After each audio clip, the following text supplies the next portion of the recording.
Don't blink! Yeah!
Incoming! Hey!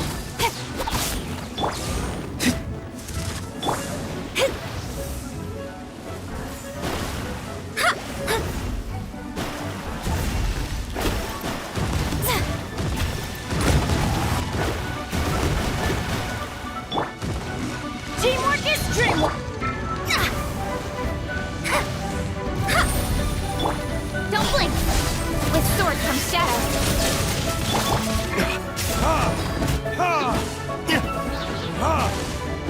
Burn!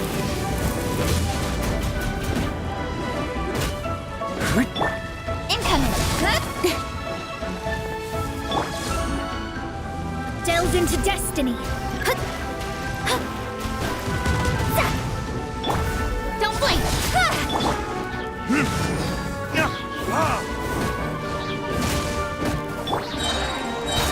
Incoming! Hey! Nowhere to hide!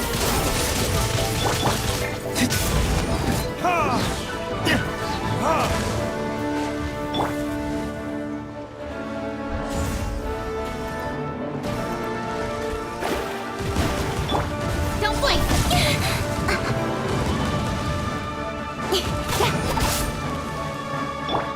Let me scry!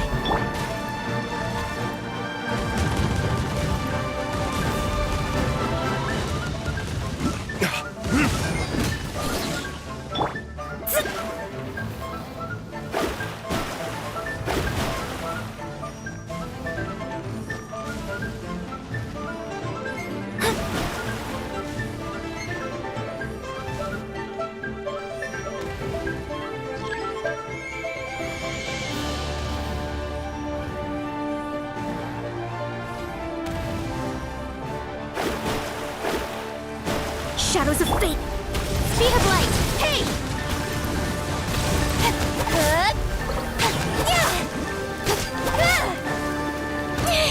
I'll be fine. Don't blink! Fate is upon you! Everybody stand back! Cut to the chase! Hey! Verdict is...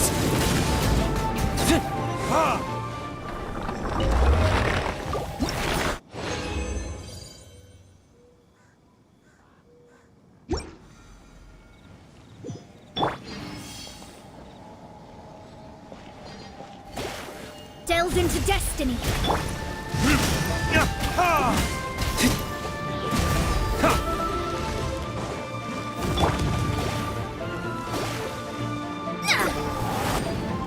Let me scry!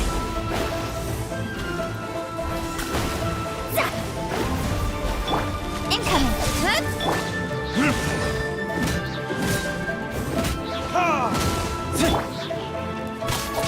Don't blink! Hey! Nowhere to hide!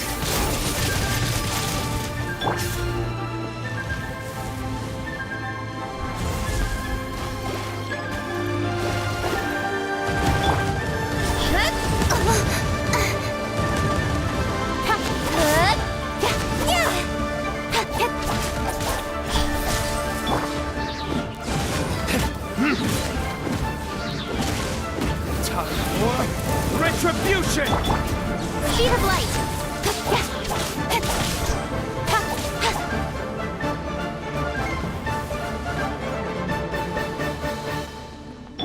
Shadows of fate!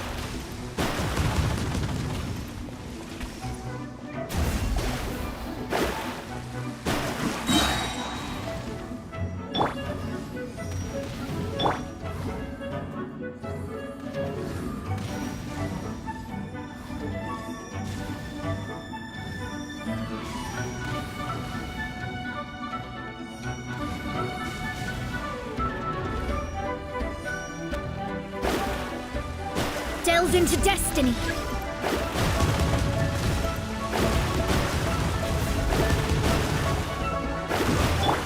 Incoming.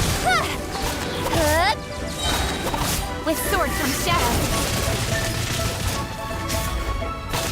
Teamwork is dreamwork.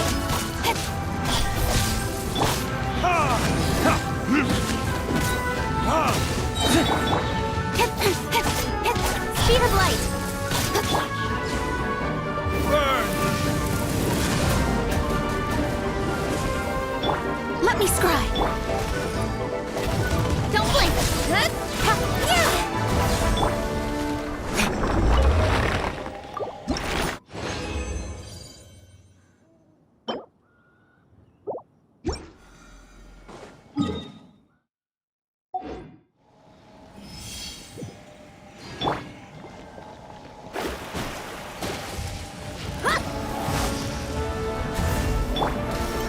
Incoming. Hey!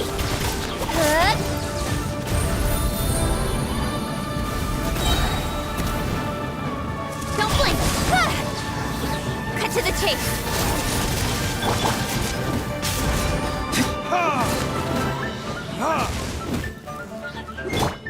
Speed of light.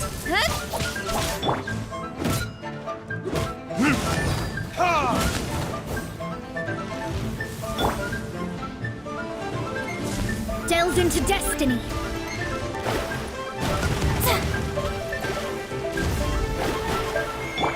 Incoming.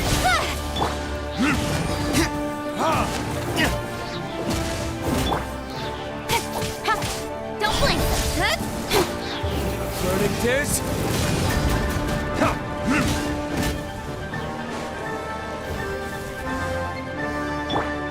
Shadows of fate.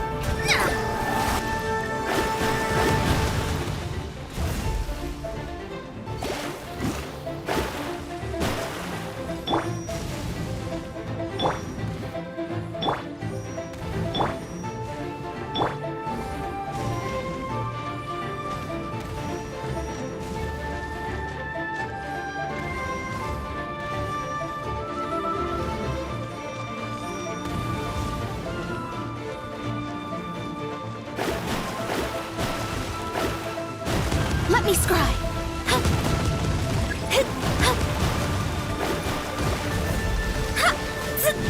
Decided by destiny. I'm going in. With sword comes shadow.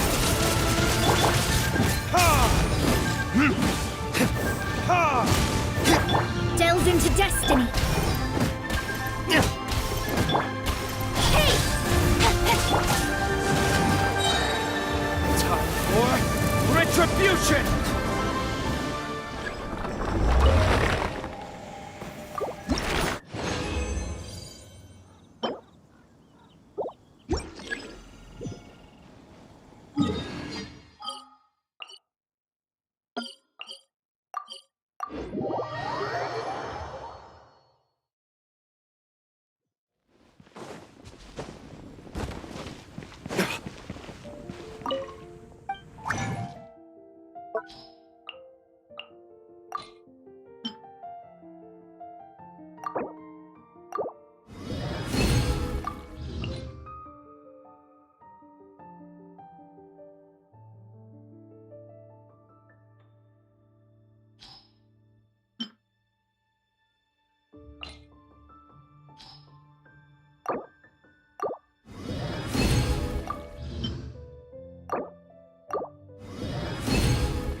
Ad Astra Abyssal.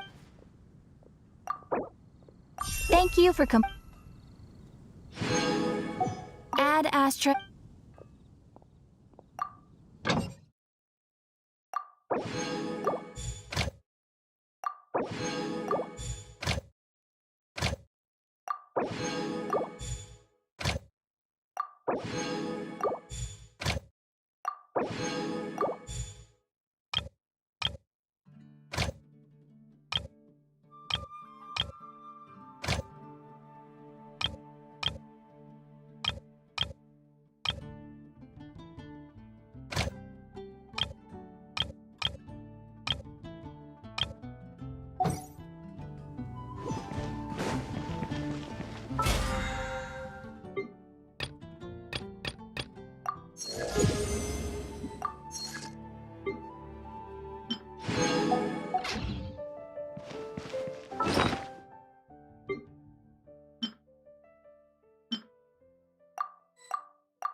Today's recommendation.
Guess we can rest a bit.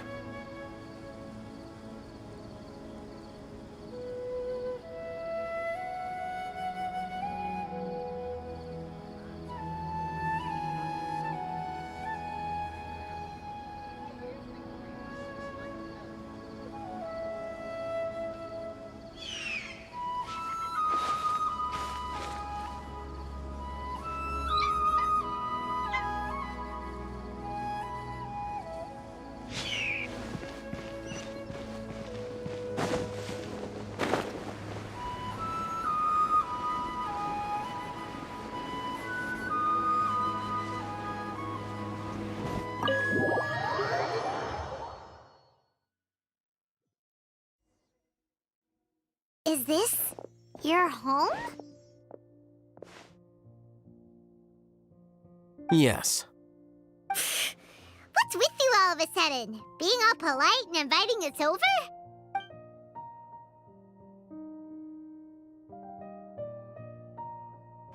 Ah, you're back. Quick, come help me see if this painting's all straightened. Huh? Who are they? Stop making a fuss. They're obviously guests. You're not from the academia, are you? I'm unsure she's seen you before. You're that person from that time in that one place! Wait, what? How do you know me? Oh no, do people know that I live here? What? You're embarrassed only now of all times? Oh, you guys are roommates! Yes, we are, but keep that to yourselves. Please, don't tell anyone else. I keep a few books on collectives and the subconscious here at home. I'll get them. You all chat in the meantime. Hey! Hey! You're leaving just like that? What's the deal, Alhaitham?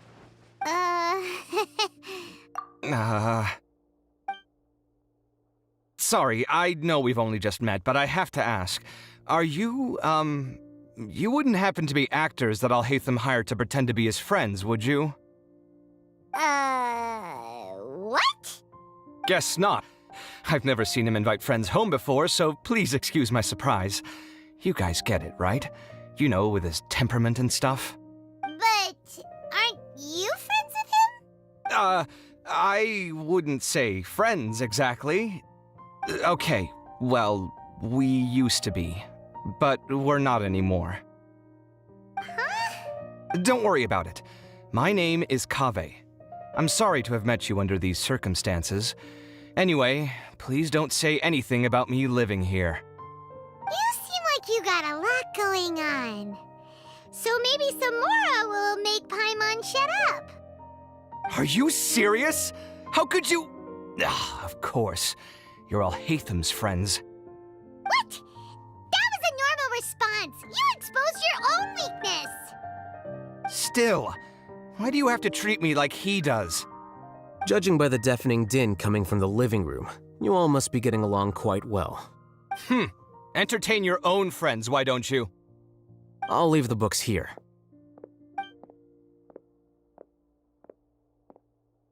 Paimon's dizzy from reading. This is way too complicated. Why don't we just ask questions instead? Paimon wants to know, oh, how did you know about the collective consciousness's weakness?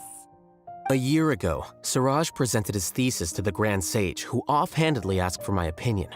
I actually responded with 2 lines of reasoning. The first, as I've already said, was that his research was on human evolution, a subject prohibited by the academia. The second was that I thought the direction of his research was too extreme, but his approach too conservative. Wait, that's too conservative? He built such a large lab, gathered all those people, and even tried to get rid of you! One way to stabilize a collective consciousness is to remove the test subject's humanity altogether. The optimal solution to achieve collective consciousness is to focus solely on the overmind and treat the other test subjects as tools. That's way too dangerous. You're not seriously considering that, are you? I'm merely stating the facts. If Siraj had done that, I would have felt his work to be just as senseless. It's impossible for any species to evolve overnight, and humans without their humanity cannot be called humans. That's why the academia prohibited research into human evolution.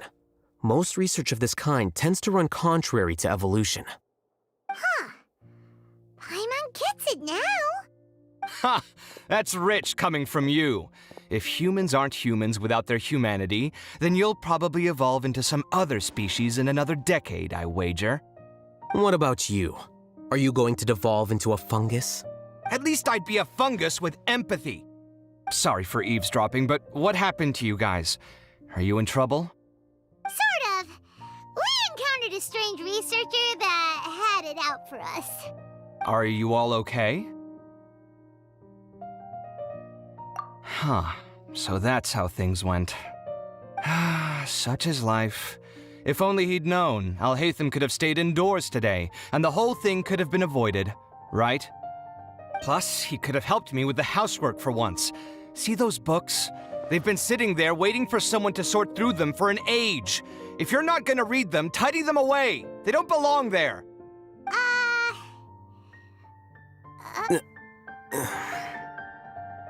Can you feel the awkwardness in the air? I hope you're aware of your lack of conversational skills. Oh, so the pot's calling the kettle black, is he? Well, having said all that, are you okay? I'm doing quite well. Much better than that painting you're trying to hang on the wall. You don't understand anything. Stop criticizing my taste in decoration.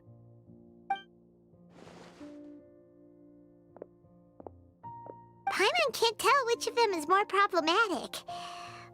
Let's just get this over with and leave. You whisper very loudly. Oh, yeah, Paimon's been told that. Do you have any more questions? Let Paimon think. Oh, by the way, the other researchers apologized to you. They hope that you can forgive them. I bear them no ill will.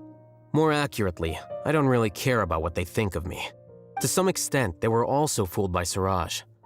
The Matra will take this into account at their trials. Ilias also said that he wanted to tell us the truth at Gandharvaville, but he didn't have the courage. He apologized to you, too. It doesn't matter. I never considered asking him to come forward with the truth. Judging from his experiences, he's more courageous than the average person. There's no need to lay even more criticism on him. Criticizing the brave only shows how weak you yourself are.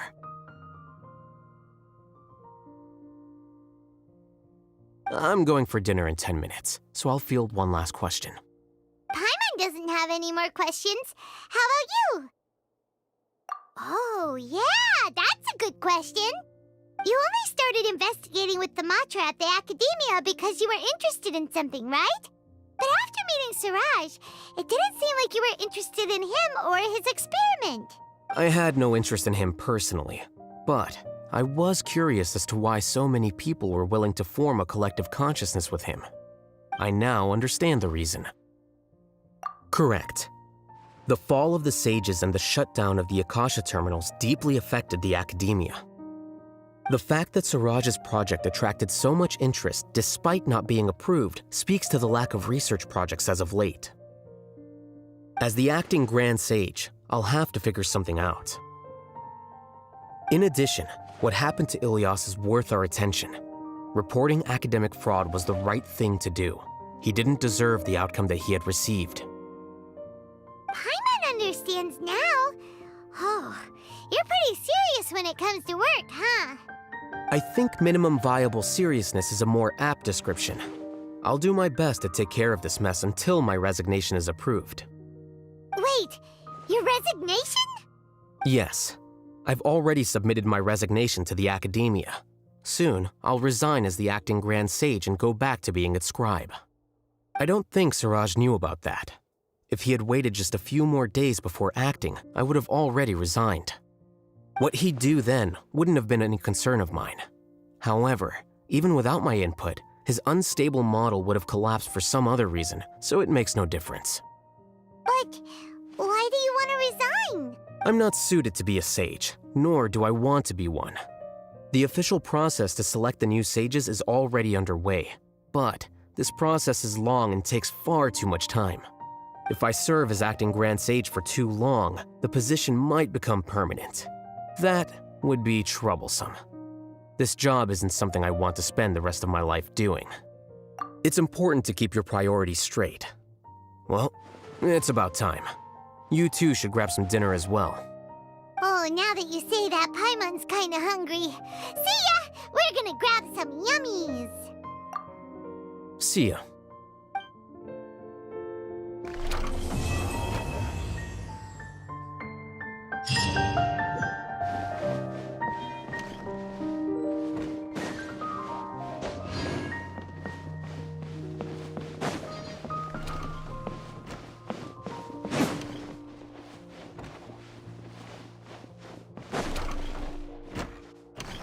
The name Suraj doesn't ring a bell. Was he in your class? He isn't someone who would leave an impression, so it's expected that you don't remember him. I've always had a hard time appreciating the way that the Academia pressures people by labeling them as geniuses. But even so, the Academia can't be left to you. Or perhaps I should say that I'm delighted to see that you have a base amount of self-awareness. If the people in the Academia haven't gone mad, they'd know that I'm much more suited to be a sage than you. And I suppose they'd let everyone know that your career as a sage will be as shaky as that painting. Again, that's mighty rich coming from someone about to resign. In a few days, you'll be managing files again. You'll be back at rock bottom. But my salary will likely stay the same. Wait, what? How come? Why do you get special treatment? At least I don't have to be an architectural designer who works himself to death just to get a smile from his client. You... I took time out of my day to clean the living room for you, and this is the thanks I get for it? I'd have been better off catching up on my work. I still have designs to finish. Make sure to pay back the rent you owe me. I'm going to buy some furniture with that Mora. What? Are you trying to annoy me to death? The decorations you buy keep getting uglier and uglier. What's the point of having a boring wood carving in your house? You'll have to blame that on my financial freedom. Fine. Go ahead and hide behind your financial success if you want. But if we forget Mora for a second, do you have anything of true value to boast about? I think I'd have too many choices, to be honest. You, on the other hand, can you think of any redeeming features at all? Artistry, for sure. You don't know the first thing about interior design. Don't go off buying random furniture unless you take me with you. So I'll have to bring you along and then buy you drinks? Of course. But why would I do that? It would just be another form of a loan, and you'd have to pay me back eventually. Can't you just be nice and not ask for the Mora back? Pretending that you're not in debt is as ridiculous as pretending you're not living in someone else's home. Word will get out sooner or later. Speaking of which, your friends won't say anything, right?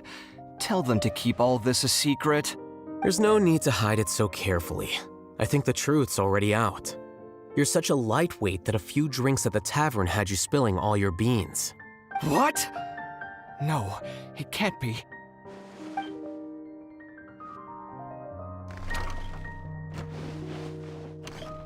The name Siraj doesn't ring a... He isn't someone... I've always had a hard time appreciating the way that the academia pressures people by labeling them as geniuses. But even so, the academia can't be left to you. Or perhaps I should say that I'm delighted... And I suppose they'd let... Again, that's my... But my salary will... Wait, what? At least I don't have to be an architectural designer who works himself to death just to get a smile from his client. You... I took time out of my... Make sure to pay back the rent you owe me. I'm going to buy some... What? Are you trying to annoy me to... You'll have to blame that on my financial freedom. Fine. I think I'd have too many choices, to be honest. You, on the other hand, can you think of any redeeming features? Artistry, for... So I'll have to bring you... Of course. But why would I do that? Can't you just be not... Pretending that you're not... Speaking of which, your friends won't say anything. There's no need to... What? No, it can't be.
What else did we put on our shopping list?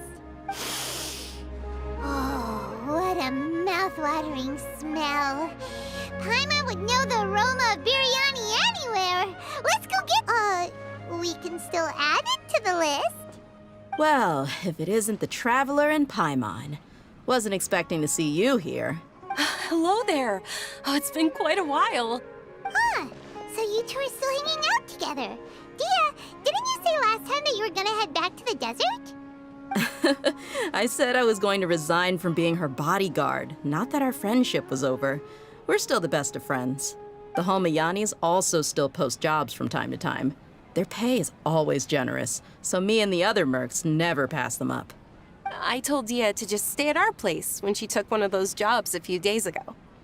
My parents were delighted. They even said that it always felt like we were missing someone whenever Dia wasn't around. That sounds like something they would say, all right. They're always so welcoming.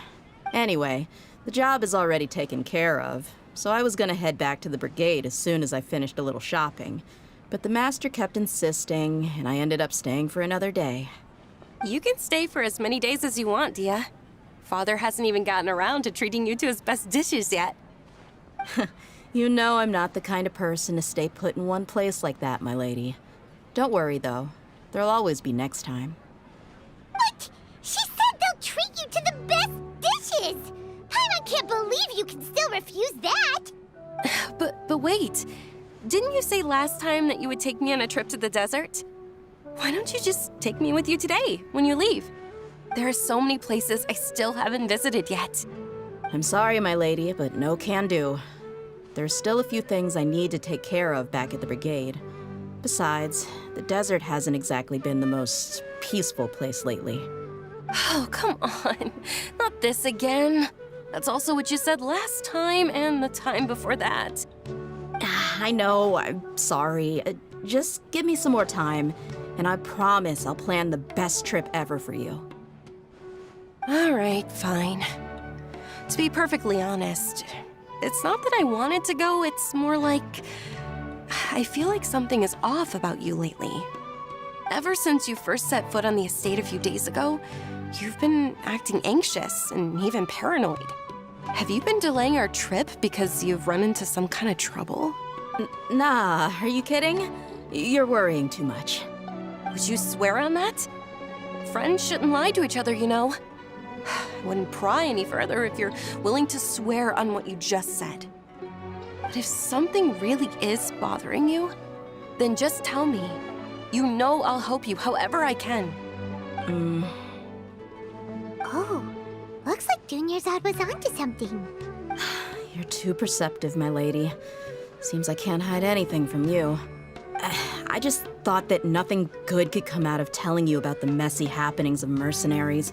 Knowing too much only leads to more trouble.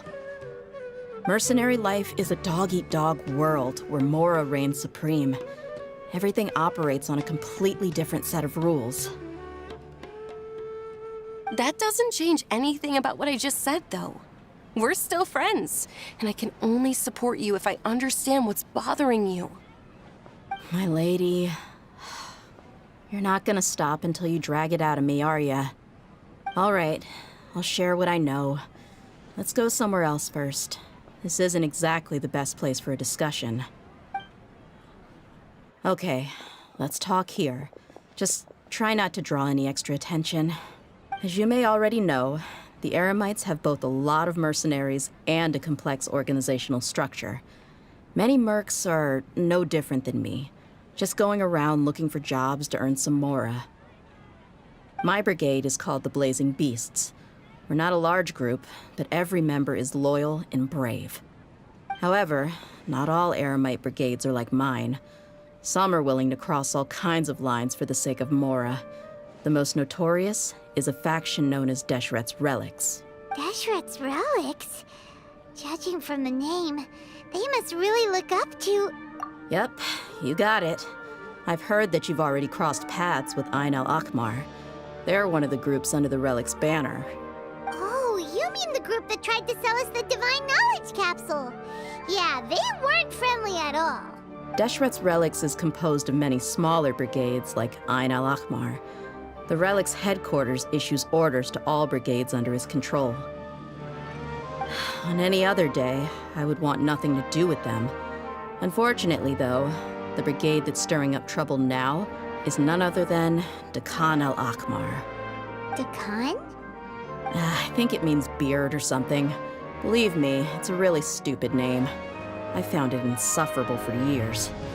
Anyway, the real issue is that Dakan al-Akmar is led by my father, Kusela. Say what now? I think I'm starting to understand your anxiety now. But what did they do? I won't go into details, my lady. but they've been involved in a lot of violent incidents. We're talking hundreds. Hundreds? Yep. The scenes tend to be quite gruesome, too. They strip the victims of all their valuables before murdering them. Not only have they targeted merchant caravans and ordinary citizens, but other mercenary brigades as well. That's beyond terrible. They won't even spare their own kind.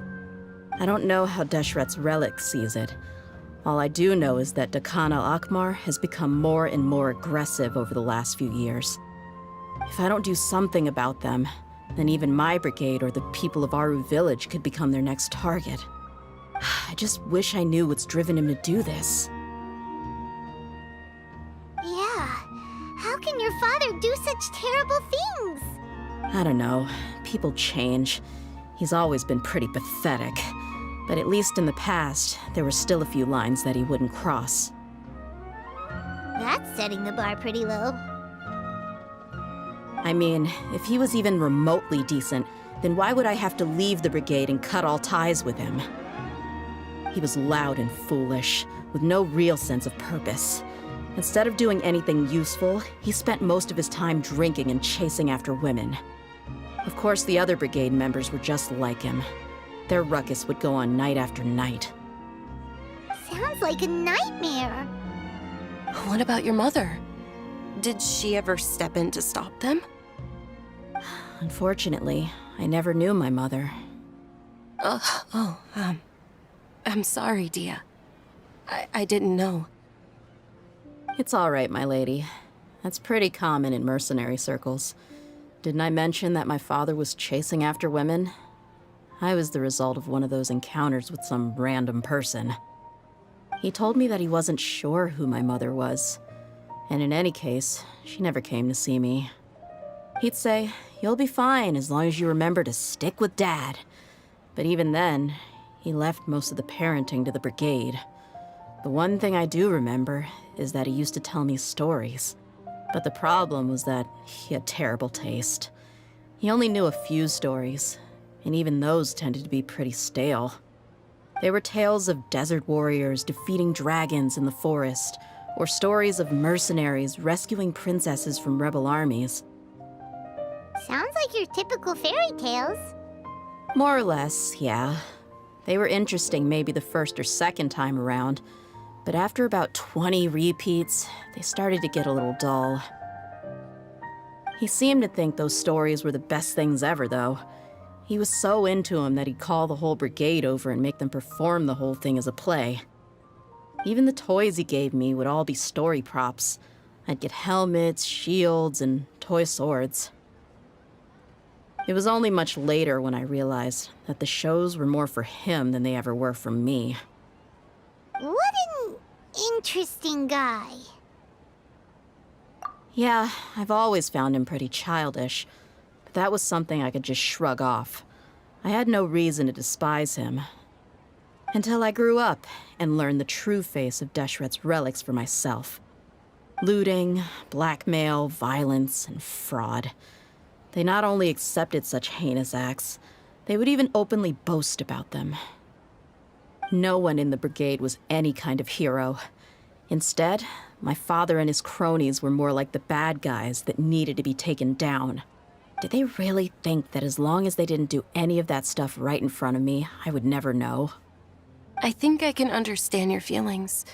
The difference between perception and reality must have hit hard. Yeah, but don't worry, my lady. It's all water under the bridge to me now. I had a huge argument with my father and left that place behind for good. I'm not investigating them due to any bitter feelings I still have towards my father. I just want to protect those that are close to me.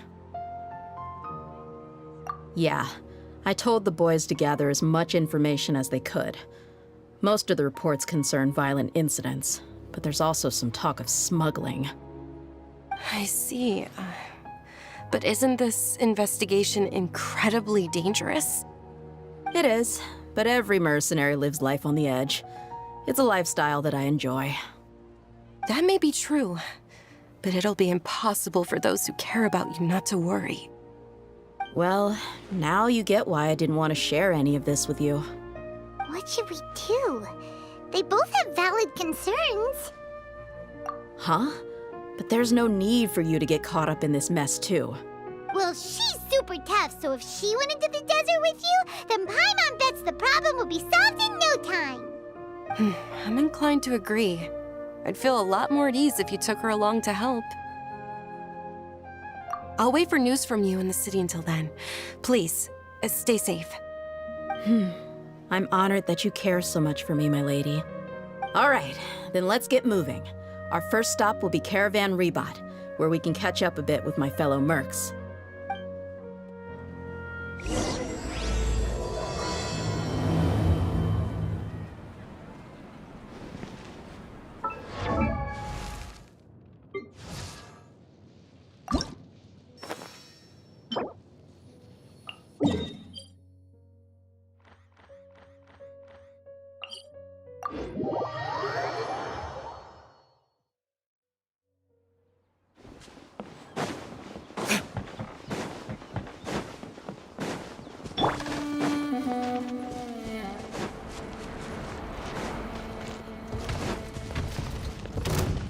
Incoming!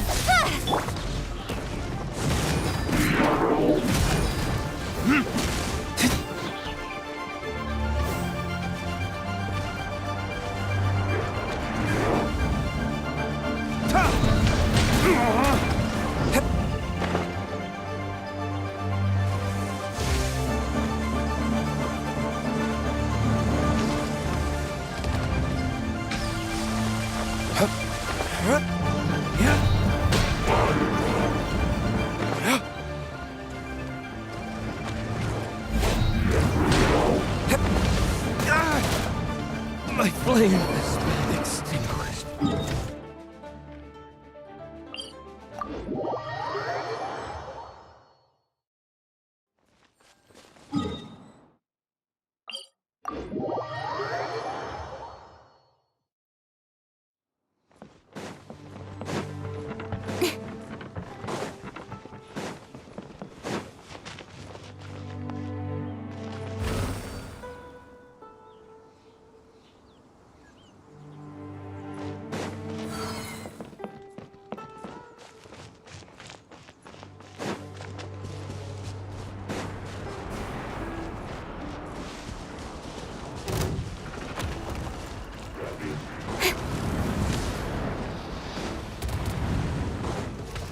Speed of light!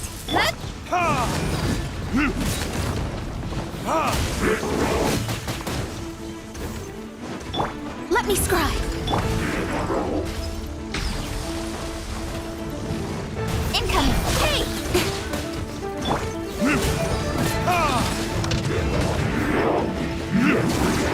Cut to the chase! Delve into destiny! Destiny cannot be denied.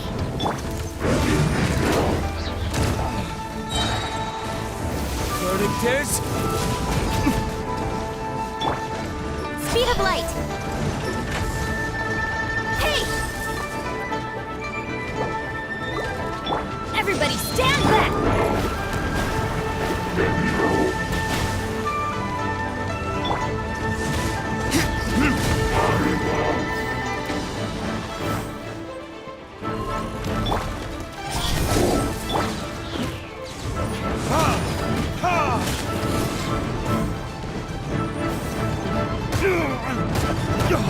Where did I go?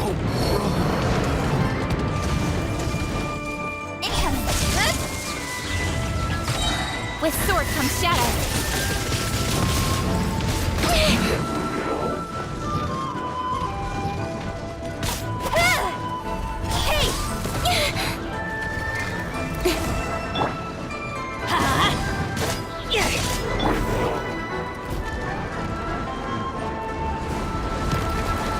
Speed of light.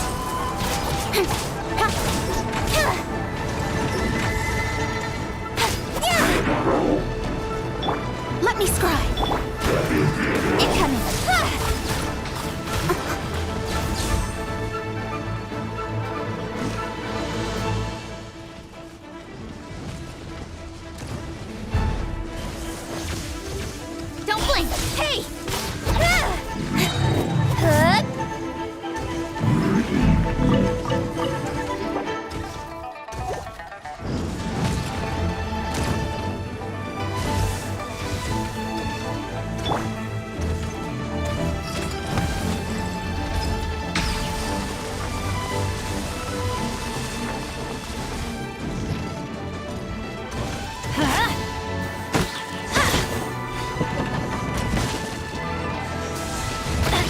the morning.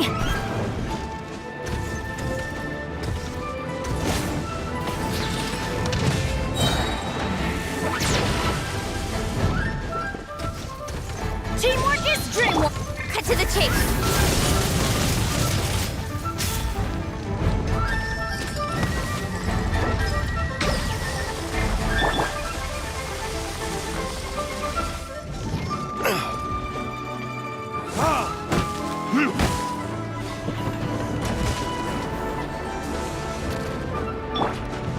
Incoming.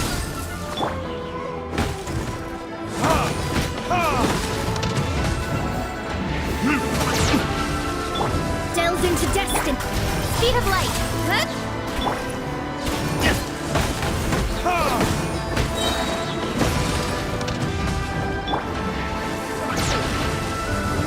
Incoming. Hey!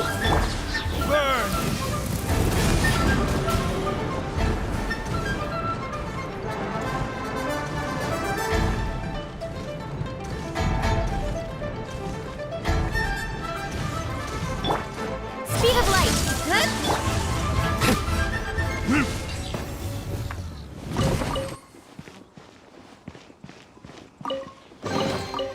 I suppose this will do.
Incoming. Hey!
That's everything. On to the next.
Don't blink!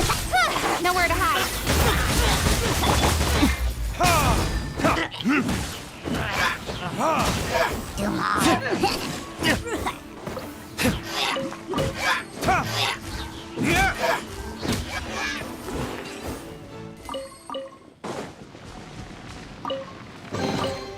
We'll need more where that came from.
Shadows of fate!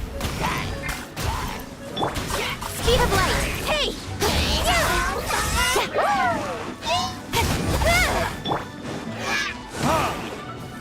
Time for retribution!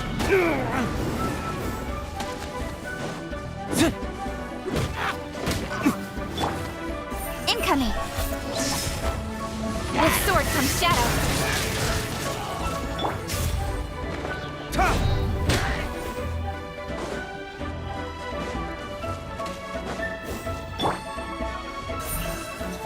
Speed of light!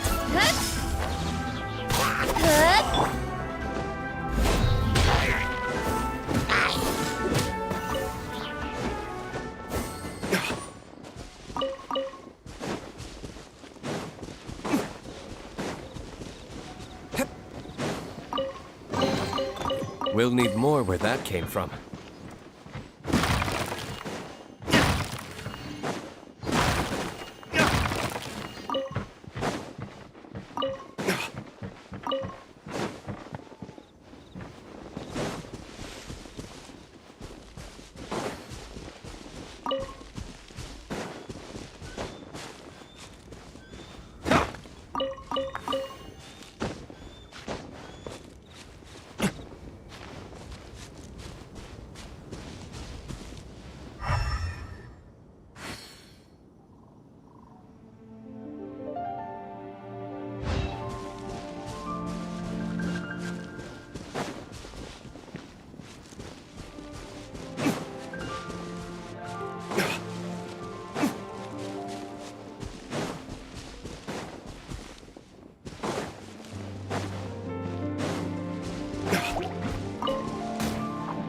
Delve into destiny.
Nowhere to hide.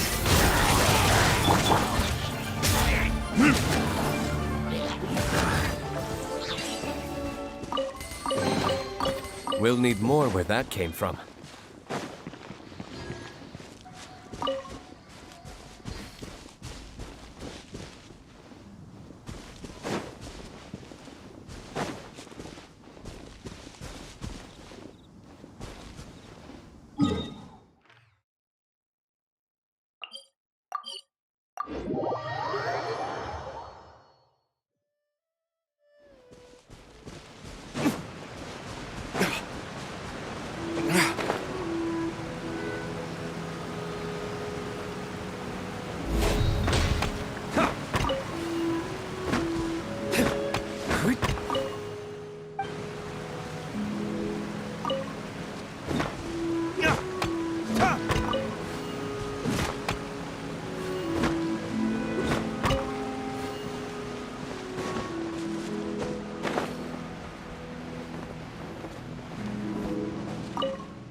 give.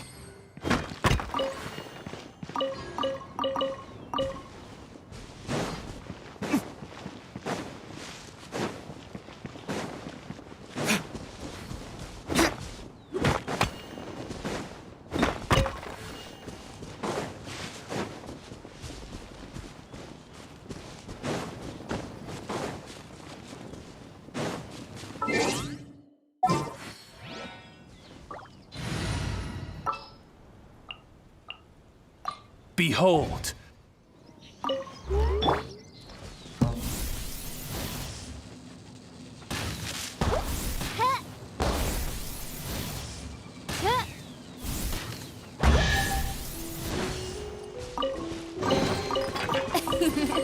Cry out, my illustrious.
With sword comes shadow. Burn! Is that all you've got? We'll need more where that came from.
Hey, Dia, you're back. Are these two friends of yours? Oh, so you've already become like one of us then? Well, that's good to know. Anyway, since we've got newcomers, let me fill you in on what the Khan al-Ahmar has been up to lately. They've become extremely aggressive. Apparently, even their own now have become acceptable targets. They even attack other relics brigades, just the same as any other mercenary brigade. Even the most ferocious beasts still protect their own. But it sounds like they've thrown that straight to the wind. That's right. Once they've collected enough loot off the other mercenaries, they sell it off to a different brigade, or turn to merchants on the black market. A portion of their profits is immediately exchanged for more food and weaponry to be used in their next violent operation. That's terrible! Yeah, and it really makes you wonder why they're so desperate for Mora. A few days ago, Isham and I trailed them for a while, and even disguised ourselves as merchants to conduct trade with them. We were able to learn a few things from the exchange. Rather than saying they're out to plunder and hoard Mora, it'd probably be more accurate to say that they're experiencing an internal power struggle. Wait, a power struggle? You heard me right. The vast majority of their victims are mercenaries from the other brigades of Deshret's relics. If their only goal was Mora, they could have gone after anybody. The targeted nature of their attacks points to a power struggle between the different brigades within the relics. Unfortunately, we weren't able to find out anything more specific. It seems they're also trying to keep things under wraps. Oh, one last thing we discovered was that over the past few years, as Dakan al-Ahmar became more and more active, Deshret's relics as a whole became a lot weaker. It sounds mighty strange to me too. Haroon, you can leave the rest of the investigation to us. Gotta say though, I didn't expect you to go on a whole undercover mission during the few days I was gone. Sounds like you were really putting your necks on the line, no? Nah, it was nothing. We're just as concerned about the situation as you are. Dakan al-Ahmar is your father's crew after all. What he said. Besides, Dia, haven't you done more dangerous things than all of us combined? What we did is nothing compared to your experiences. Yeah. And while they went to talk with Dakan al-Ahmar, I took a look at the last camp they attacked. Any survivors of the attack were already long gone. There was nothing of value left in the camp. Ah, Hisham and Khalaf. You're here too. We rushed over as soon as we saw you come into Caravan Ribat. Although this new friend of yours looks a little green behind the ears, I'm sensing a special vibe from her. Now that we know you'll have a capable partner with you, we can also rest easy. Hey, what about Paimon? Feel anything special? Oh, you're also planning to tag along with them? Of course! Paimon is the traveler's most important guide. Wherever she goes, Paimon will follow. Oh, in that case, then you'd better take care of her too, Dia. Don't underestimate Paimon! Don't worry about her. She may look tiny and helpless, but she's been through just as many battles as the traveler here. Even if she had only survived on sheer luck, then that alone would still make her quite formidable. I had no idea. I guess I shouldn't judge by appearances. Oh, one other thing, Dia. When you're free, why don't you update the deputy about your upcoming schedule? We held another recruitment event a few days ago, but everyone only came to see the Flame Main. You weren't around at the time, so people were pretty disappointed to only find our crew of rough, unkempt guys. The deputy put a lot of effort into the event, but it was basically for nothing. Only a few people chose to stay, and that really got to him. Sorry to hear that. I'll be sure to bring him some great liquor next time. I left in a hurry and I couldn't make it back in time for the event. Gotta admit, I can understand their disappointment, though. You're our brigade's main selling point, after all. Now, if only the deputy could figure out a way to bring a few more smoking hot members into our ranks. Keep dreaming. Remember the last time I invited a couple gals into the brigade? You all just froze up with your mouths gaping like a bunch of scarecrows. The awkward silence and weird expressions left quite the impression on them. They were originally interested in joining us, but after that, they both told me they were too uncomfortable to stick around. Hey, didn't we agree to never bring that up again? Huh? Wait, are you serious? Why have I never heard about this? I don't think you were part of the brigade yet. Are you kidding me? I missed a once-in-a-lifetime moment like that and you weren't even gonna tell me? All right. We can tell you about it later. Now's not the time. Hey, don't you try to change the subject. You and Hisham get your butts over here and tell me everything right now. Are they always like this? More or less. There aren't many rules or graces when it comes to mercenaries. We're used to just speaking our minds. If someone starts getting under your skin, you just yell right back at them. And if that doesn't put an end to it, then you just challenge them to a fight. But we also don't tend to take many things too seriously. Being direct and getting it all out of your system as soon as things come up is better than keeping everything bottled up, never talking about it. That's also why I never spare their feelings when I talk to them. If I want to laugh, I'll laugh. If I'm angry, then I'll unload on them. It's hard to stop once you get used to it. Though, I can never do that when I'm with the Homayanis. Hey, knuckleheads! Can you at least tell me the rest of the intel before you go back to your bickering? Yeah, you hear her, Holloff? Told you we gotta focus on the investigation first. I drew up a map. Right here is the spot. There you'll find the merchant caravan responsible for getting rid of Dakan al-Akhmar's looted goods. All you gotta do is wait and ambush them in the evening. They'll have no idea what hit them. Perfect. Thanks for that. Be sure to pass my regards to everyone else in the brigade as well. Will do. You stay safe, Dia.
This is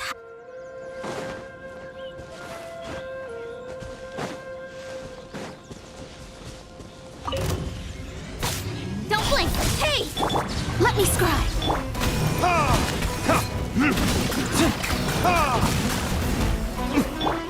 Incoming!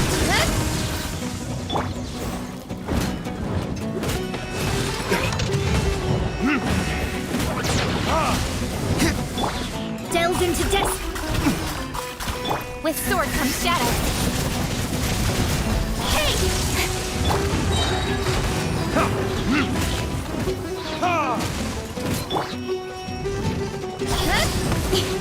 Time for retribution!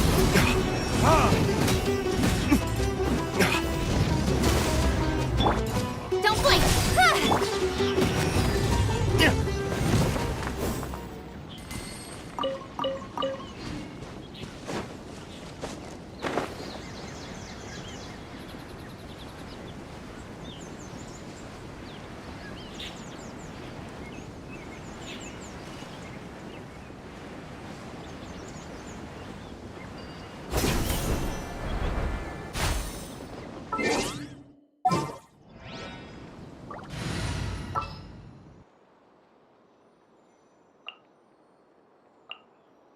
I'll ensure you're...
Nowhere to hide.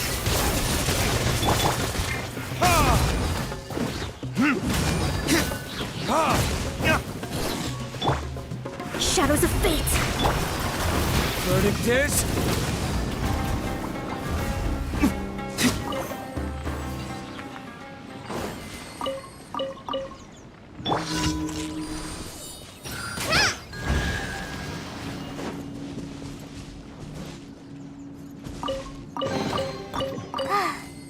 weren't any poisonous mushrooms inside.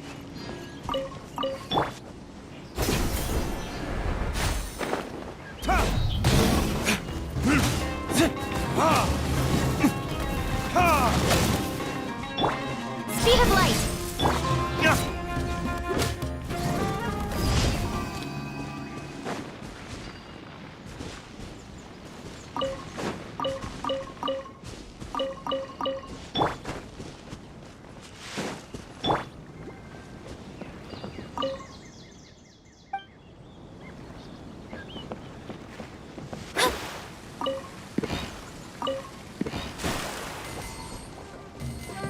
Delve into destiny. Incoming.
Don't blink!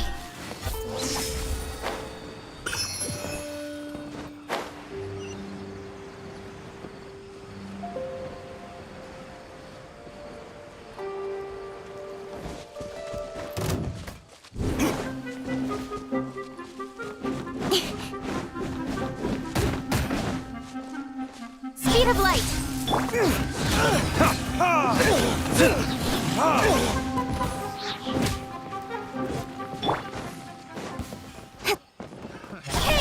With sword comes shadow. Time for retribution!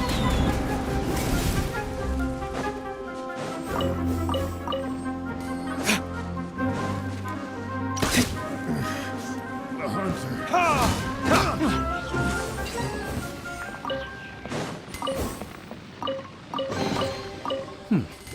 Better than nothing.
Glad there weren't any poison.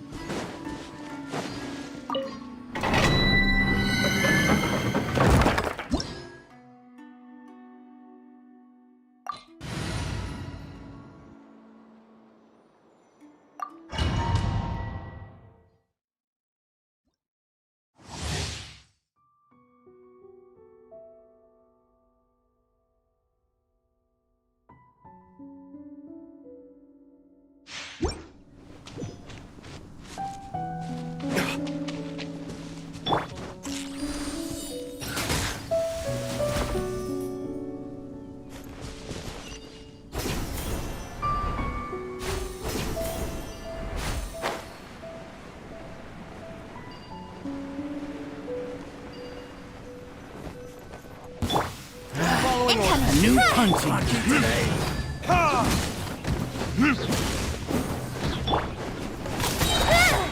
Cut to the chase.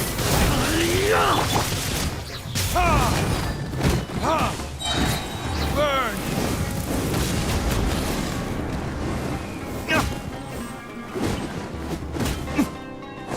I'll eat you. Just like we rehearsed. Shadows of fate.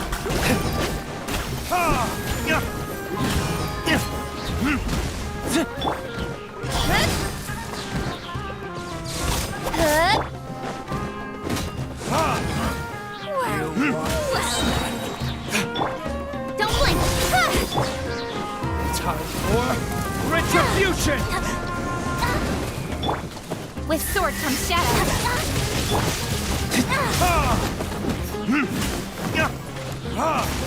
Where do you think you're going? Let me scribe. Sick of this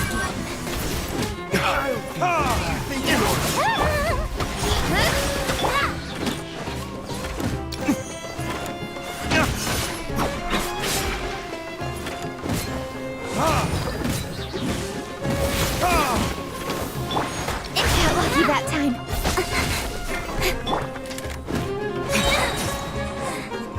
Verdict is...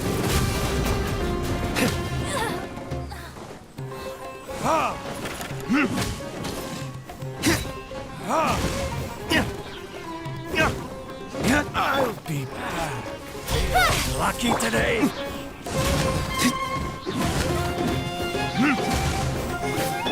Delved into destiny. Decided by destiny. Is that all you've got? Cut to the chase.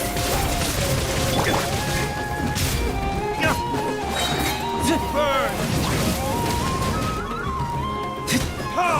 Tricks up your sleeve. Don't blink. No more tricks up your sleeve. Now you're testing my patience. You want this?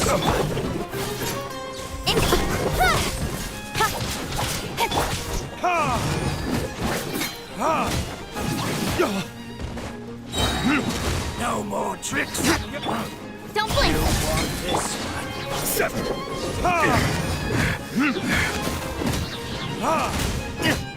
Nowhere to hide.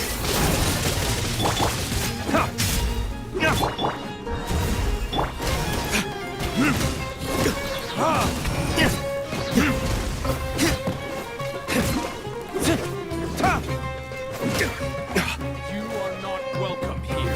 Verdict is... Speed of light. Hey!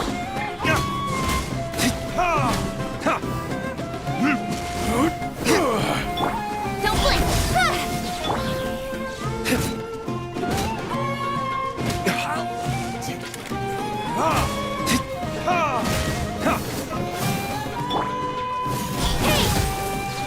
Forward hammer! Help! Let me scribe. Pay for that. With sword comes shadow. Time for retribution!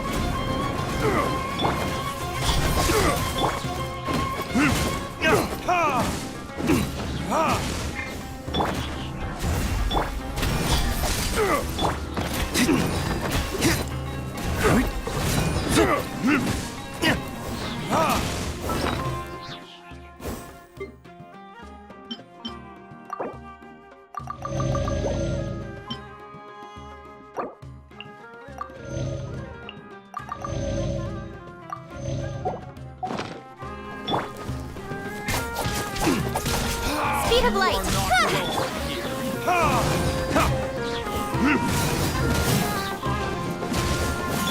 Delved into destiny. Fate is upon you. Cut to the chase. Verdict is...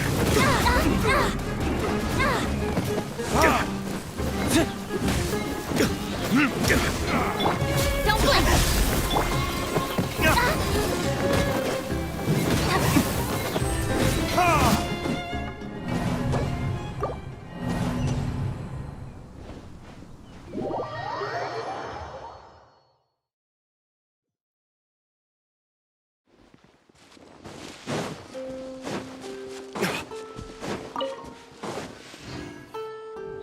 this should be the place. Let's find a spot to hide and bide our time. It's gonna come down to a fight one way or another, so let's all be careful. No need to worry. She knows her way around a fight. I'm not worried about that. What I meant is that we probably shouldn't go too hard on the enemy. After all, we still need to get information out of them.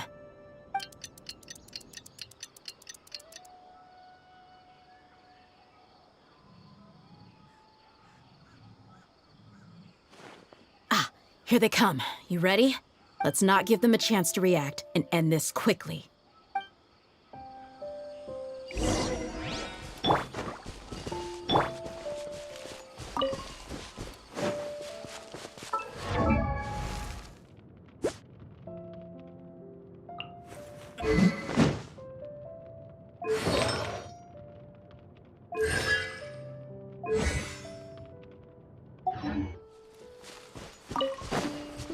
That's close enough. Yeah! Look alive! Ah! Hi! Yeah! I'll go back. Tricks up your sleeve.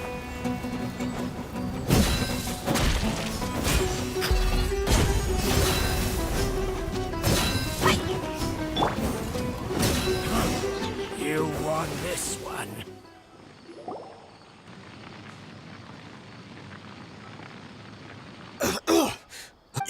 You're the Flame Mane. Good.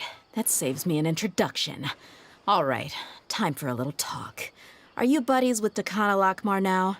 Tell me, what are they after? You know the code of being a mercenary just like everyone else. The first rule is to never divulge key information about our employer. What makes you think I'd talk? That might have worked on an amateur, but I know you're just looking to protect your reputation. Think about it, though. What's your reputation worth if you won't have the other tools you need to succeed in this line of work? Tools like, I don't know, your limbs or eyes? You've got 5 seconds. You might want to think twice about how much your employer's information is worth to you. Whoa! I'm not joking around. We can do this the easy way or the painful way. 2 seconds! I'll save you the trouble.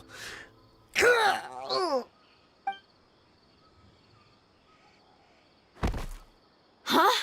Are you crazy? He tried to bite off his own tongue. Quick, search the area for any first aid supplies. I definitely didn't expect him to go that far. Thankfully, the wound wasn't too deep, and he just passed out from the pain. But why would he be so extreme? I just wanted to test his mettle. You can get a lot of mercenaries to talk just by threatening them. I didn't expect him to be willing to go through so much pain just to deny us some intel. Well, he's out cold for now. We could wait for him to wake up, but maybe it's not a good idea to interrogate him any further. What should we do? Yeah, don't worry about it. It'll be a waste of time to interrogate him again after that. He might just hurt himself again if we start asking. There are lots of goods around here. Let's search the area. Maybe we'll be able to find something. I'm really sorry.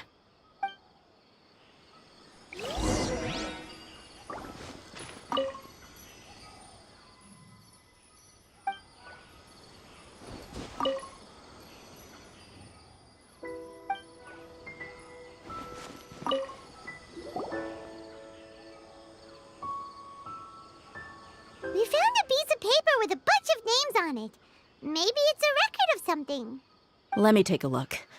If this really is a merchant caravan, they should have a record of their transactions.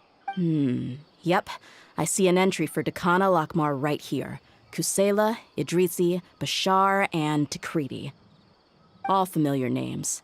Dakana Lakmar has been trading for a hefty supply of food, weapons, and medicine. It seems that in the past, they used to receive some canned knowledge as well. This caravan is just one link in their logistics chain. Once in the rainforest, the caravan will exchange the looted goods for Mora, and the funds will then be passed to a specific person. That person will then pack the caravan full of necessary goods, which will then be brought right back to Dakan al-Akmar. Wait, why is there no Mora value recorded for the final transaction? No value? Yeah, every transaction before the last one was marked with an exact amount of Mora, but the final one, where they paid for everything to be brought back to the desert, was simply marked as delivered. Perhaps. But they couldn't have known how much they would make off selling the loot. Do they not care about profit margins at all? Anyway, the next part's the records of the goods themselves. There are a lot of entries. Everything was probably sourced from the rainforest. Huh? What's wrong? Shahzaman Homayani? Homayani? You mean Dunyarzad's family? Could it just be another family with the same last name? I'd be surprised to find someone with the exact same first and last name. Shahzaman Homayani is Dunyarzad's father, and the head of the Homayani family. Just what the heck is going on here? I'm sorry, you're right. I'll consider what we found and not jump to conclusions just yet. But what this piece of paper confirms is that the Homayani family has been providing goods to Dakan al-Akmar. What if the Homayanis have been kept in the dark and don't know they've been trading with Dakan al-Akmar? That's a possibility, but if that was the case, why is this caravan specifically named Shahzaman as their person of contact? They could have just as easily bought goods such as food and medicine directly from Caravan Ribat or Port Ormos. Yeah, funding violence and looting. The brigade gets the goods, and he is paid the proceeds from the sale of the loot. But why would he do something like this? It's not like the Homayanis are in need of money. I honestly have no idea. I've been to their estate many times, and I've never noticed anything suspicious. The only potentially large expenditure I could think of would be the treatment costs for Dunyarzad's Elazar. Maybe they borrowed a lot of Mora in the past, but that's still just a speculation. I don't think the master would stoop so low to make Mora. You're probably right. I know my lady's personality, and she wouldn't deliberately keep something like this from us. But what should we do now? All we found is just another mystery. If you ask me, we already have no choice but to confront her about this. I'm not worried. It's too early to make a verdict yet. I still have faith in the Homayanis. Let's go find my lady again. We'll tell her everything and see if she's willing to lend us her support. If we're lucky, we can not only figure out the mystery of this paper, but also follow the trail of breadcrumbs to the people responsible at Dakan al-Akmar. Dia, are you sure this is the best decision? What if instead of getting the help we need, we just end up revealing everything we've discovered to the enemy? I've considered that possibility. But even still, I want to tell her what we found. I think I owe her that much. True friendship is built on trust. She showed genuine concern for me when we first brought up the topic. I can't repay her kindness with doubt and suspicion. That's not how I deal with people. You're right. Paimon wants to trust Dunyarzad too. Yeah. Let's pay another visit to Sumeru City.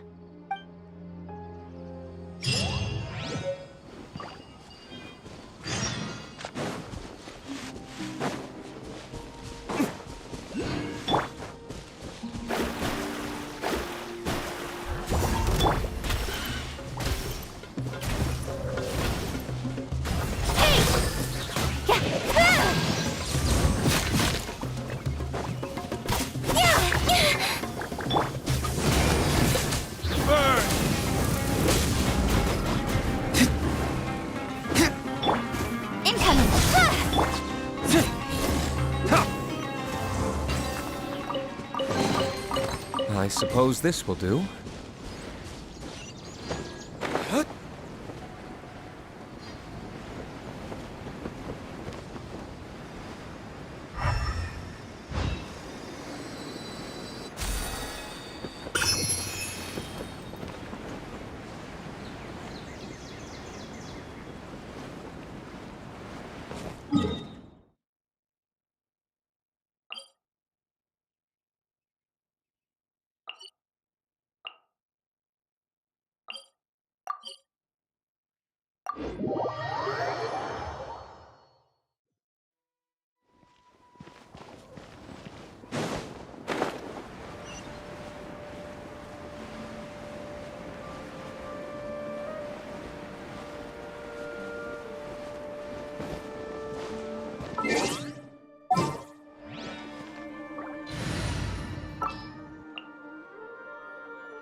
You want me on your...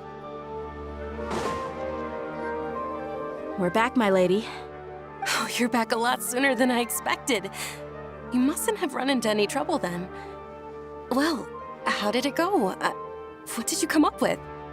Actually, we're still investigating. It's just that we've discovered something strange. I see. The clues you found have led you back here, in the city? Something like that. Yeah. You all look a little dispirited. Whatever you found must not have been very encouraging after all. Why don't you discuss it with me? Maybe I'll be able to say something to cheer you up? It's okay, my lady. It's not so much about me being upset with my father or anything like that. How should I put this?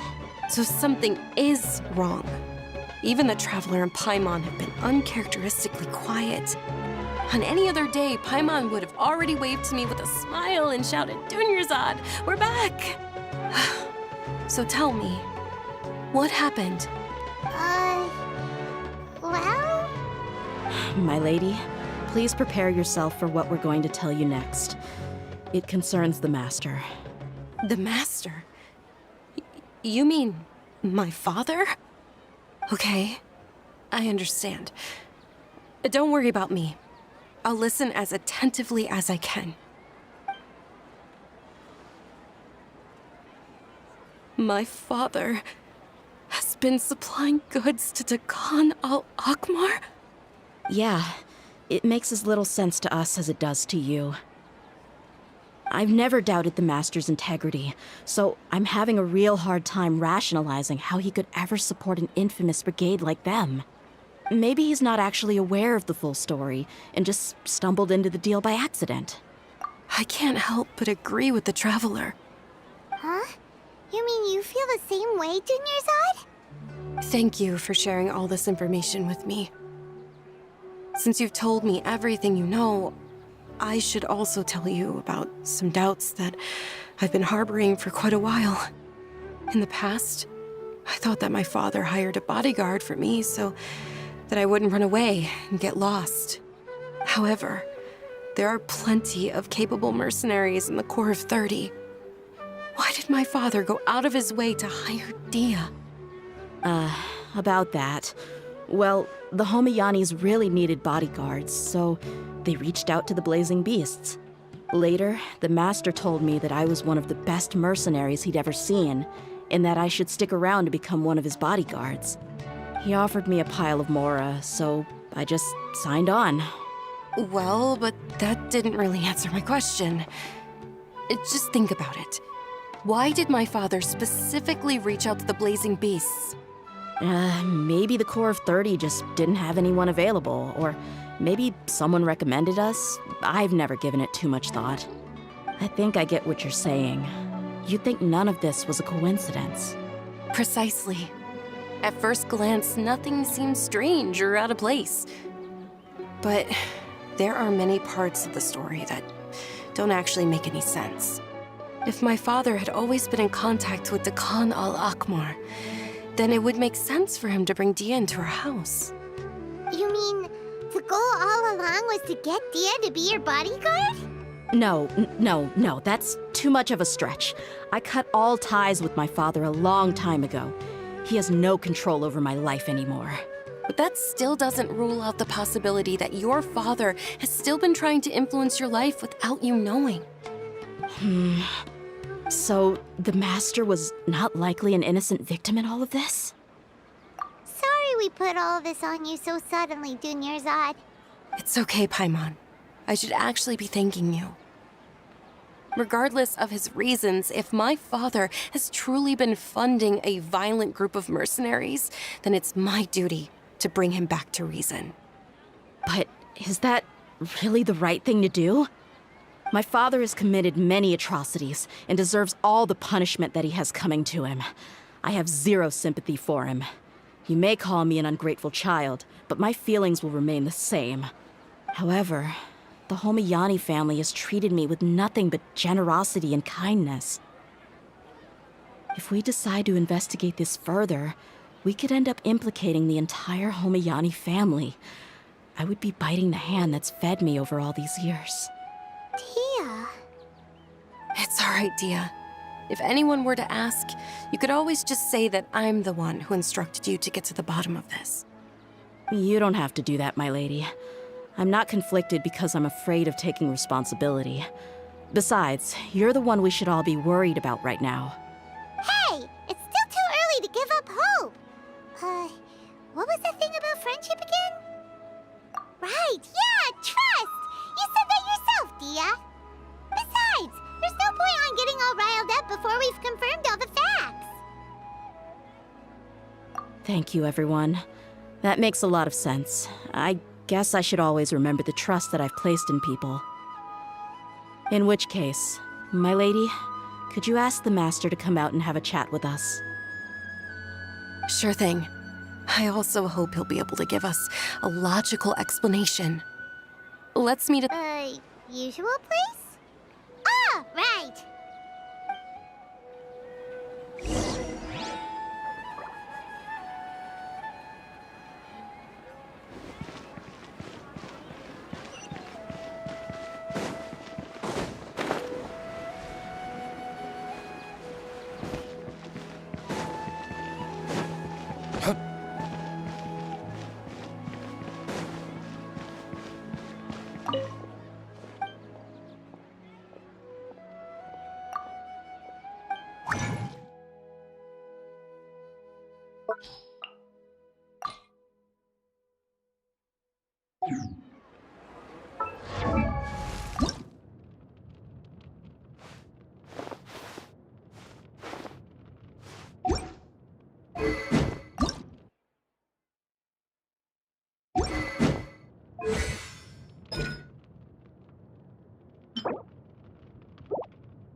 Thank you for coming, sir.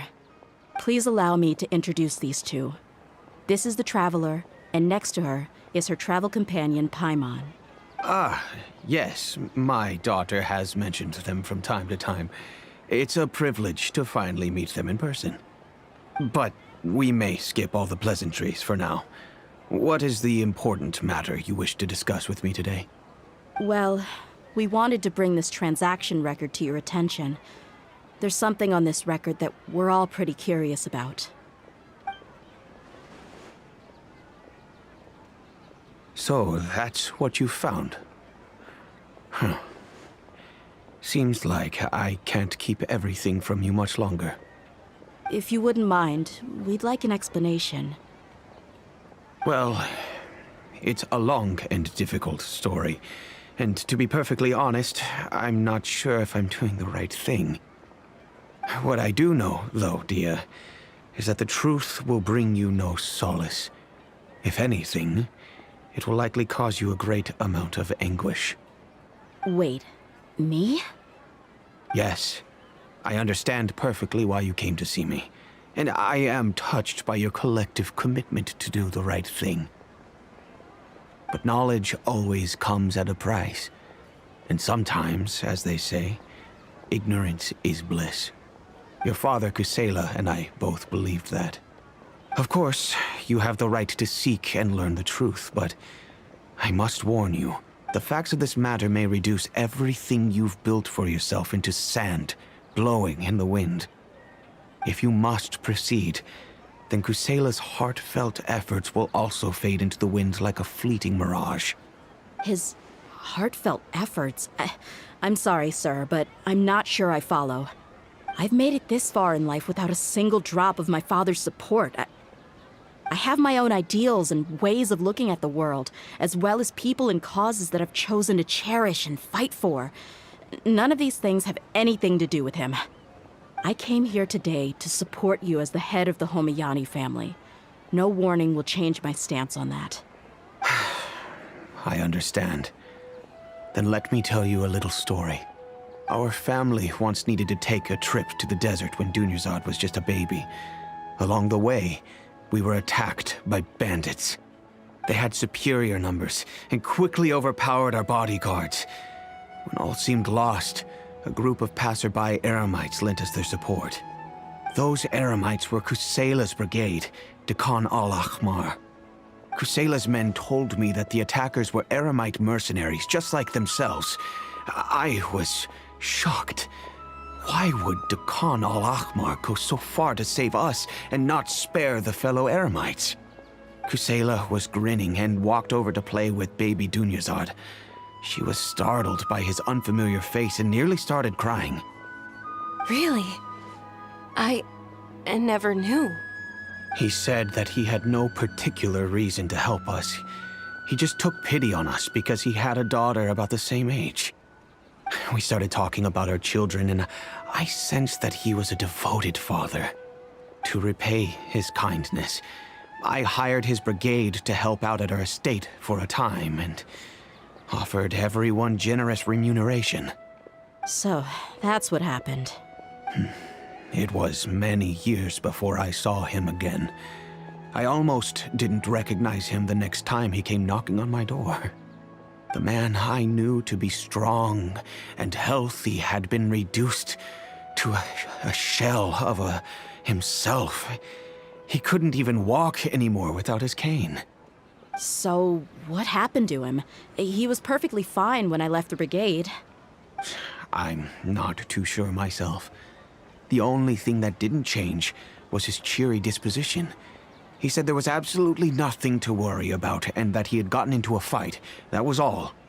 He then suddenly asked me if Dunyarzad, now that she had grown, would need a bodyguard of her own. At the time, Dunyarzad was going through a particularly severe bout of her Elazar. There was no need for her to have a bodyguard when she could barely leave the house. But he kept coming back to the topic. Come on, it never hurts to be safe. How do you know a bodyguard won't come in handy one day?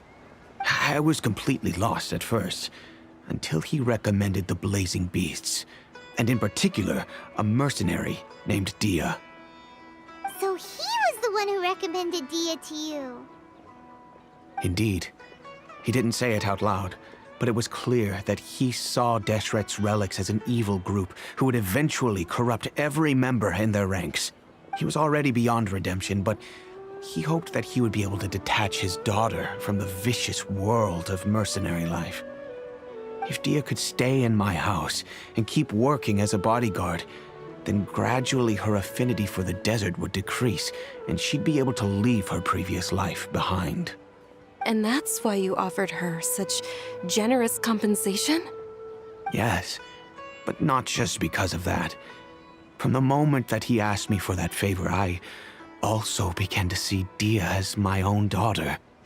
And that's also why I tried to persuade you to stay when you asked for permission to leave. I was willing to spend however much it took. Kusela saved my daughter and me all those years ago in the desert. I could never refuse him entrusting his daughter to me. He was always like that, acting like he's oh so smart and self-righteous. Kusela said that he'd reimburse me for a portion of Dia's fees. I refused to take any mora from him, but he'd always sent me funds anyway. Eventually, I just accepted them as a token of his gratitude. And that went on for a while until I received another letter from him a few years ago. The letter contained a request to help him buy food, weapons, medicine, and even explosive materials. Wait! Isn't that around the time that Decano Akhmar started becoming more aggressive? That's right.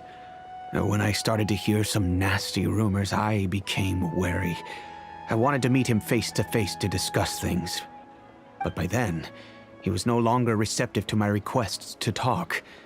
If I had to guess, it's probably because he doesn't want to put Dia at risk. That thought occurred to me as well.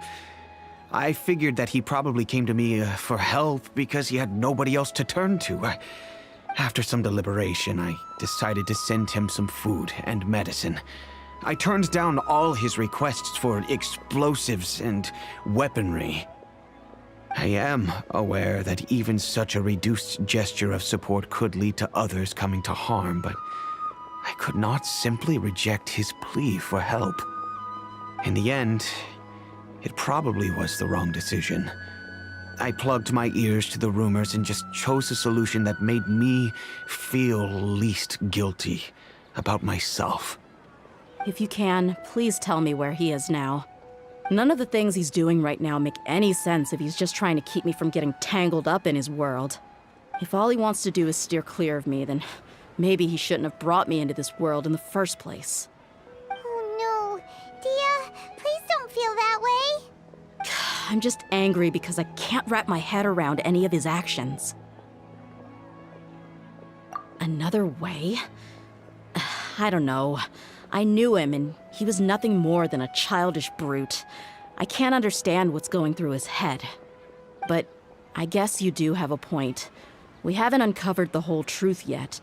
We still need to figure out his exact actions and reasoning for these last few years. I'll do my best to help. Of course, anything between the two of you would need to be resolved between you and him alone. I don't know Kusela's exact whereabouts. Outside of supplying his brigade with some goods, I tried my best to avoid getting involved any further with him. However, there's a man on the list named Jawed. He used to be a mercenary in the desert and is now a member of the Corps of 30. He's responsible for supplying weapons and liaising with the Deccan al-Akhmar's merchant caravan. I think he should know Kusela's whereabouts. I've heard that he likes to have a few drinks alone and enjoy the cool wind at night outside the tavern. Maybe you'll be able to find him there. Understood. Thank you, sir. Then I guess this is bye for now, unless... I'll stay and be with my father here. To be honest, I'm still a little dazed and haven't finished processing everything quite yet. My father has indeed done something wrong, but if I think about it, I'm also not sure if there was a right way to handle this problem. I feel like our only course of action is to turn everything we know over to the Corps of 30 and let them render judgment. Yes. I am prepared to accept whatever verdict they choose. It's time to face my mistakes.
Who are you guys?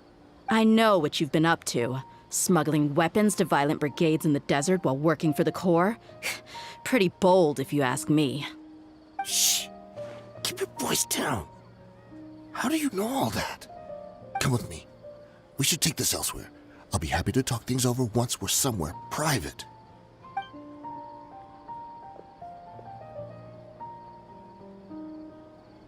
This place should do. All right. Back to my question. How did you all know about me? Don't worry about that for now. You know what kind of punishment you'll face once we report you to the Corps, I assume.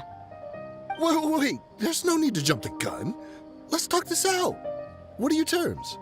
So what's in it for you anyway, Mora?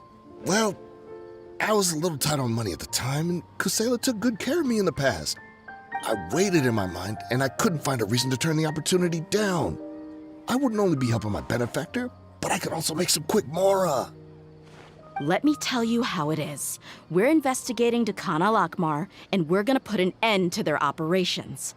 If you provide some help for us, then we might just put in a good word later to reduce the terms of your punishment. Hey, why don't we discuss this a little first? Listen, I made quite a bit of Mora from my last run. You just give me a number, and I'm sure we can... Shut it. My patience is running out. You should know when a mercenary is after something other than money. All right, sheesh. But you gotta promise you'll put in some nice words for me later. They're always on the move. Here's the spot they were at the last time I made my delivery to the desert. Feel free to go have a look. I'm just telling you, though, it's not on me if they're not there anymore. Sure. And then you can forget about any nice words from us. Hey, come on. Now you're just being unreasonable. Really? And how do I know you're not leading us straight into a trap? Don't forget, you're the one with no bargaining chips. All right, I get it. Why don't you go take a look, and if they're not there anymore, I'll try to figure out something else for y'all. Now that's more like it. Let's move. And as for you, try to stick around the city until we get back. You don't want us to call the folks from the Corps and have them drag you back to the city.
That's Nowhere close to hide. enough.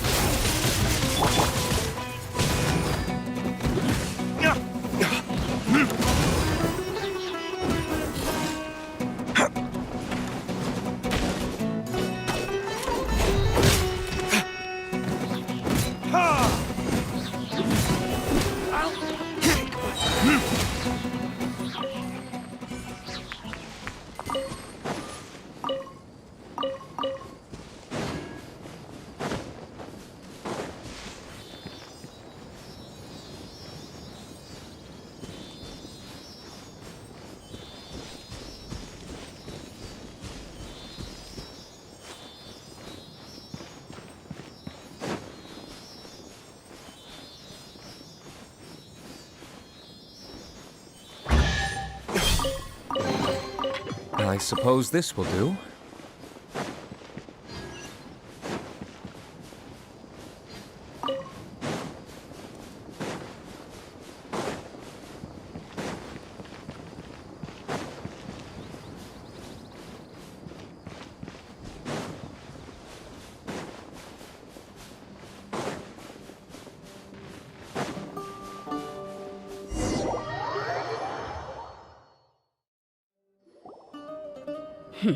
Seems like we're in luck.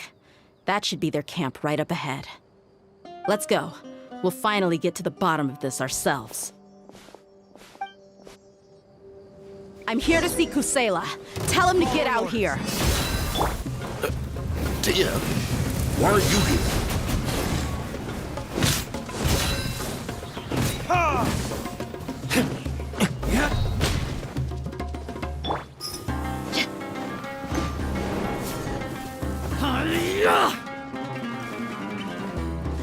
Look alive!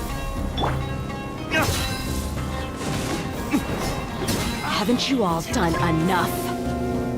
Oh, so are you also here to stop us? Stay out of this. It's got nothing to do with you.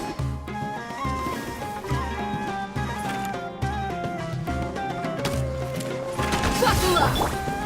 Hey!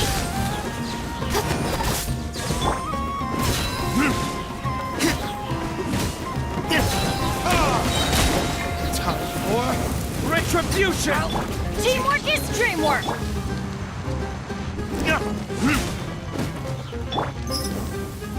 Let's get it on!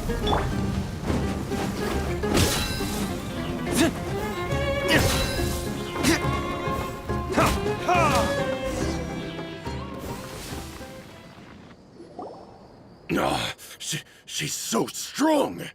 Enough fighting. We all know each other, and I don't want to take things too far. Just bring Kusela to me. There's no use hiding him anymore. Did you understand a single word I just said? Or do I need to bash your skull in some more? All right, everyone, let's all just calm down for a second. Dia, the boss can't come out and see you anymore. He died a long time ago. What? Seems like you've been out of the loop for a while. Guess that's for the best, though. At least, that's what the old man wanted. When did he die? What happened to him? A few years ago, Kusela broke up Dakan al-Ahmar and went to the Deshret's Relics headquarters by himself. So is that when you guys started acting up? We would prefer to call it taking revenge. Every last person in Deshret's Relics must pay in blood for what they did. Let me start from the beginning. Dia, do you know how the head of the Relics maintained order internally? Overwhelming strength and unquestionable authority? Those were a part of it, yes. But just those on their own weren't enough. They had another tool at their disposal. They called it a person's record. Regardless of whether they joined by their own will or were coerced, every person in Deshret's Relics was forced to leave a record of themselves at headquarters.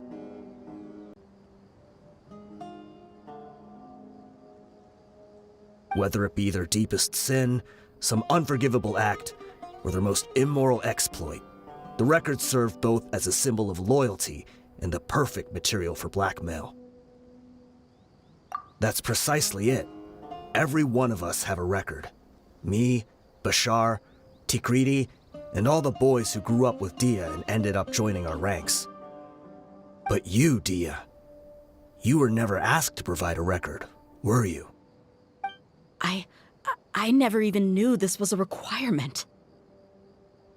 You were probably the only person in all of Deshret's Relics who didn't know about it. Ever since you were born, Boss had been trying to shield you from this organization's sinister rules. Not only that, but he also banned all of us from committing any nefarious acts. He said he'd take care of the dues we had to pay regularly to headquarters. But in the end, he was just an ordinary person. What could he do? He was forced to go to headquarters again and again to account for missed dues and incomplete records. He'd come up with all kinds of excuses and get beaten up as a result. We all knew he was doing that for you.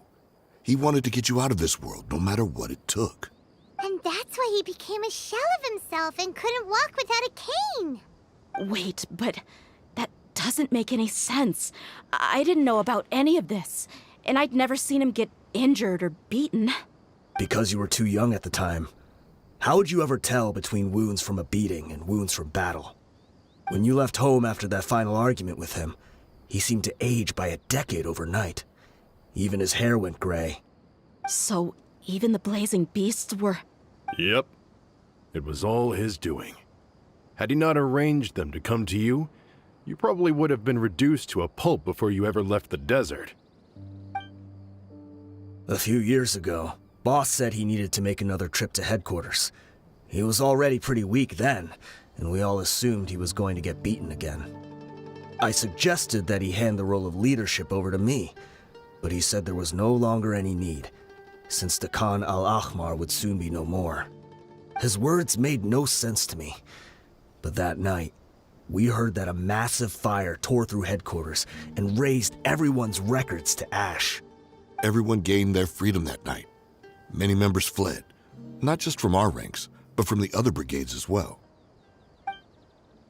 But how could we leave with a clear conscience? All of us who knew exactly what had happened. The boss can't have just died for nothing. Those heartless jerks at headquarters took him from us. From that point on, the sole purpose of the Khan al-Ahmar became revenge. The big fire that Boss started was quite a blow to headquarters' strength. It's given us the opportunity to launch our attack. Even though we're outnumbered, we vowed to see our revenge through to the very end.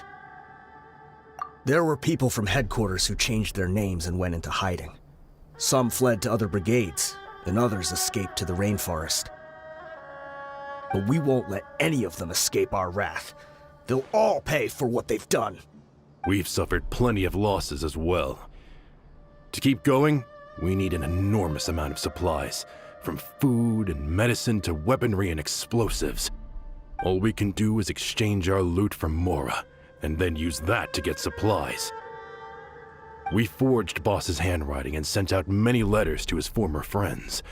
Thankfully, many people were willing to come to our aid. We were also able to attract many mercenaries who shared our goal. We've endured unspeakable pain to win many impossible battles. Deshret's relics have become weaker and weaker, and now we finally have an opportunity to directly strike their headquarters. Paimon doesn't know what to say anymore. We do know right from wrong, but we were sinners from the very beginning. We do not deserve the freedom that the boss won for us with his life. Boss always loved his old-fashioned hero stories. Those tales about sacrificing yourself to save the world. We used to always laugh at him for it. But in the end, he really went and lived those stories out himself. As for me, I never considered myself a hero. We're all the lowest of the low. We have no right to even imagine such an existence. But maybe those hero stories he liked foreshadowed everything that was to come. The spirit of the hero touched all those he had saved, and more people joined his cause. Maybe we were all just acting along with the play in the beginning. But as we acted the parts and recited the lines, we were drawn in. And now, we want to see the story through to the end. I'm sorry, Dia. I know you always found us insufferable ever since you were young. Just think of this as a madman ranting. I'll go with you. Huh? Dia? You wanna go with them? I grew up with these guys, and I know they're not bad people. It's just that some situations get so bad that it's difficult to tell good from evil.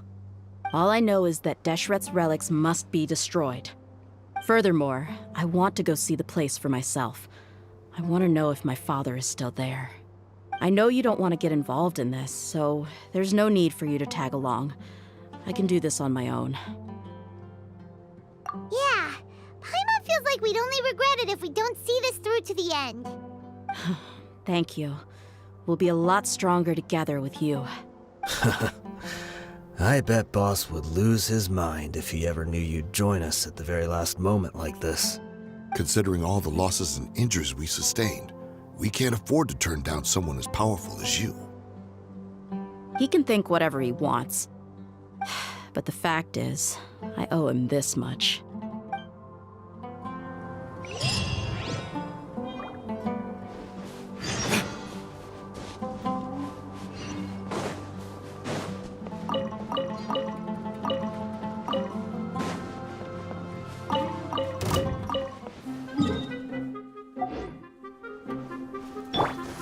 Speed of light! Huh? With sword comes shadow.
Time to Incoming!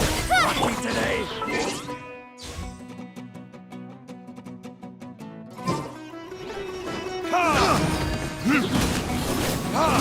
I got care of that. Let me scry! Verdict is that all you've got? Speed of light! Huh? I'll take my... Cut to the chase!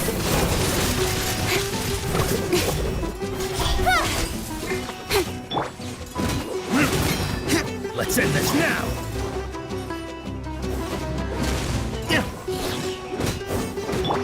Incoming! We'll meet again.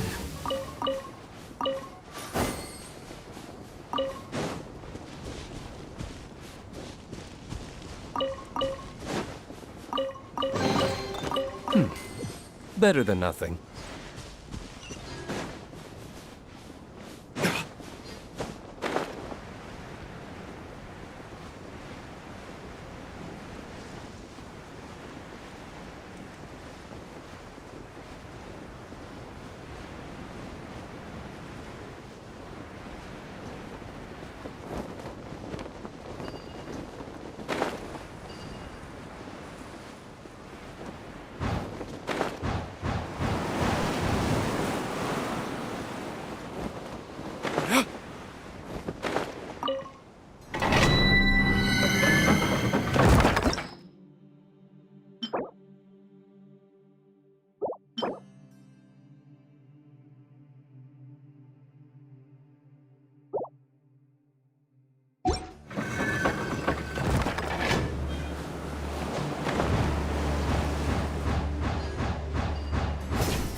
Everybody stand back!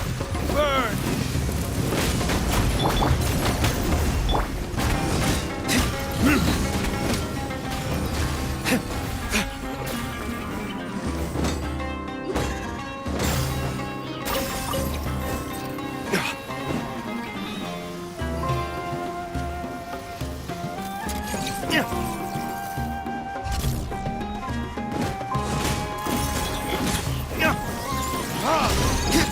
Nowhere to hide. Speed of light. Hey!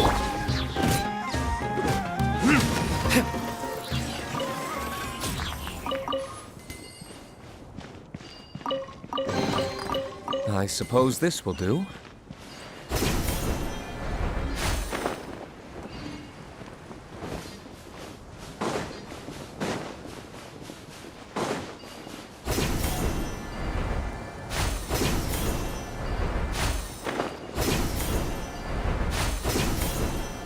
This the entrance? We sure didn't run into much trouble on the way here. Should be. I don't think they have enough manpower left to post guards and defend their perimeters.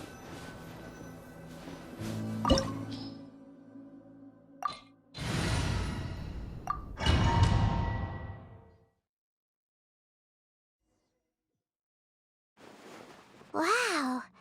Paimon didn't expect it to look like this on the inside. They should all be holed up in here. Don't know how many people they've got left, though. Who cares? We'll round up all of them. Still, we should be careful. Even if they've only got one shot left, it could still take us out. Yeah, we'll know what they're really capable of once we've landed some hits on them. Deshret's relics may have been a force to be reckoned with before, but their name means nothing now. Yeah, they don't stand a chance with you here. I'll take the lead. I've been here once before.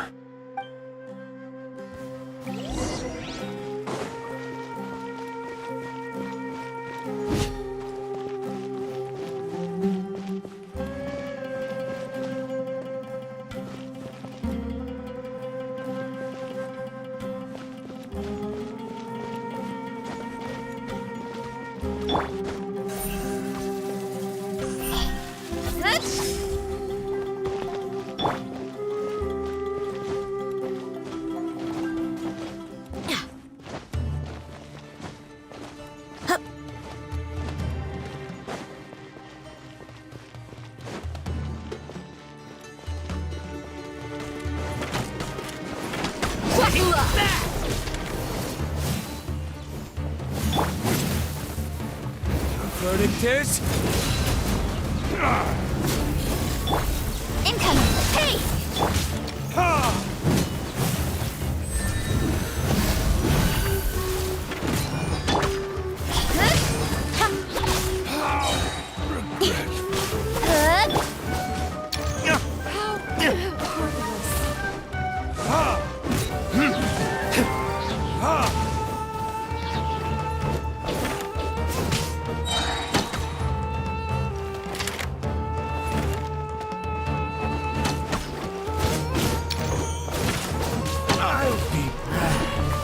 With sword comes shadow.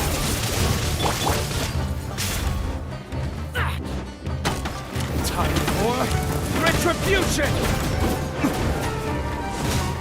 I'll take...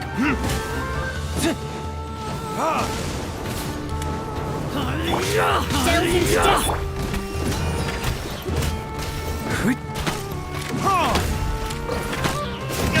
Need...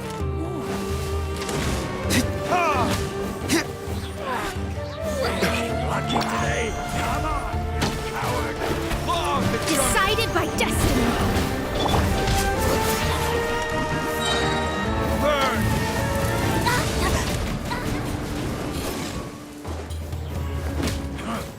You want this? Don't blink.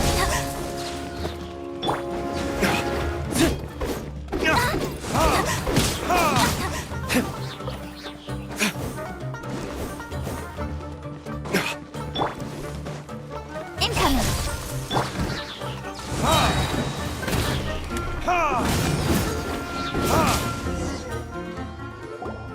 This way, follow me. We're almost there. Wait!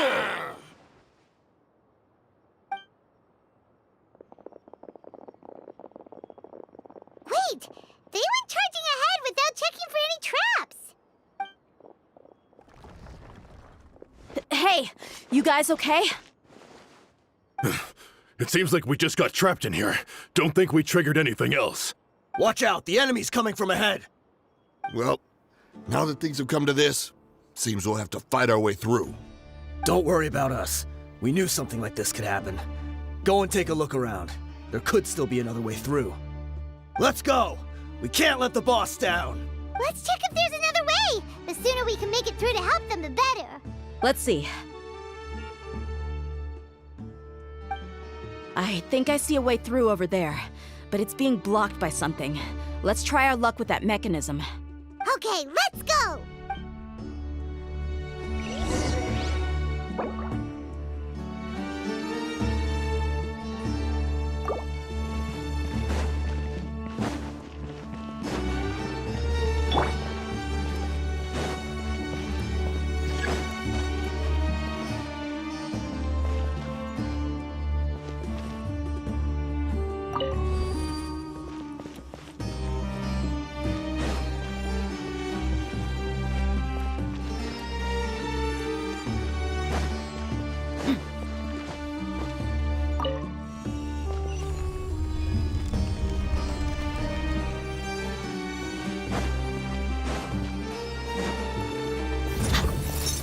dead meat!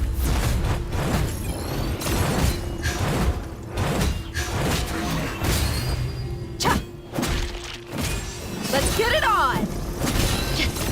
Ha!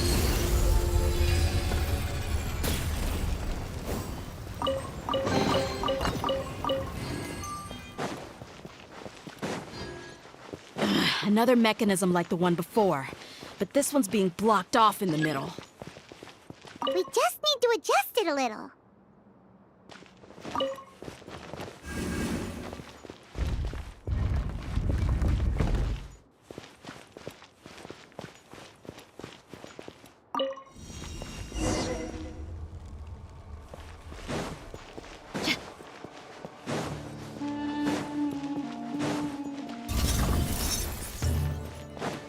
Look alive! Retribution! Nowhere to hide.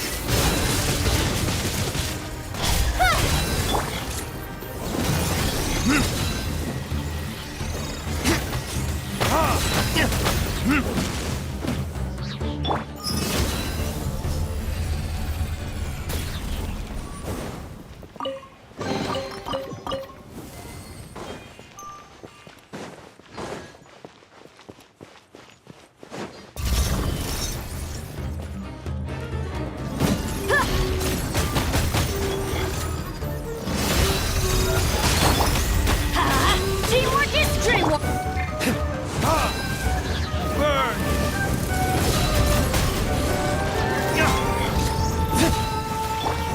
Gloves off!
I wasn't expecting anyone to make it through from the other side. But as a desert dweller, I suppose we should be used to our folks defying all expectations. Don't waste your breath. You have nowhere to run. Run? Had I wanted to run, I would have fled 1,000 times already. I witnessed the golden age of Deshret's relics. Even if I could leave this place behind, all that awaits me now are endless days of humiliation and ruin. Even now, my brothers and I still believe in one thing. The greatest should never live to remember their fall. So you want to go out in a blaze of glory. Let us draw our weapons! We will show them the true power King Deshret bestowed upon his followers. They are but two, while we hold within ourselves the entirety of the relic's glory. Wave 1, charge! Eliminate them! Following orders.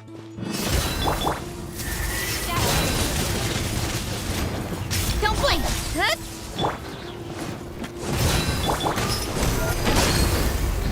Hey! Take that! practice! Don't think that you've won. We're just getting started. Going in! You're dead meat!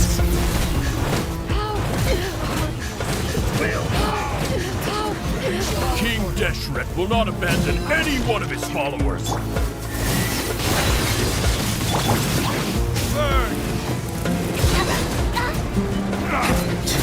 Now you're testing my patience. Look alive!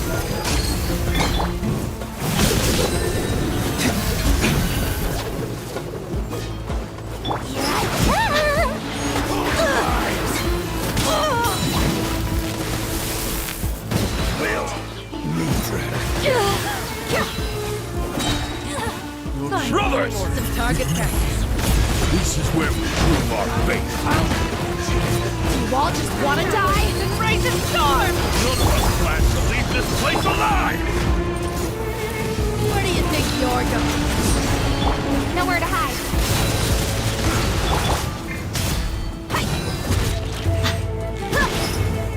Goodbye. But we'll meet again.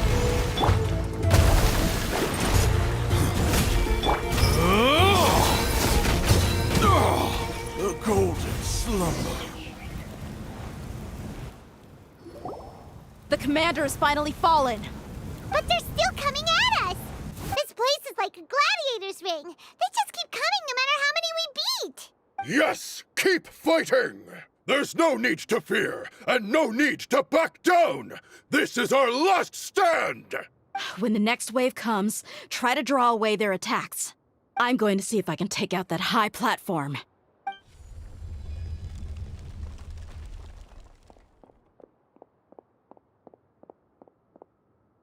Get out of my way! Come and face me, Michel! Ugh, so they've broken through the front as well. Apologies, Lord Michal. They fight like absolute madmen. No matter how much we throw at them, they just keep coming for more.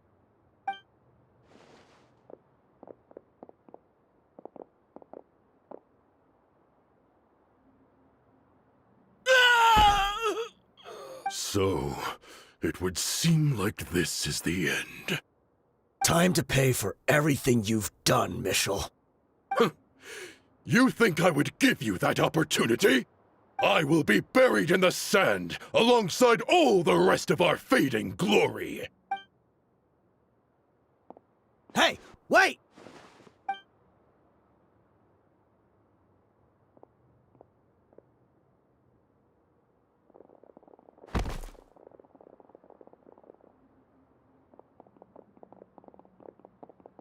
We were too late. It's over. There's no more need to fight. But if you're still going to cling on to your so-called mercenary's pride, then I'll give you all a good beating as well.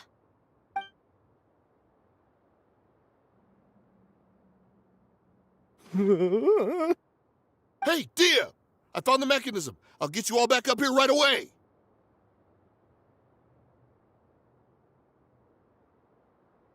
Let's go.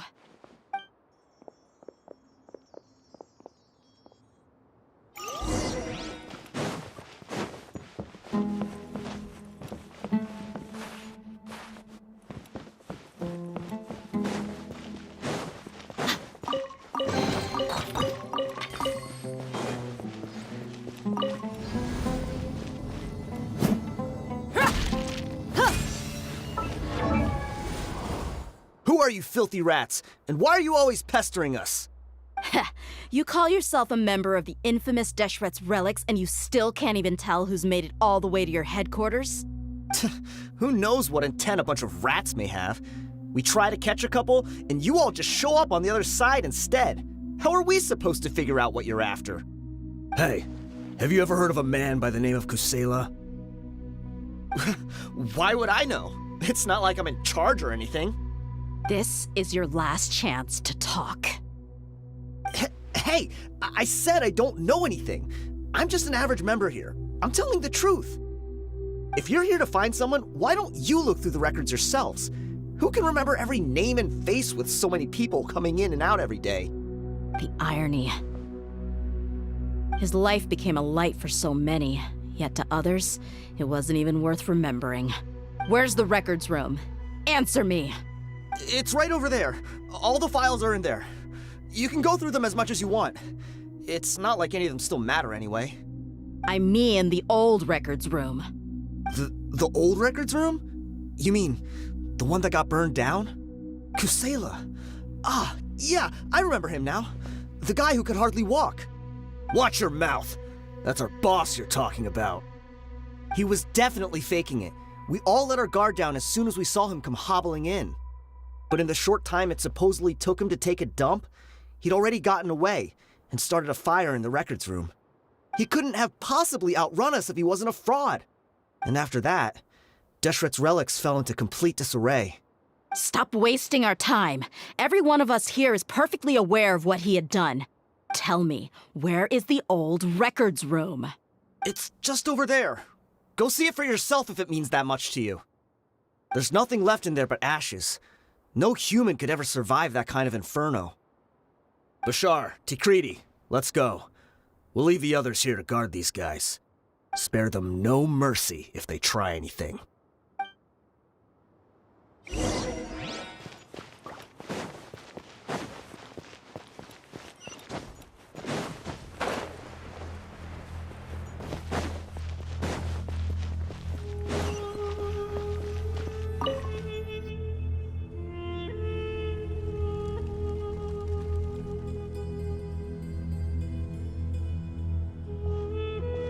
So, this was his final destination.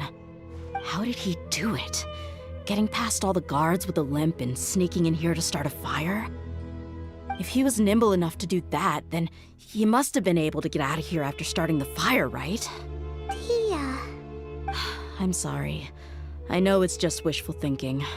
Let's look around. Maybe we can find something that's been left behind.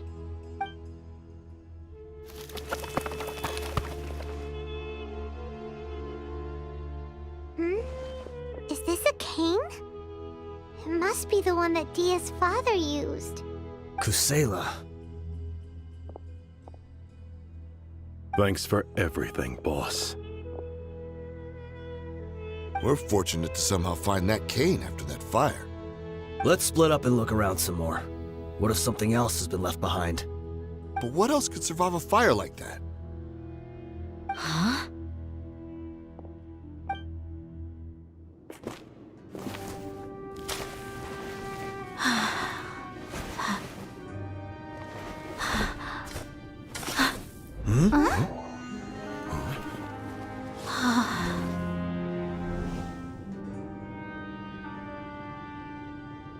Thought so. Wait! Isn't that the toy sword you played with as a child?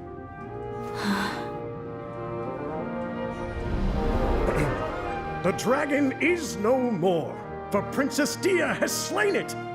Its head now hangs above the city gates. Her bravery has brought eternal peace and prosperity to us all. Dia, come on. This is the most important line. You can do it. But Dia, you defeated the dragon. Everyone's waiting for your speech. Still too shy, huh? All right, I'll do it. I hereby proclaim our victory. Evil shall plague us no more.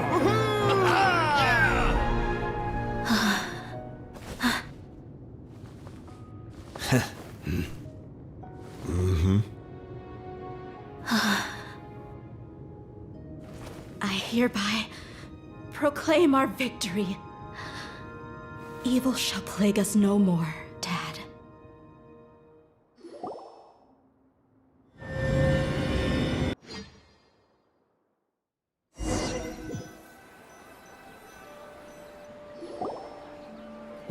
What's this? Don't you remember? You asked Paimon what she would do if she were to wake up tomorrow with loads of money. And Paimon said that she would get boatloads of tasty snacks. You looked super confused at the time, but said it was an adorable thing to say. These opportunities don't come by often. So today, Paimon's gonna treat you to a special crash course on Paimon's life philosophy. Hey, this way you get something from the both of us for the price of one. Anyway, the point is that you should eat to your heart's content. You'll feel better for sure once you've gotten something in your tummy. Junior Zad will also be here shortly. She's already heard that we're back. Aw, thanks, you two. Honestly, this is very unlike me. I just had a lot on my mind on our way back, so I didn't know what to say. My chest was filled with all kinds of intense emotions. They just shook me even more than all the feelings we've shared during our previous adventures. But when everything came to an end, those emotions also vanished without a trace, and I was left feeling more empty than ever before. It was as if I'd lost the thing that was most important to me.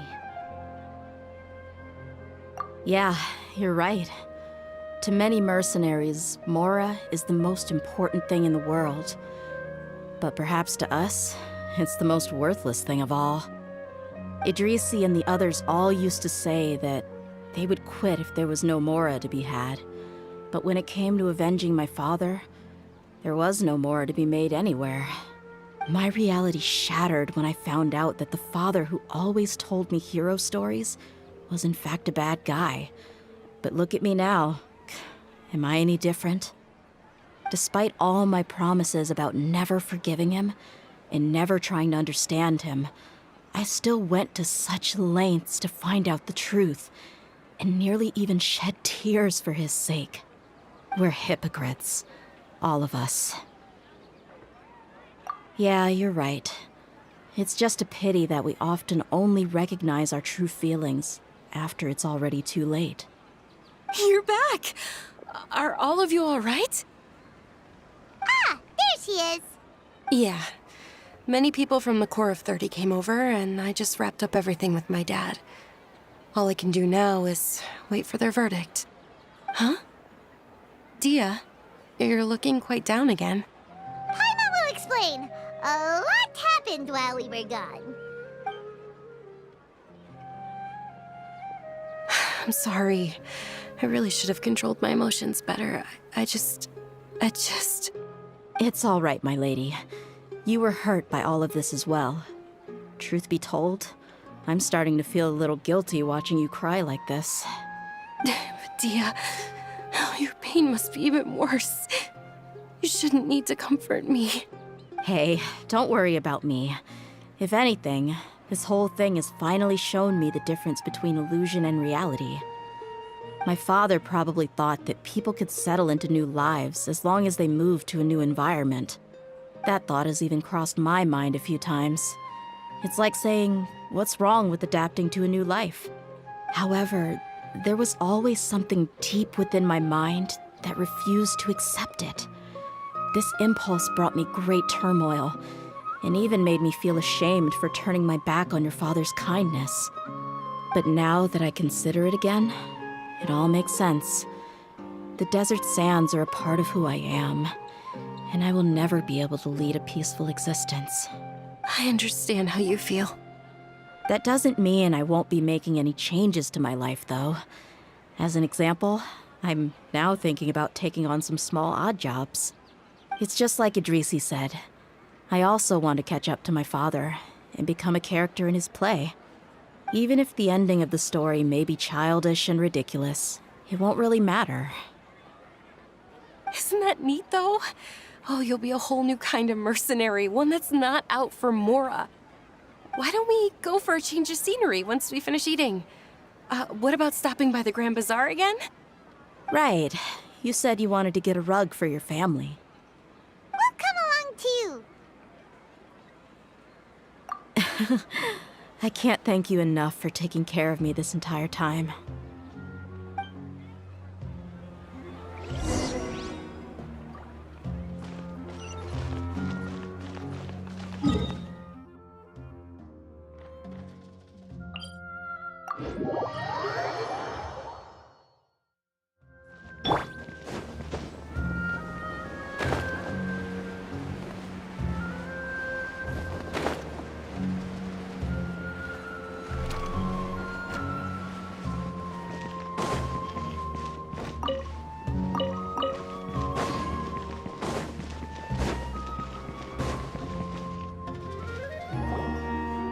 this rug here is quite something. The craftsmanship is exquisite, and the fabric is also of high quality. Ah, here you are. Finally, I found you. Hey! Aren't you that mercenary who bit his tongue? You can still talk? Wait, are you here to take revenge on us? What are you talking about? Do I look like I could take you all in a fight? I just came here to give you something. I'll be on my way to give myself up to the Corps after this. Once I woke up, I hurried to the Khan al-Ahmar's camp, hoping to alert them to your presence. But when I got there, I found no one except the members who were still too injured to move. Ah, so you probably got there after us. Yeah, they told me that they had exacted their revenge, and everyone had turned themselves in to the authorities. Even that last camp was not going to last for much longer. I had joined the cause to repay an old favor from Kusela. Now that everyone's already turned themselves in, I might as well do the same. One of the injured members gave this box to me, and told me that it contained some of the old man's last possessions. Everything left in the camp will get confiscated, so I figured I should get this to you before the Corps could get their hands on it. Thank you. No worries. We are all just living our own truths. There's no need to comment or judge anyone for it. So this box contains everything that Dia's father left behind. Huh. It feels lighter than expected. Well, back in the day, the first thing he did with any Mora was spend it on things like drinks and meat. But let's see what's inside. What's this? It's just a bunch of junk. It kinda stinks. Perhaps it's just been left unopened for too long. A handwritten copy of a storybook. The paper's already yellowed, and it looks like it's about to fall apart. It was against the Academia's rules to possess books for personal use. If he was going to break that rule, he could have at least copied something useful. That probably means this was really important to him. And here are a few bags of children's snacks. The packaging's completely deteriorated. Maybe that's where the smell was coming from. Did he get those for you? Yeah, but here's the thing, though. Even when I was a child, I was never a fan of these kinds of snacks. He'd always say that he got them for me, but in the end, he always ate more than I ever did. Who even leaves snacks in a box like this anyway? Isn't that just common sense? Forget it. Let me see what else is in here. A razor, some buttons, some round iron tiles, a wooden toy puppet, a wool scarf, which from the looks of it probably belonged to a woman, and a hair clip? Why are these things here? I'm suddenly feeling a little scared. I'm sorry, my lady, but this is just the kind of man he was. He probably saw this box as some kind of personal trash heap and dumped any and everything in there. 2 empty liquor bottles. Tell me, you guys, are these the kinds of things that a normal person would leave behind? Huh? There's something in the bottle! Oh, you're right. All right, I got it out. It seems to be a piece of paper with some writing on it. The bottom part's all damaged from moisture, though. Let's hope the writing didn't smudge. I was suddenly seized with an urge to write a letter after finishing this bottle. I just folded it up and left it in the bottle, though. If I end up forgetting about it, it won't really matter. To Dia. It's a letter for me? It's all right. I'll just read it out. If he went to the trouble of writing a letter, there must have been some important things that he wanted to say. Or at least record down. My condition's becoming worse and worse. Can't even walk without a cane anymore, much less go out and have fun. Guess I don't have many days left. If you're reading this letter, then I suppose I'm already long gone. You were adorable as a baby. Everyone loved you. And regardless of whether you were crying or laughing, everyone enjoyed having you in the group. But once you grew a bit older, you were no longer nearly as happy or cute. It's probably the guy's fault. Can you believe this guy? He can point the finger at himself. Anyway, back to the point. To summarize, I'm writing this so you would know not to feel sad for me, even if you end up finding out the truth. The reason being that I was never your father to begin with. Wait, what? Surely, he must be joking, right? I don't know. I was quite formidable when I was young, and 100 times cooler than some so-called flame main. Really felt like the whole world was under my feet. With just a teeny tiny bit of effort, I felt I could rule over the entire desert. But as fate would have it, I went out into the desert for a drink one day and discovered a baby in the sands. It was you. You were just lying there, small and helpless. You were so tiny that if the wind blew for just a little while longer, you would have been buried forever. But your cries were so loud they made my head hurt.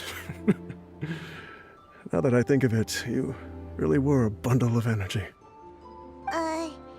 Sounds like he's serious. I told Idrisi and the others that I had slipped up with a woman while out and about. None of them even doubted me. I'm sorry that I had to lie to them for so long, but I really had no other choice. I was their most esteemed leader, after all. It's not like I could just tell them that I suddenly wanted to play at being a father. At this rate, I'll puke up all the liquor I just drank from this bottle. Anyway, Dia, you possess the kind of freedom and kindness that we could only dream of. As far as how you should live your life, that'll be up to you to decide. That's the end of the letter. In the end, he was still thinking of me as a little child. I suppose, or I would have suffocated under the sand a long time ago. He was a good father to you. The fact that he wasn't a blood relative doesn't change that. Yeah. It's just a pity that we had to learn the truth of everything like this. Do you already have some ideas about the decision that he wanted you to make? I do. If he first found me alone in the sands, then I want to try my hand at finding the person who abandoned me. I just have one wish. To tell them a story. That there once existed a childish and foolish jerk with a heart of gold. And that only under his care was I able to grow and mature into the person I am today. If you end up finding any leads, can you share them with us? We go on adventures all the time. Maybe we'll be able to find some information for you. Sure, I appreciate it. I wasn't expecting you to be so enthusiastic. I'll help too. Thank you. All of you. Thank you so much. My life has certainly had its twists and turns, but I've always considered myself lucky. Because no matter where I've gone, I've always been surrounded by incredible kindness.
Speed of light!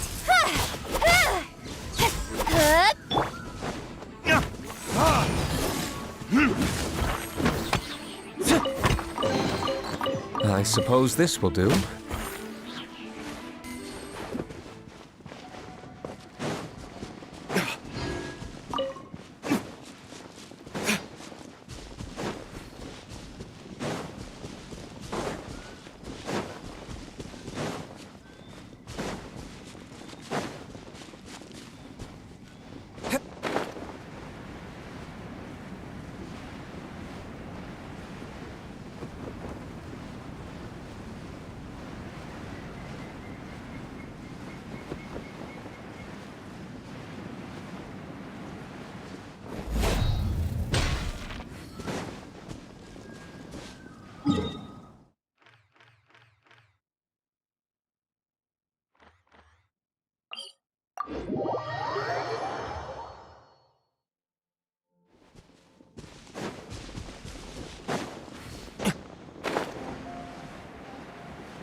Speed of light! Hey! Yeah! Not bad, as far as treasure is concerned.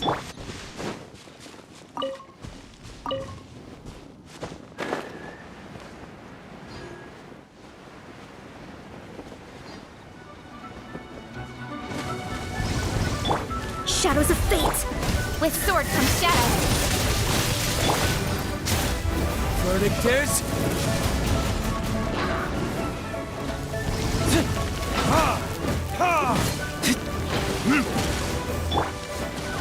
Incoming!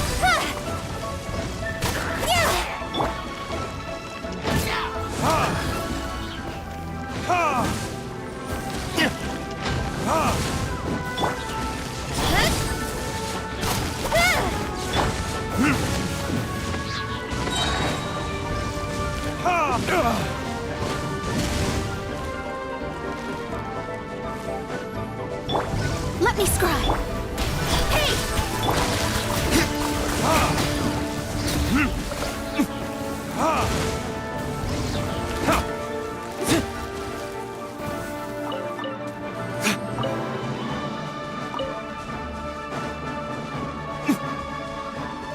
I'm going in! Time for retribution!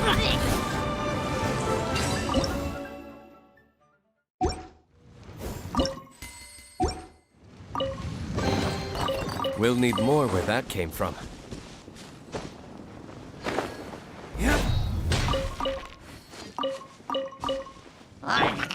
Cut to the chase! Don't blink!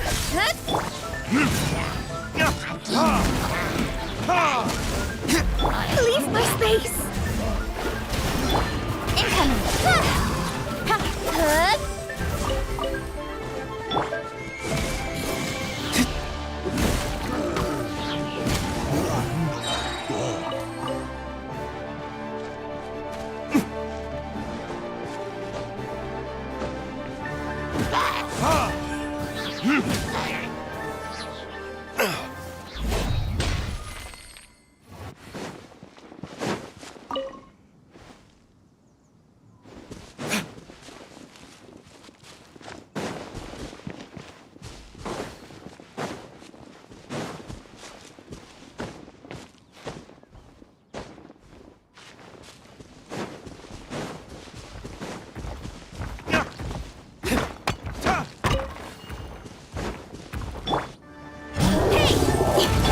Shadows of fate!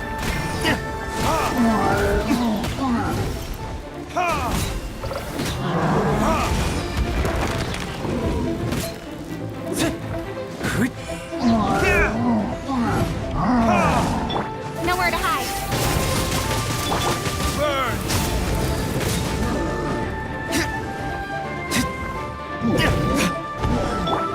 Speed of light!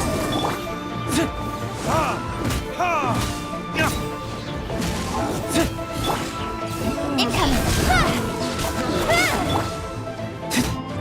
With sword comes shadow.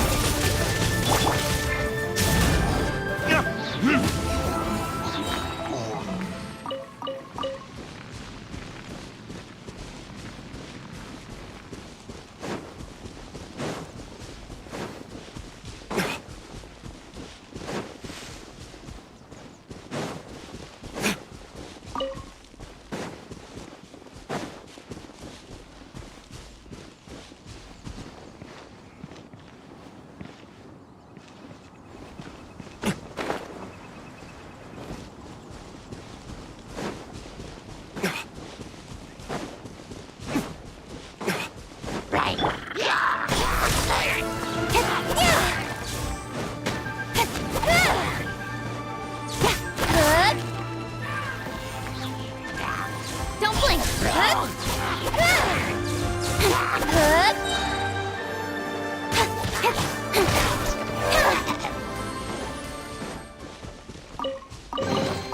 Not bad, as far as treasure is concerned.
What's your name, buddy? Are you here to buy some medicine? Where are your mom and dad? Are you lost? No, I'm not. My name's Ayu, and I'm here because... Hey there, Chi-Chi. Hi, Gray. What's going on? Hi, Traveler and Paimon. You've actually come at the perfect time. This little boy seems to have gotten himself lost. I think he must be new to the city, probably wandered away from his parents and... No, listen to me. I'm not the one who's lost. It's my dad. Your dad? How does a fully grown man manage to get lost in Liyue Harbor? Well, my dad's always been kind of forgetful. In the past, he was just a little slow to react sometimes. But I'm worried that it's getting more serious. So... She went out a few days ago to gather some herbs for my dad, but she still hasn't come back. Meanwhile, my dad's been getting worse and worse. I remembered that the owner of Boo Boo Pharmacy always runs a clinic in Chingsa Village during the Lantern Rite, so I thought, why don't I take Dad to Liyue Harbor to see him there? When we got to the city gate, I took a moment to ask the Millelith guards for directions to the pharmacy. And then, when I turned back around, my dad was gone! I asked the Millelith guys to go find him, but he said they won't be able to send that many people. So then I figured, maybe I can ask some other people in the city to help. You came to the right place. We're pros at finding people. Isn't that right, Traveler? Genshin can help. She has a good sense of smell, like a dog. Hey, who's talking about me behind my back? Chengsheng, Chi-Chi meant that as a compliment. There's no need to be upset. Hello, child. You mentioned that you were looking for the owner of Boo Boo Pharmacy. How might we be of service? You have a talking snake? Oh, are you Uncle Baiju? Uncle Baiju? Chengsheng, now's not the time. My dear boy, could you tell me more about your father's condition, as much as you can recall? Yes, Uncle... Dr. Baiju. I see. And your family lives near Chingsa Village, you say? I visit patients there frequently, but I don't recall ever seeing you or your parents. Uh-huh. My mom doesn't like meeting other people, especially during Lantern Rite. She always tells me to just stay at home and keep my dad company. Is that so? Ayu, by any chance, is your mother's name Jiangli? Whoa, yeah, it is! Do you know my mom, Dr. Baiju? I certainly do. Gui, Chi-Chi, are there any pressing matters in the pharmacy at the moment? Ayu's parents are old acquaintances of mine, so I would very much like to assist with the search. Would the two of you have time to join me? Don't forget us two! We already told Ayu that we'd help! Oh, really? Well, that's wonderful. We are most grateful for your support. Chi-Chi and I need to clear up the shop front first, but once that's taken care of, we'll be right out to help you with the search. Family is very important. Thank you. Then I'll leave you to handle the pharmacy. Traveler, Paimon, why don't you come with me and Ayu? Let's start by talking to the Millelith guards at the city gates, see if they have an update.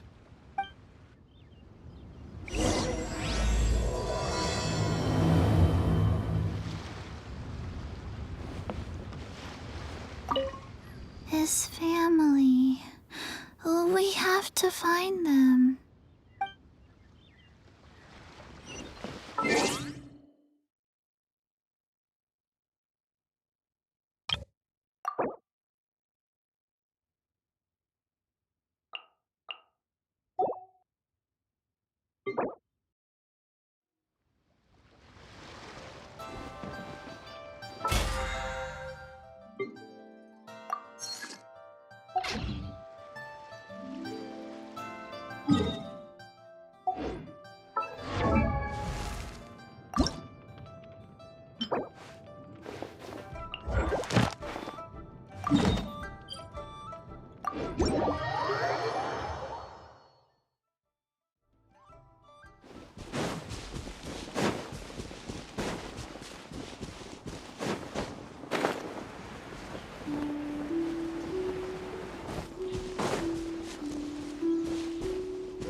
into destiny!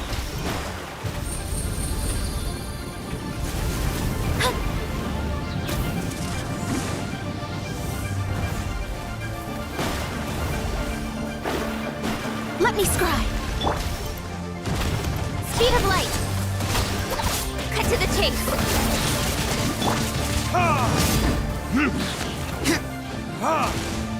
Time for retribution!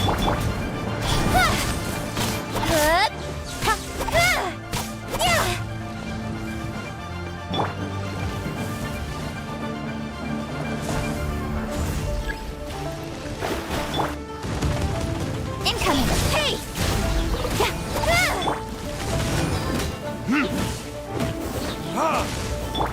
Nowhere to hide!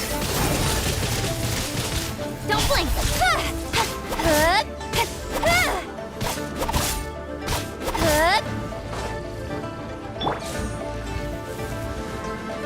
Delve into death! Speed of light! Hey!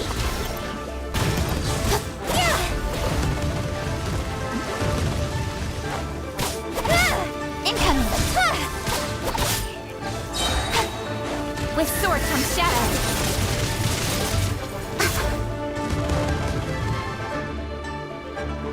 Let me scry!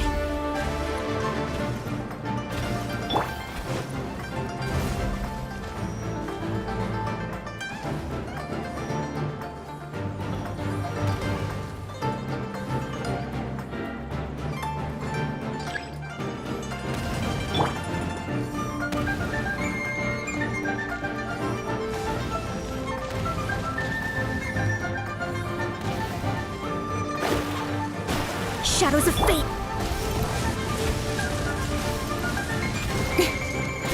Hey!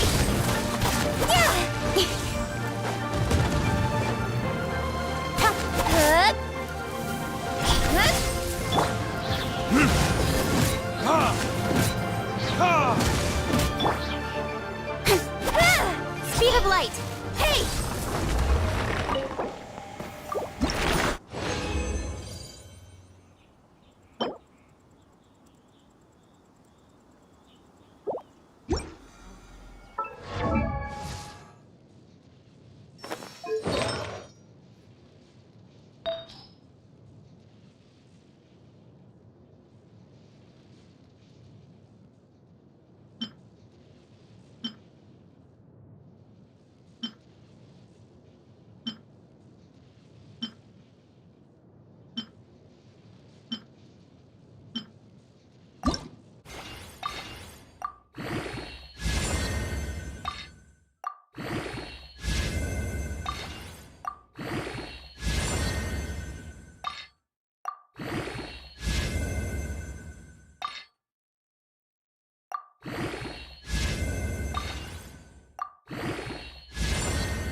Delve into destiny. Incoming.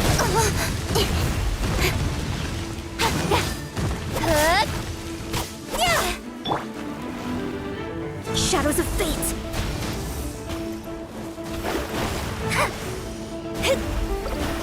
I'm going in. Speed of light. Nowhere to hide.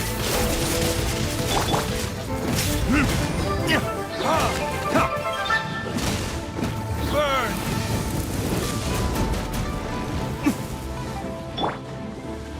Let me scry. Incoming.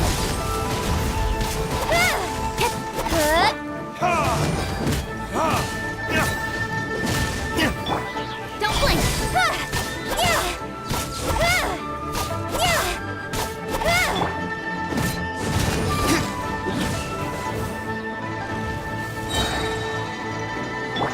Shadows of fate.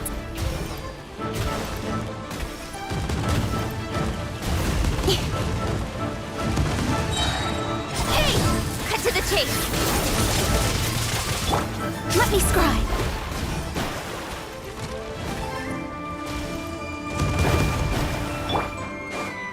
Incoming.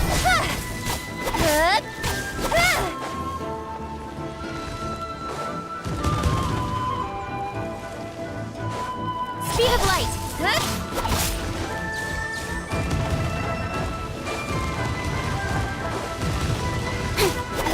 Don't blink. Hey! Delve into destiny. Written in the stars. Teamwork is dreamwork. Verdict is... Ha! Ha! Ya! Ha!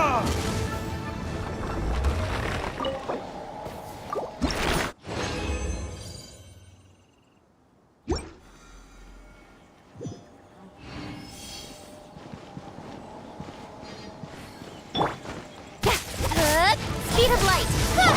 Shadows of fate. With sword comes shadow. Incoming. Hey! Ha! Ha! Speed of light. Ha!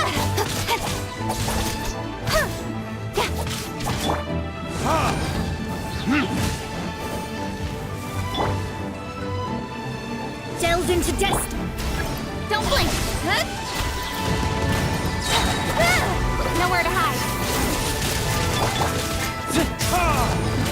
Time for retribution! Incoming. Hey!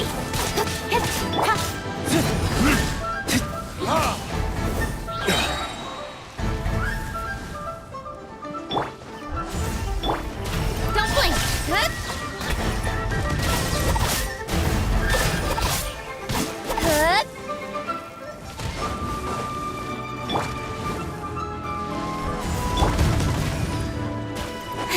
Speed of light.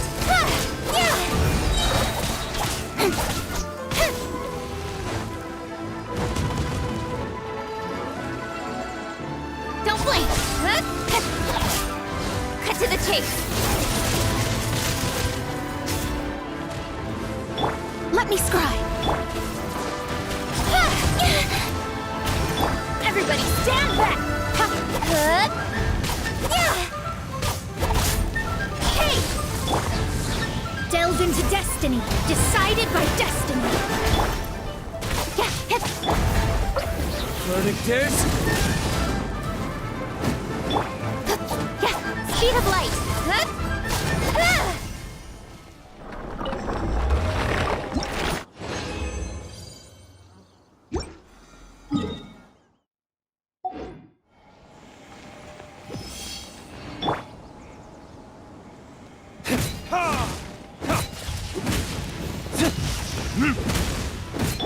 Incoming.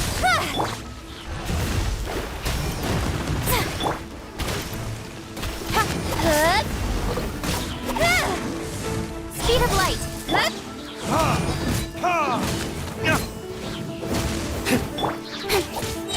With sword comes shadow.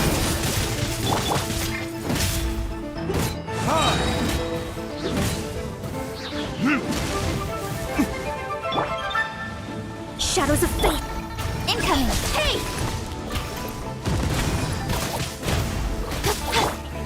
Burn!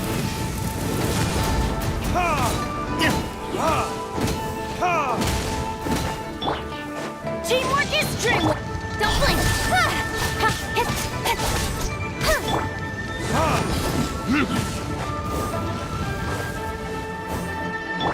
Delve into destiny!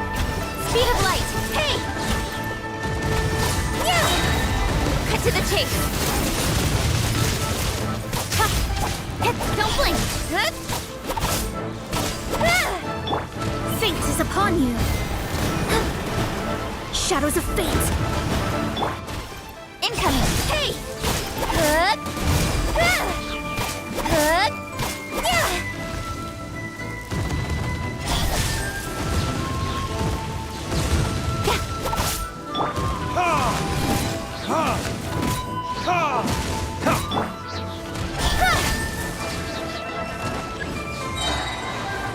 Nowhere to hide! Furnaces? Don't blink! Hey!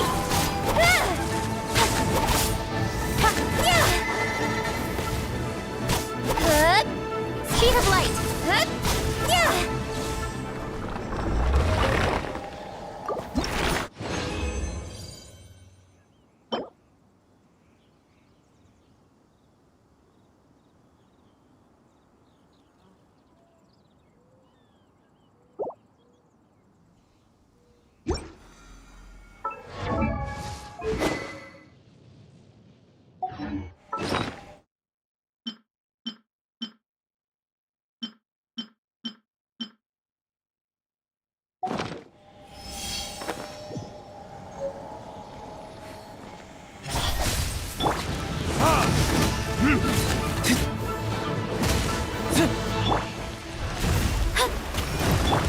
Don't blink! Hey!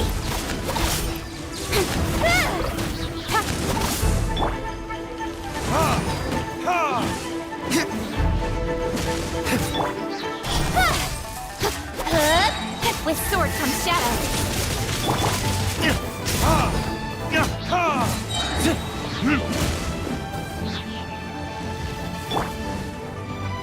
Delve into destiny. Speed of light.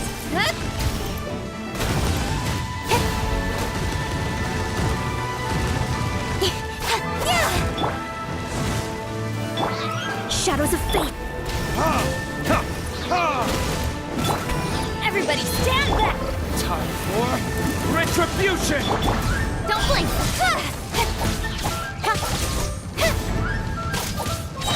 Cut to the chase!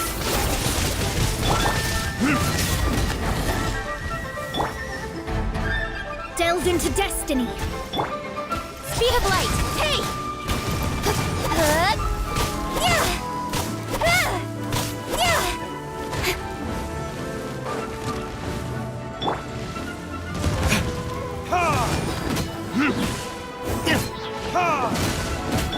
Let me scry!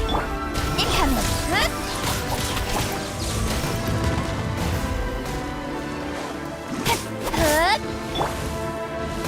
This was not foretold. Written in the stars. Burn!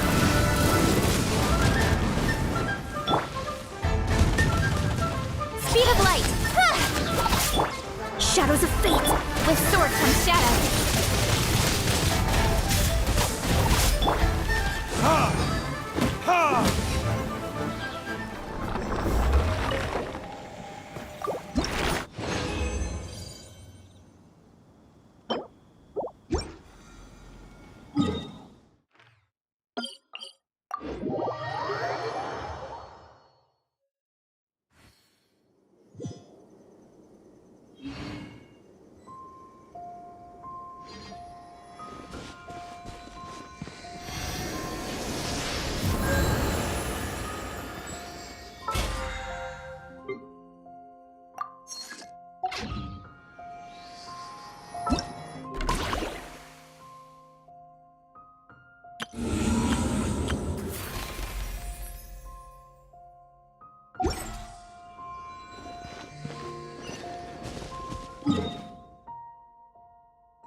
They searched to the north, but couldn't find anyone who matched the description.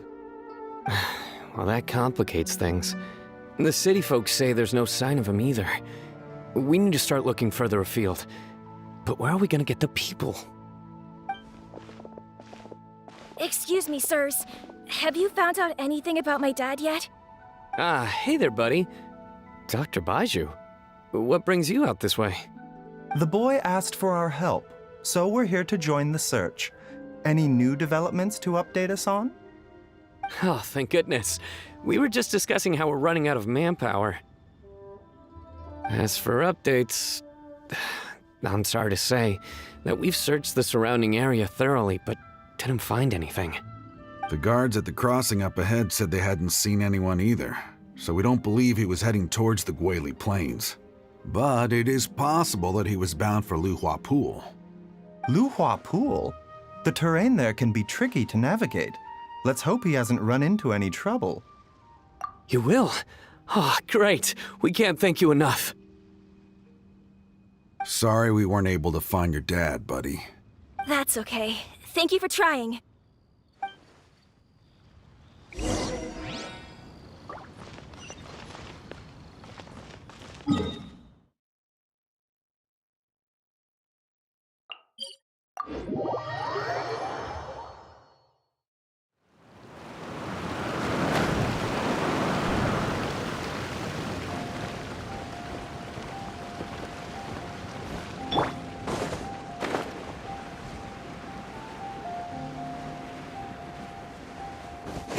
Dad! Dad, can you hear me?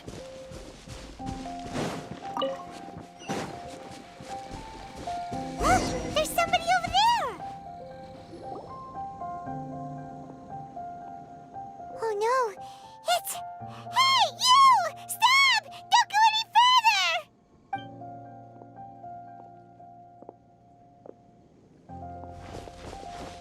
Watch where you're going! Oh, dear customer, Wangsheng Funeral Parlor does appreciate your patronage, but you needn't hasten the inevitable. Huh? Dad! Hey, Hu Tao! My, who do we have here? It's the Traveler in Paimon, and my worst nightmare. I see she still hasn't warmed to you. Thank you, Director Hu, for saving this man. Dad, are you okay? Do you recognize me? It's me, Ayu. You're... Ayu? Who am I? Your name is Jia Liang, and you live just west of Qingsa Village. You were supposed to come to Liyue Harbor to see the doctor. Remember? Does that jog your memory? Oh, my name is Jia Liang. Liyue Harbor. See the doctor? Yes, I'm Jia Liang, and I need to see the doctor. Wait, why do I need to see the doctor? Uh-oh. He seems in really bad shape. We need to get him back to Boo Boo Pharmacy right away. Sorry, Hu Tao. Gotta dash. Dinner's on us next time. Hold on a second. You're not seriously thinking of taking him to Boo Boo Pharmacy in this state, are you? Huh? Why not? What's the problem? Come on, Baiju. Don't tell me you haven't noticed it. Didn't your master teach you how to spot the signs? Why do I get the sense that you spotted them right away, but you're planning to use it for your own ends? Use what? What are you talking about? Paimon's lost. There are traces of god remains in Jia Liang's system. Oh, yes, but more importantly, they're on the verge of an outburst. If that happens, the consequences will be unthinkable. Paimon, sorry, what? God remains? There's no need to worry, Director Hu. I have methods of keeping them at bay. It is the sworn duty of all who practice medicine to cure illnesses and save lives. What reason would I have to neglect a patient in need who is right there in front of me? Besides, it was my late master's dying wish to be able to save this patient in particular.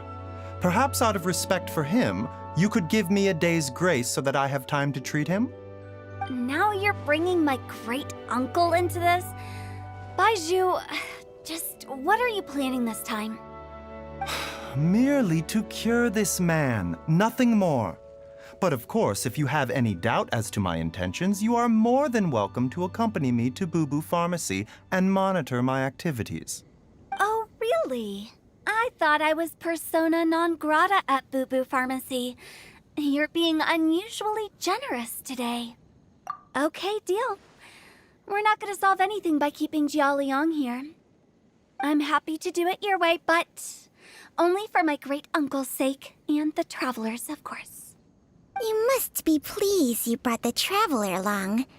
Otherwise, this would have been a much more vexing ordeal. Well, time is of the essence. Let's get ourselves back to Boo Boo Pharmacy at once.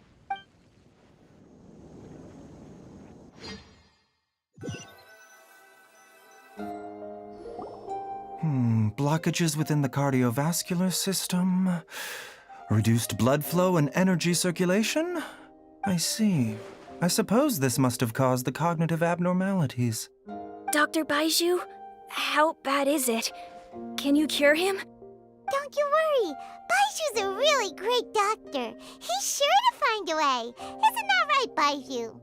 Ayu, do you know when your father first started displaying these symptoms? I'm not sure. He's been like this for as long as I can remember. But it wasn't as bad as this when I was still little. So it's been a long time indeed. No, I have a treatment plan in mind. We can start tonight. Come and see me again tomorrow morning. I promise that by then, Ayu will find his father healthy and lucid again. Thank you, Dr. Baizhu. Thank you so much. If you still have any misgivings, Director Hu, please feel free to hang around for as long as you wish. However, it would be best if you step outside this room. A doctor must be able to focus when treating a patient. Any distractions heighten the risk of complications. Yes, of course, absolutely. I'll just go and look at the flowers or something.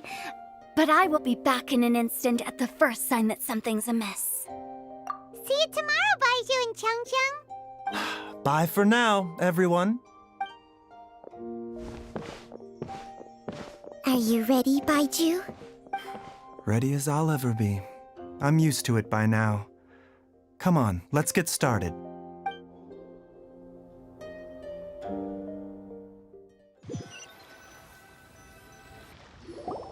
All's well that ends well, huh? You know, Paimon's kind of curious after hearing Baizhu mention those people from his past. What do you think they were like? Yeah, you must be curious too, right? Let's go see what we can find out while Baizhu's busy treating Ayu's dad.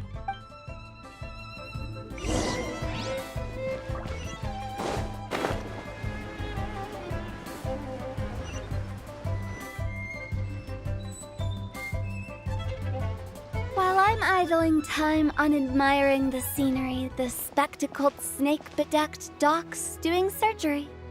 Hello, you busy bees, and what do you have to discuss with the funeral director today? Actually, don't tell me. Let me guess. From the looks on your faces, you've got some questions for me. Guilty as charged. So, we were just a little curious about Baizhu's master. What was he like? Oh, and also, how come you and Baizhu could tell so quickly that Jialiang had god remains in his system? Huh? I thought I told you once before. Wangsheng Funeral Parlor was first founded to fight back against the vengeful wrath of gods defeated in war. Well, it is a dusty old tale by this point. Long story short, in the ancient world, dead gods were acting up, so our ancestors started purifying the air and burning the bodies of the deceased to guard the border between life and death. These days, we don't deal with the wrath of the gods anymore, but all the relevant know-how is still passed down to each generation, so we can identify gods' remains when we see them. Okay, Paimon gets it now. Wait, so how did Baizhu learn to spot them? Almost certainly from his master, who was also my great-uncle. Baizhu's master was my grandpa's younger brother, a former deputy director of Wangsheng Funeral Parlor. Wow, fancy that! Huh. So, if he was from Wangsheng Funeral Parlor, how did he end up as Baizhu's master? According to my grandpa, he and my great-uncle once went traveling together when they were young. They ended up at Chenyu Vale, where they met a pharmacist. That pharmacist must have cast some sort of spell on my great-uncle, because after that encounter, he suddenly announced he wanted to leave the family business and go practice medicine instead. My grandpa had a huge argument with him, but he couldn't convince him to stay. So my grandpa inherited the funeral parlor, while my great-uncle stayed in Chenyu Vale to practice medicine. They never spoke to each other again. Funeral director to doctor is a pretty big career change. Kinda hard to imagine. But why did it drive a wedge between them for the rest of their lives? That seems a bit extreme. If he had just become a regular doctor, there would have been no issue. After all, the Wangsheng Funeral Parlor wasn't unlike a regular doctor's clinic in the early days. But according to my grandpa, the pharmacist they met had a very ominous aura about him. And on top of that, the kind of medicine practiced in the Chenyu Vale tradition goes against the natural order of things. In what way? Don't know. My grandpa didn't know the specifics. And you've seen how wary Baizhu is around me. He'd never tell me anything. But even that says to me that he definitely has something to hide. One thing I do know about Baizhu is that he's obsessed with the idea of immortality. But whether that has anything to do with what he's hiding is hard to say. Anyway, so I will be sticking around here for now to keep a close eye on the situation. Maybe tomorrow I'll finally figure out what he's up to. After all that, it seems like we have more questions than answers. Never mind. We'll just have to ask Baizhu himself about all of this tomorrow.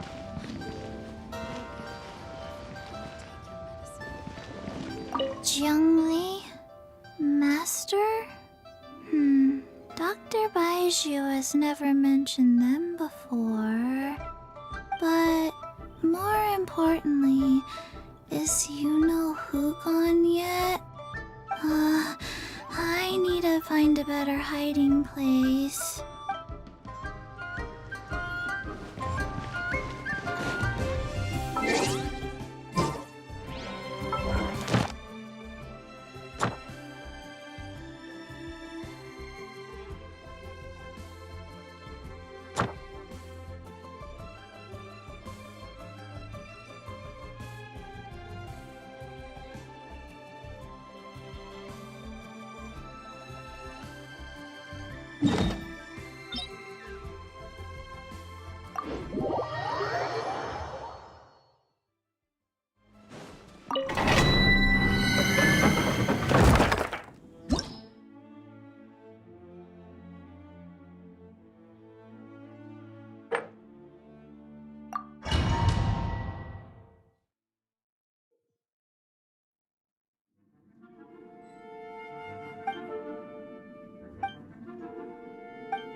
Nice and spicy.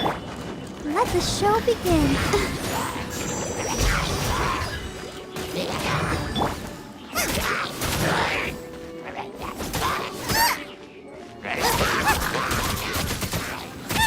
Booba, get the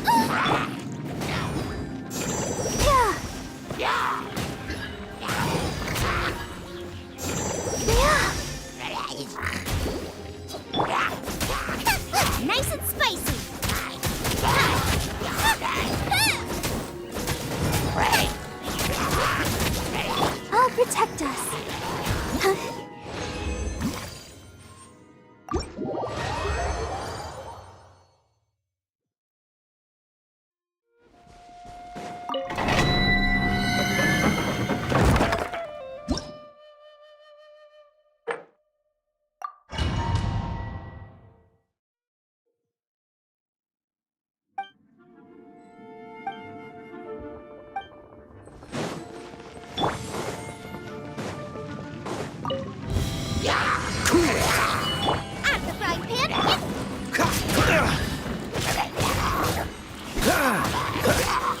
Dodge this!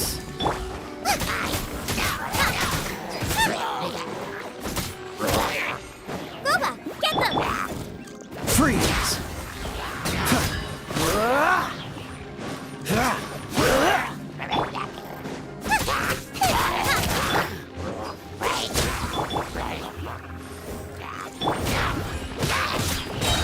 Oh, so sorry.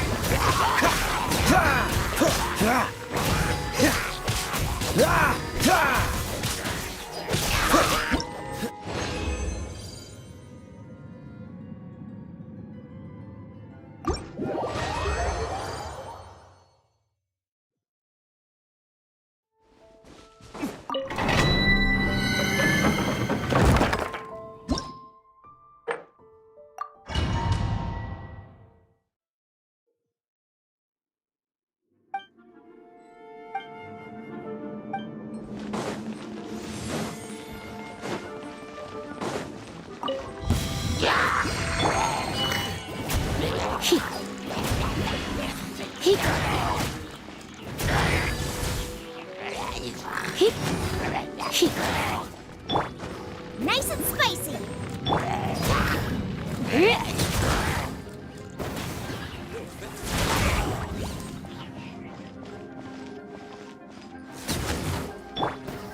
Booba, get them!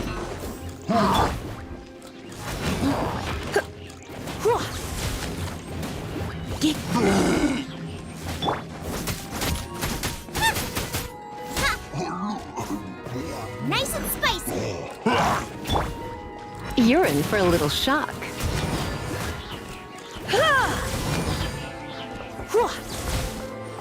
Come a little. Out of the frying pan, into the fire.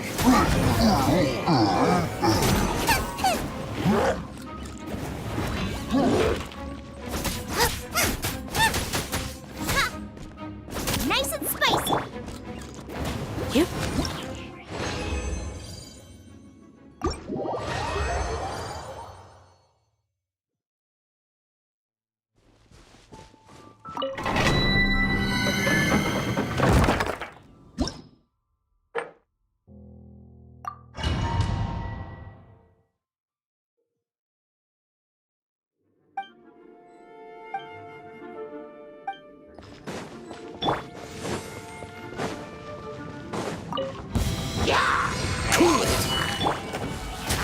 You're in for a little shock.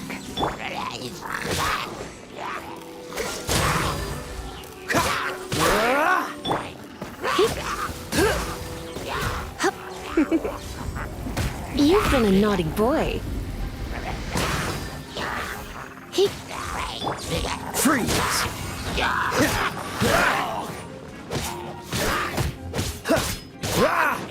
Dodge this!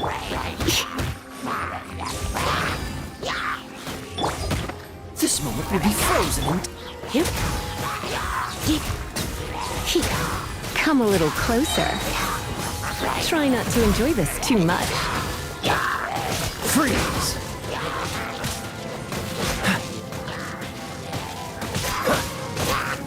Cool it!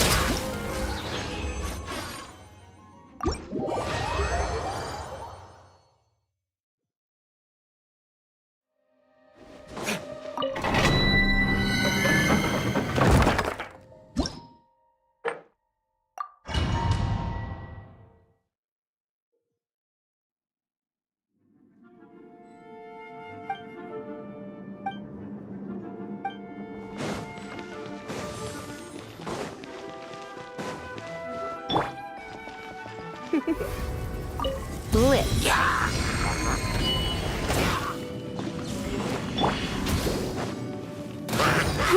Let the show begin.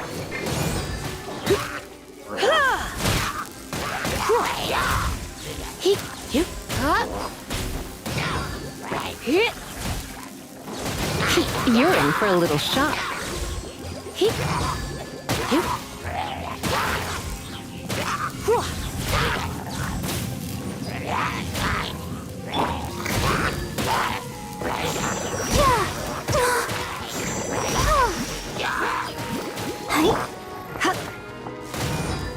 a little closer.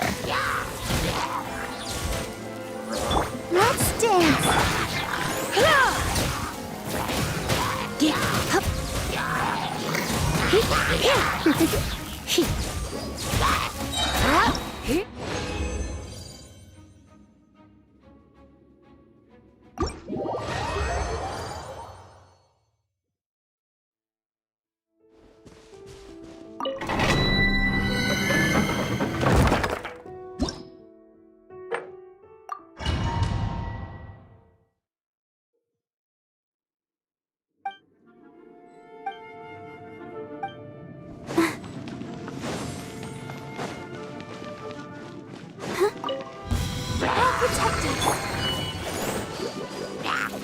Freeze!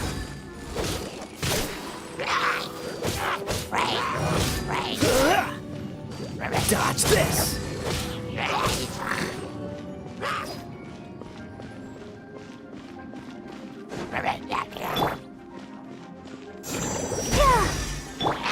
Freeze!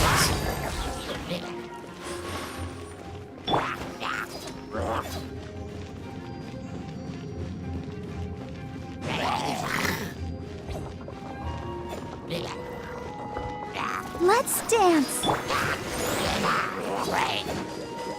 Cool it! What's the...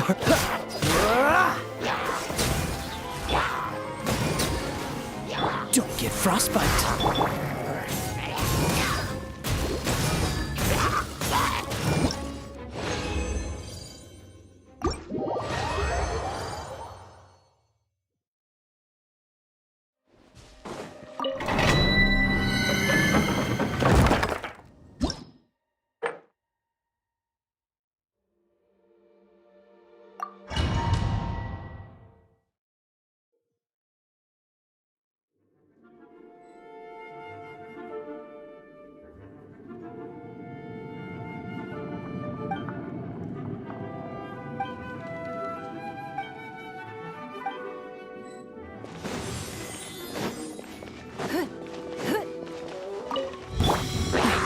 Freeze!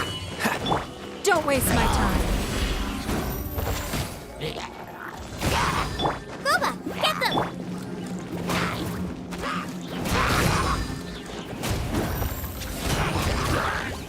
Give up.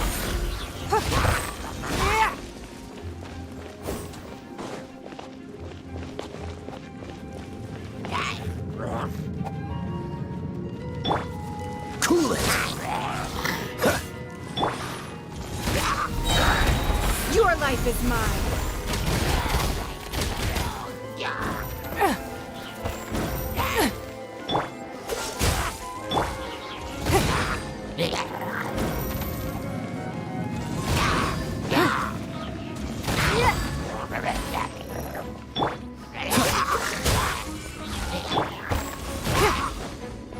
Nice and spicy. Don't waste my time.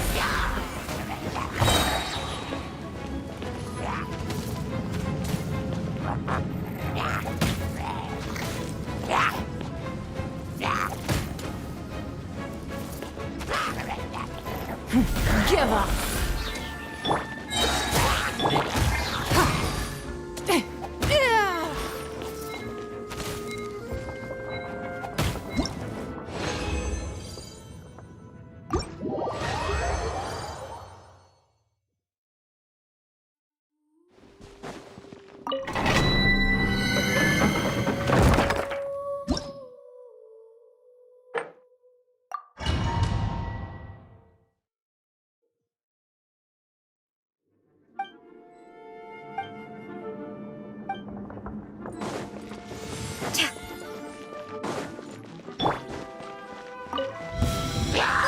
Get them! Stay clear! Absorption test!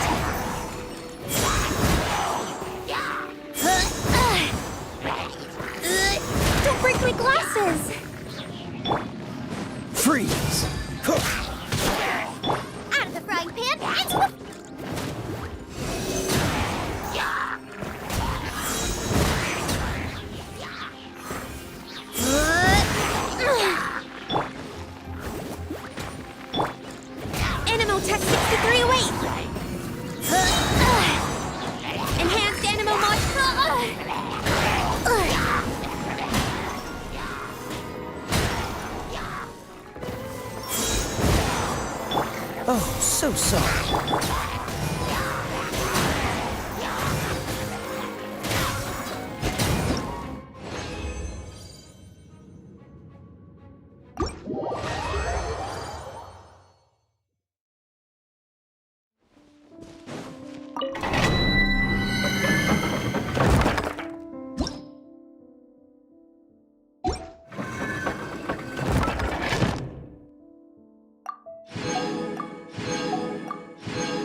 Thank you for completing today's Ad Astra.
Verdict is...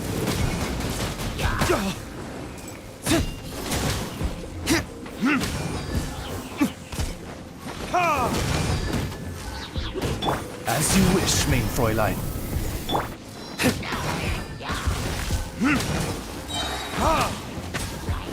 Burn!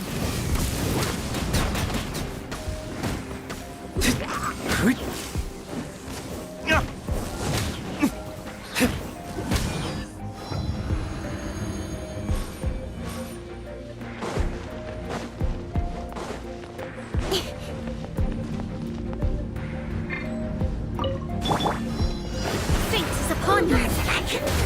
Get to the chase. Delve into destiny. Incoming.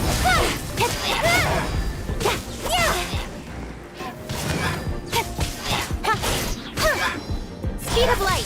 Hey!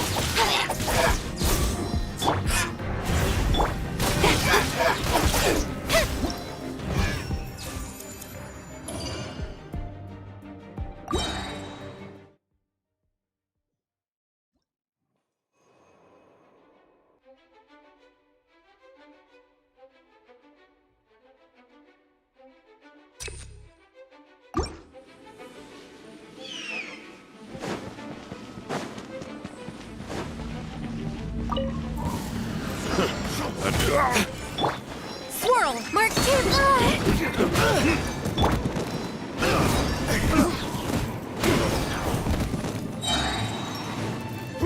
Verdict is...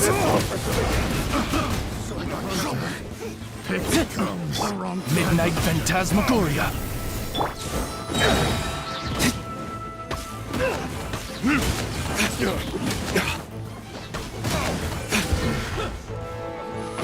Time for retribution!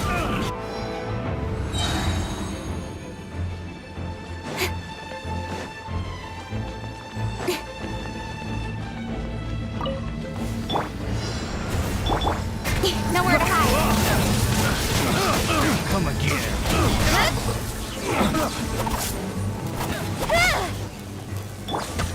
Decided by destiny.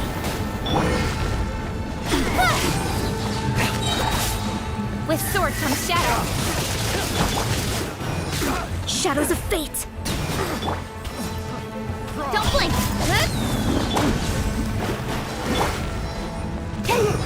Doesn't hurt.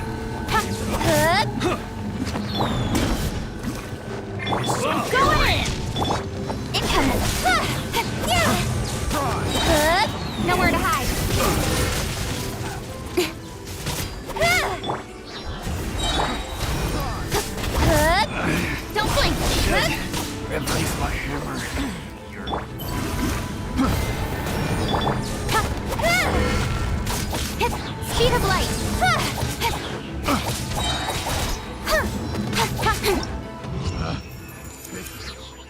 wrong test subject.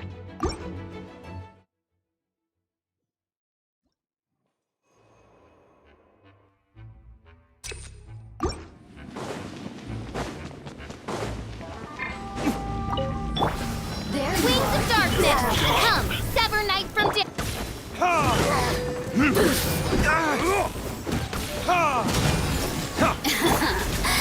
Let me amuse myself a little.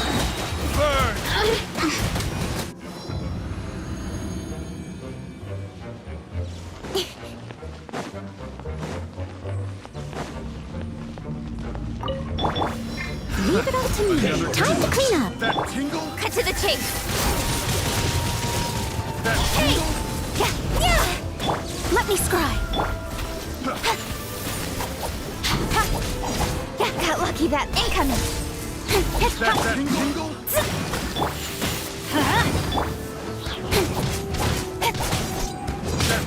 Don't blink. Can't run from death. Teamwork is Have a little dreamwork. taste. Incoming. With sword comes shadow.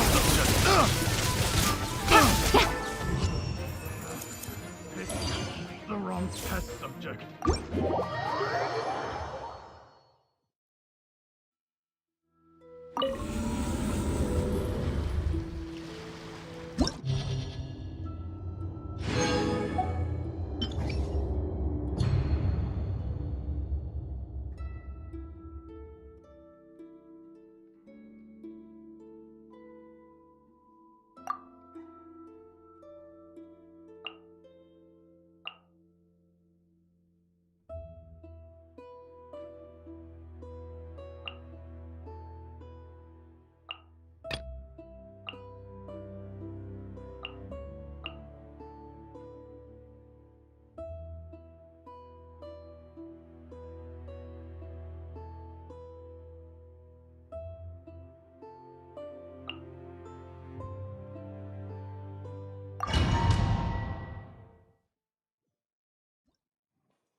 Midnight Phantasmagoria.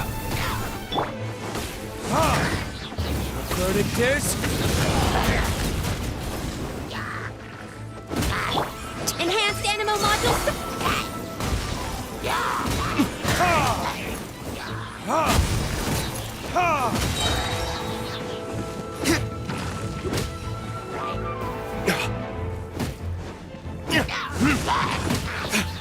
Burn!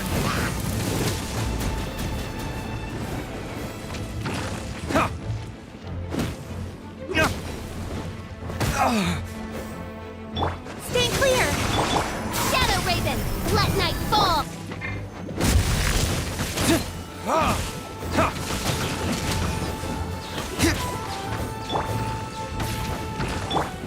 Time for retribution!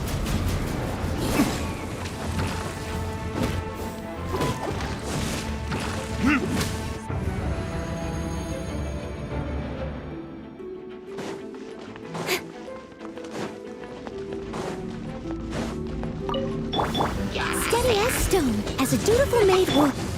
Cut to the chase. Don't blink. Hey! Shadows of fate, decided by destiny. It's a new day! Let's go back to Boo Boo Pharmacy and check out how Jialiang is doing.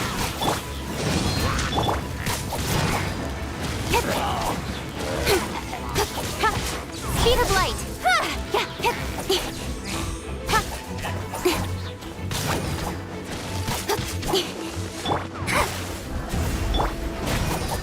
Incoming.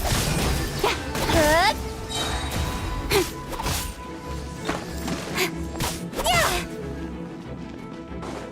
With sword comes shadow. Don't blink. Hey!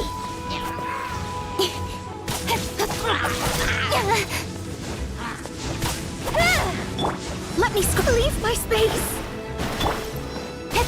Speed of light!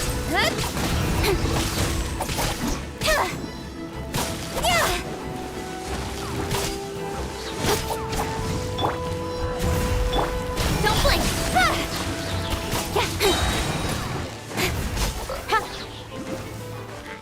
Cut to the chase!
Dad!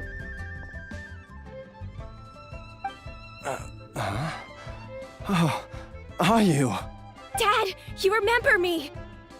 Yes, I remember now.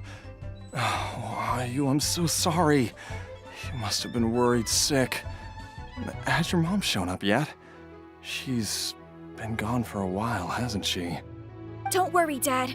I got the Adventurers Guild to help us look for her. And Dr. Baiju's gonna help too. Right now, all you need to do is concentrate on getting better. Great. That's wonderful. I can't thank you enough, Dr. Baiju. My pleasure, really. It's the least I can do to honor my late master's dying wish. If anything, I should be apologizing to you for not making the time to visit in all these years. Not at all, Dr. Baiju. It's only because Jiang Li... What was her reason again? You're still in the early stages of recovery, so you'll need to take it easy for a while. Take it slowly and try not to overexert yourself. I suggest you stay at Boo Boo Pharmacy and rest for at least the next few days. Director Hu, do you have any further reservations about Jia Liang's condition? It seems like the evil presence is gone after all. You really did manage to suppress it, huh? But how did you accomplish this in a single night? That would be a trade secret, I'm afraid. If that gives you any cause for concern, you may continue to monitor Jia Liang for as long as you wish.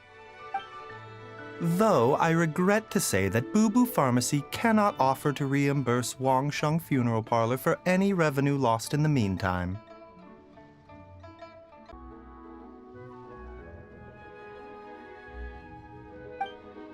Oh, come on, Baiju.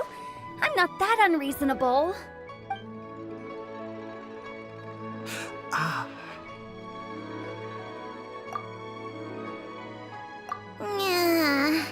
I've been stuck indoors for too long. Baiju, take me outside for some air, or I'm going to suffocate. Yes, of course. Everyone, please excuse Qiangsheng and myself for a moment.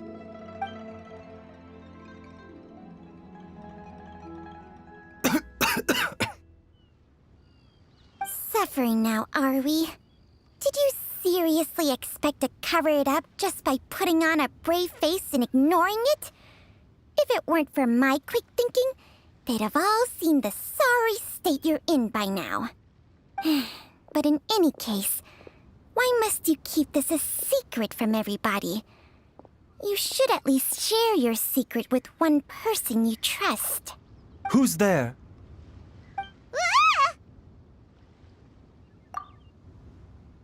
Why did you follow us here? Oh, it's nothing. I just needed to get some air. What did I just say about putting on a brave face? Traveler, Paimon, the truth is, Baiju did not cure Jialiang's illness. Instead, he transferred some of his own life force to his patient to temporarily subdue the poison in his system.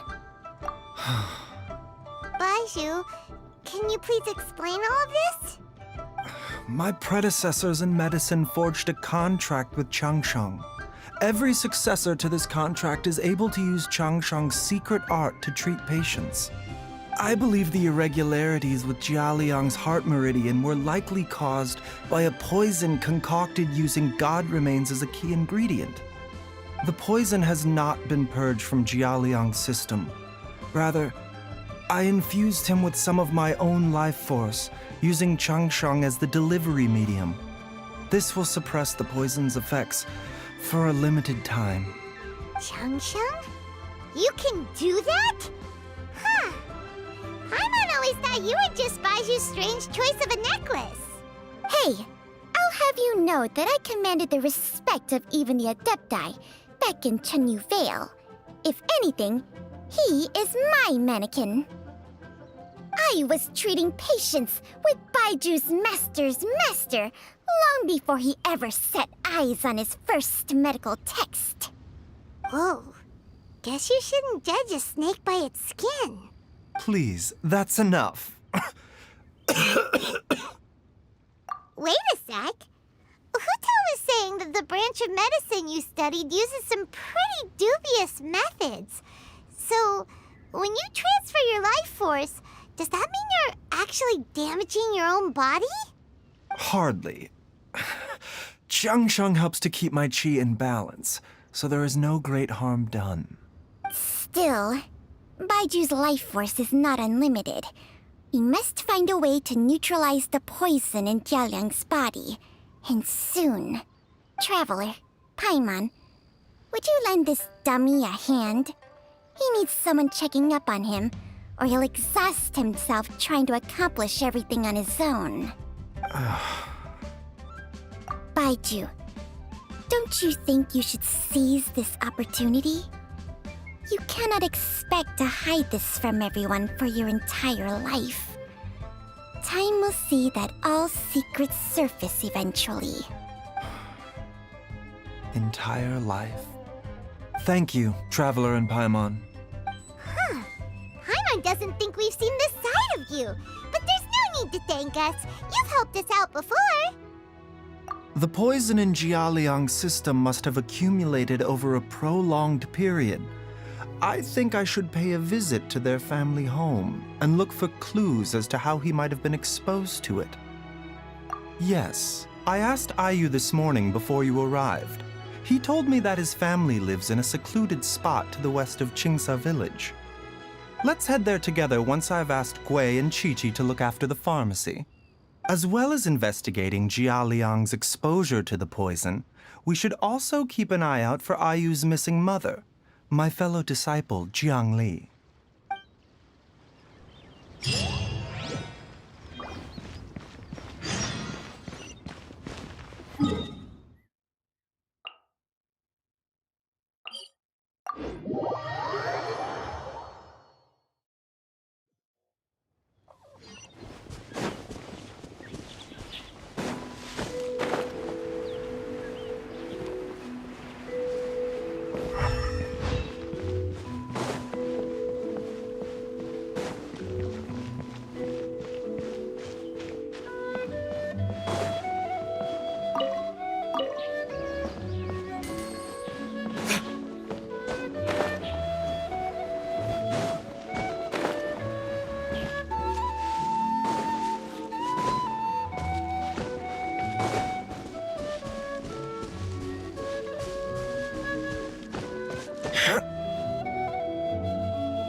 Whoa!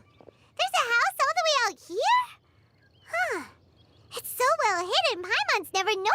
before. Nor have I.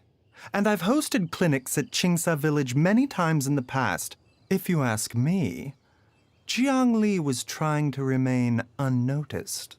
Oh, that reminds Paimon. We meant to ask earlier, but it slipped our minds in the rush to get here. Could you tell us more about Jiang Li? You said she was your fellow disciple, right? She was indeed. We studied medicine together under the same master near Chenyu Vale. She is several years older than I and also began her travels far earlier than me. As a result, the time I spent studying alongside her was rather short. Supposedly, she met an herb gatherer sometime during her travels, and decided... Wait, Changsheng, are you saying neither of you had actually met Jialiang or Ayu before all of this? Jiang Li did occasionally come back to Chenyu Vale to see our master, but for whatever reason, she hardly ever talked about her family. The last time she visited us, she and Master had some sort of quarrel. We never heard from her after that. It almost seemed as if she'd gone into hiding. Quarrel? What happened? I don't know. I did not witness the argument myself. Nor did Master ever explain it to me. All he would say is that should I ever encounter Jiang Li or her family in the future, I should do everything in my power to help them. Oh, so that's why you went to such extreme lengths to help Jialiang. No. Even if my master had never said anything, it would still be my duty as a doctor to help him. My decision would have remained the same. Paimon never knew you were so selfless, Baizhu. Paimon always had you down as the sneaky, scheming type. So a few words from me is enough to dispel all your suspicions, You ought not be quite so quick to relax your guard, Paimon. Sometimes even the good guys have their own private agenda. What the... Okay, that was the most suspicious-sounding thing you've ever said. Let's leave the idle chatter there for now, Jiang Li has lived in this house for many years. There must be something here that can shed a little light on this whole situation. Let's split up. But if anyone finds anything, we'll examine it together.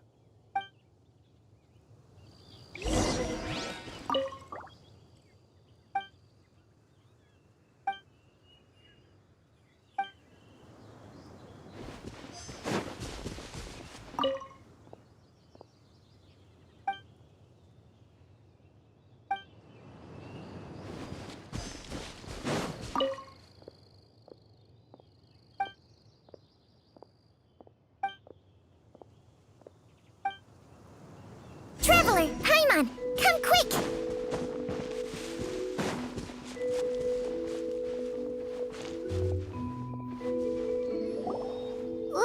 What is this? Changsheng and I found a hidden compartment. This is what was hidden inside. You sense it too? You're right. This is a poison concocted using god remains. Is it? Breathing? Paimon's not seeing things, is she? No, your eyes do not deceive you. I do believe the poison in this bottle is alive.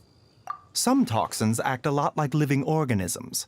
I read about this once in The Origins and Symptoms of Diseases. This ancient class of poisons consists of mother and minor loads, capable of sustaining a connection over vast distances. If it's a concoction of this kind we're dealing with, then both the poison in Jialiang's system and this one here are likely minor loads. Offshoots, essentially. Offshoots? So, the main body is somewhere else? Correct. Whoever is administering the poison can manipulate the source to indirectly control the poisoned individual's behavior and even cognition.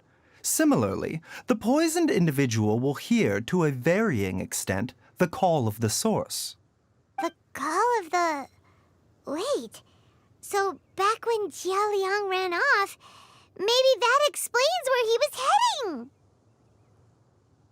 Only one thing could have been drawing him there.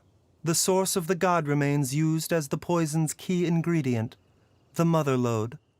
This is getting crazier and crazier. What kind of person would do all this just to poison Jiao Liang?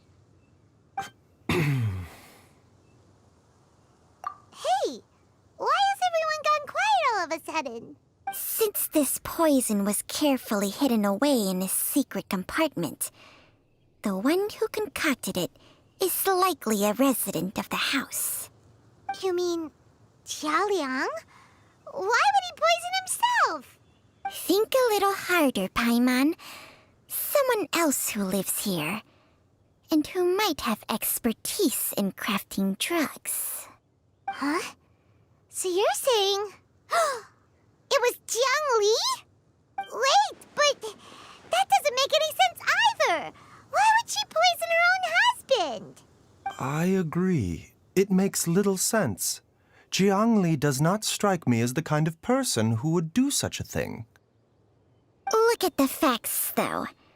How many people in the entirety of Liyue have the ability to concoct a poison from god remains?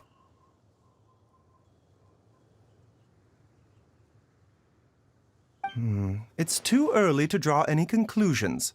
We should question Jiao Liang about it once he has made more progress in his recovery. Yes.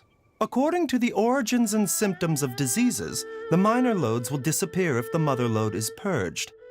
So if we can find and destroy the source of these god remains, the poison will leave Jiao Liang's system without the need for any further treatment. Do you know anything about god remains in Qingce Village? Even the history books have no record of this.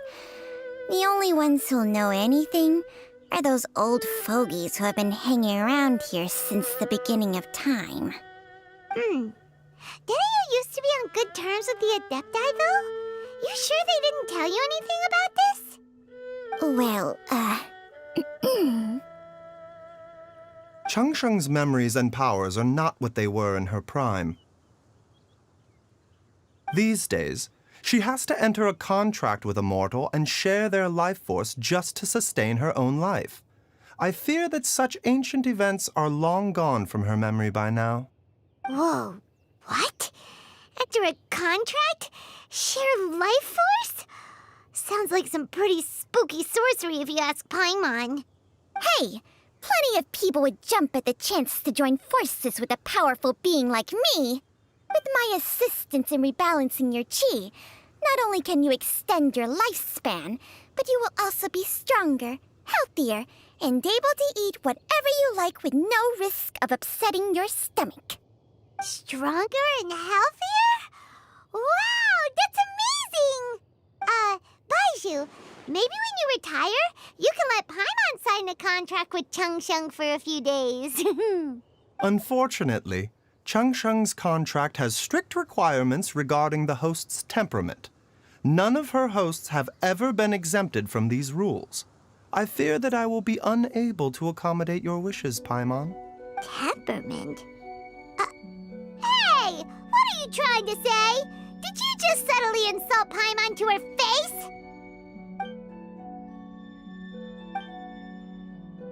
Ugh! Paimon's mad! You're getting ugly nicknames, both of you! Baizhu, you're Mannequin Man! Changsheng, you're just a pain in the neck! This is exactly why your natural temperament makes you woefully unsuited to being my host. All right, everybody, calm down. Back to the matter at hand.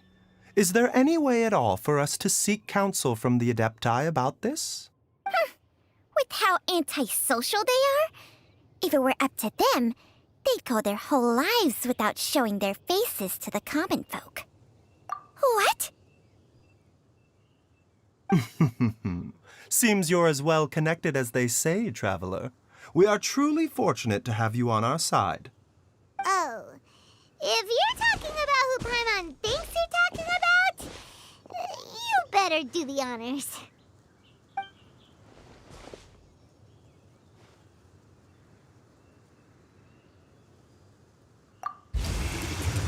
You called? Ah! time. Aren't all Adepti in the habit of materializing out of thin air like this? Well, this is unexpected. Huh? It's you. Baiju of Boo Boo Pharmacy. I do believe I've had the pleasure before. The Lantern Rite, when we met briefly, I was unaware of your true identity. I must apologize for the discourtesy. Huh? You two already know each other? Our paths have crossed once before. I sense the presence of evil spirits. Is this why you called me?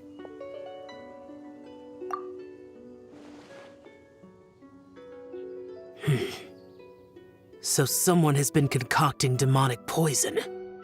Too often, fervent desires drive mortals to abandon all regard for their own safety. It is lamentable. I now know what you seek. It is true that a god's remains are buried beneath the foundations of Chinxa village. A vile monster known as the Che once wrought havoc over this land, before it was subdued by Rex Lapis. The land was finally cleansed of poison when Rex Lapis used statues in his likeness to seal the serpent's remains. Chinxa, the seal is still mostly intact. If the Che is the source, then it must be some of its blood leaking from deep underground. However, its aura is faint and barely detectable. You will need to investigate further to identify the location of the leak. I do not like to intervene against mortals unless absolutely necessary. But when demonic forces are involved, things can spiral out of control. If that happens, be sure to call my name again. Nothing. I do not wish to sway decisions that are mortals to make, but immortality may not be the blessing that you imagine it to be. I shall treasure your words of instruction, Master Adeptus. Farewell. What a strange Adeptus. Rather different from the way I remember them. That's Shell for ya! And thanks to him, we finally got some concrete info to go off of. If the god remains are leaking from underground, Jiangli must be paying a visit to a subterranean cave on her herb-gathering trips. Master, there's a problem. Gwei? Did you run all the way from Boo Boo Pharmacy? What happened? Don't panic. Just catch your breath and tell me everything. It's Jiaoliang. He was fine one minute, and then he suddenly took a turn for the worse. Already? How? Based on past experience, he should have been fine for the next 3 days at least. It seems that my worst fears have been confirmed. Everyone, back to Boo Boo Pharmacy now!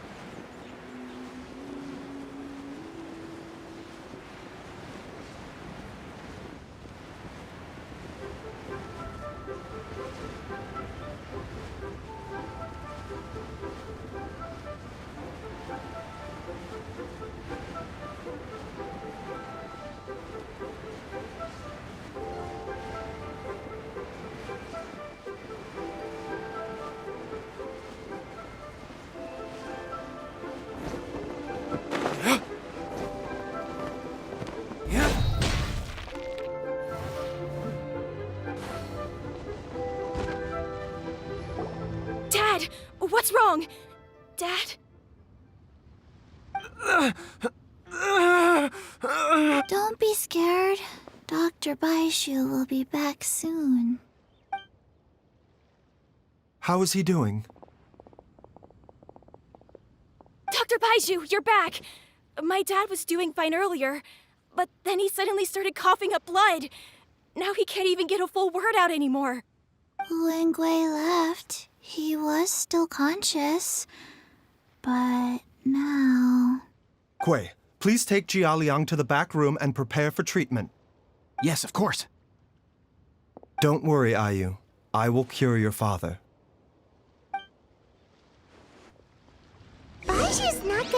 Changsheng's secret art again, is he? Is there really no other way to save Jialiang?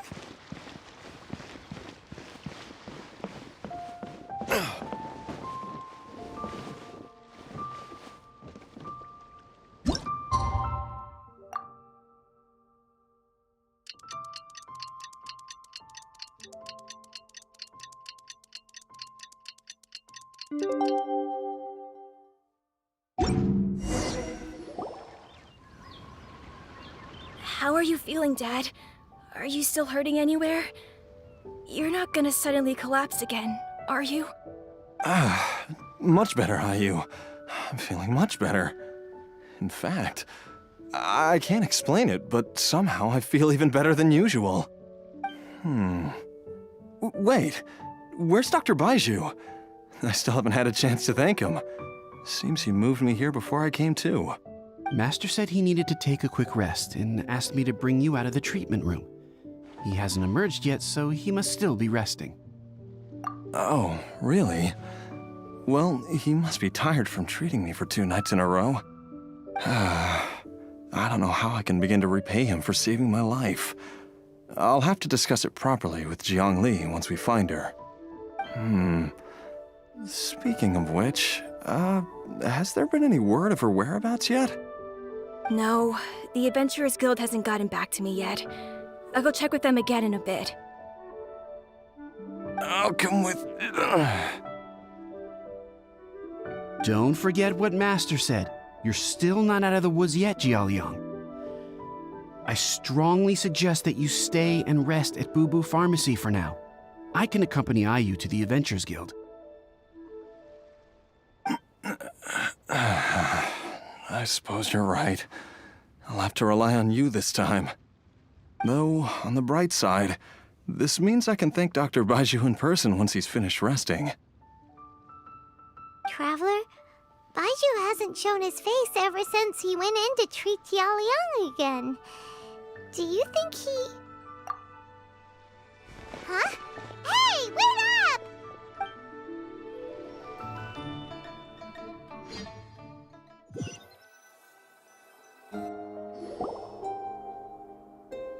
Huh?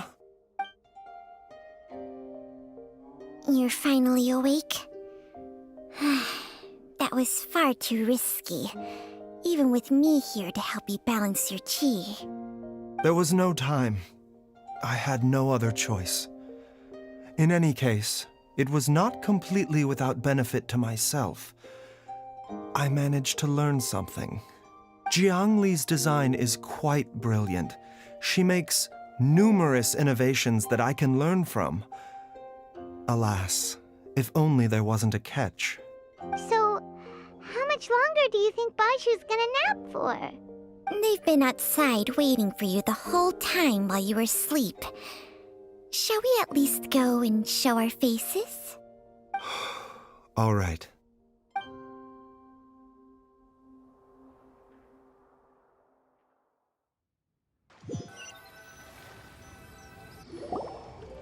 Surely he hasn't. There's no way he could have just... Who's talking behind our backs again? Ah! Baizhu! Changsheng! Of course. There's no need to be concerned. I merely had to transfer a rather large amount of life force on this occasion. But, with Changsheng's help, I will recover in time. Jialiang seemed fine yesterday. Why did he need more life-saving treatment again so soon? I made an error in my initial diagnosis. Jialiang is in fact suffering from more than one ailment, and as a result, his life force depleted at a greater rate than I had anticipated. What? You mean, even if you got all the poison out of him, he'd still be sick? Yes. But more pertinently, the poison in Jialiang's system is there precisely because it is being used to manage his underlying medical condition. Jialiang has a rare congenital heart condition, and ongoing treatment is essential to maintaining healthy functioning of his heart meridian. Left untreated, It puts the patient at risk of coughing up blood and fainting, and in the longer term, causes irreversible damage to the internal organs. Though it was created from god remains, this formula is not a poison in Jialiang's case. Rather, it's his medication. Had he not taken it all these years, he likely would have died a long time ago. Still, using poison to treat a disease is hardly a viable long-term solution. As time passed, and the poison accumulated in his system, it began to impact his cognition. Moreover, the longer he relied upon this medicine, the more resistant his body became to it. Jiang Li had to concoct ever greater quantities to ensure its continued efficacy, or he could have still perished at any moment. That explains why Ayu said his dad has been getting worse, and why his mom went off to gather herbs. God remains are extremely dangerous to be around, because humans have no natural defense against them. I shudder to think how many times Jiang Li has exposed herself to them. I fear that the situation is just as that Adeptus described. In an effort... I never suspected that even Jiang Li would turn to the same path as so many others over the years. Perhaps this is the inevitable course of fate. To sacrifice one's own life to save others. To go beyond human means in order to do the impossible, whatever the cost may be. Well, I think that it's too early to say with any certainty what fate has in mind. In any case, I have stabilized Jialiang's condition for now, so our immediate priority should be to get ourselves back to Qingsa village and find out where Jiang Li is. Her regular exposure to god remains over such a long period will have been catastrophic for her health. And given that she's already been missing for several days, I am fearing the worst.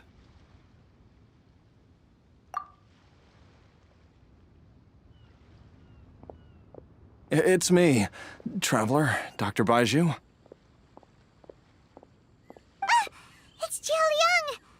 Don't tell Paimon you overheard everything already. Dr. Baiju, please let me come with you. You've already done so much for my family. I can no longer just sit here and watch while you put yourself at risk for Jiang Li's sake. After all, if it wasn't for me, she wouldn't have had to put herself in harm's way in the first place. I know I won't be of much help in battle, but at the very least, I can show you the way. I'm sure I'll be able to remember. I know there's a spot where she says goodbye to me every time she goes to gather her herbs. I'm sure I'll remember. I have to remember. Be careful. If you get too agitated, your blood pressure and stress levels will rise, putting further pressure on your heart. For your own safety, you should stay here and rest. No! We're out of time! We have to go now. Right now. Before I forget everything again. This trip will be extremely dangerous, and there is a very real possibility that you will not return from it. Are you sure you're prepared for that? I never expected to live this long in the first place. My death is already long overdue. So why should I fear it?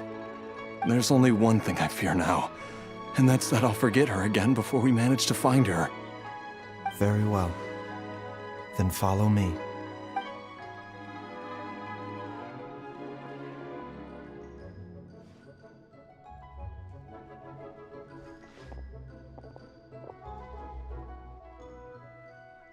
Dr. Baiju, are you heading out again?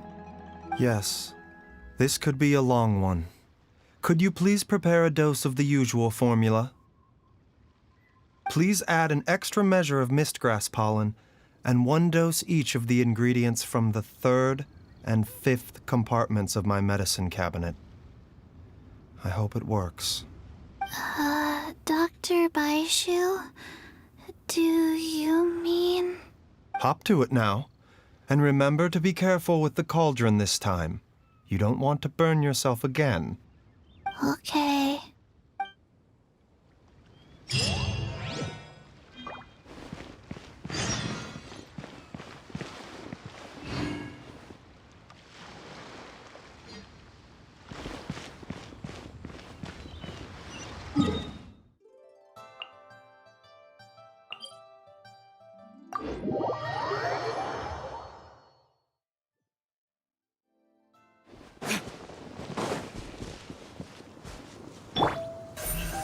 Incoming!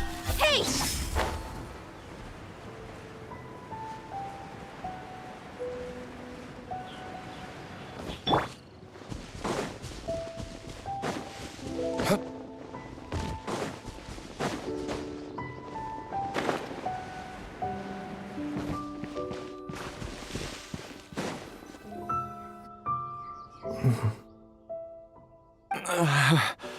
That strange feeling is back.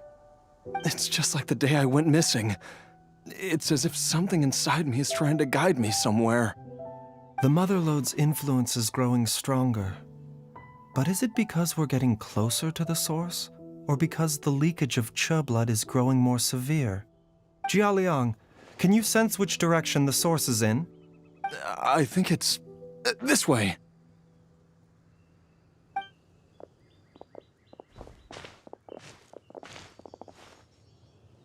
Yes, I'm sure of it.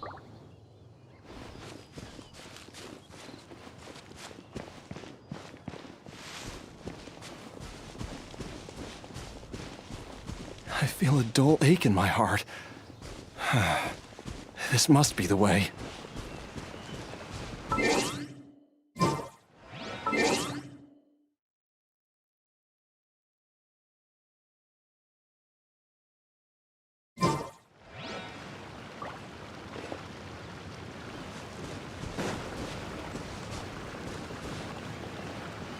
This place feels familiar. I think I've been here before.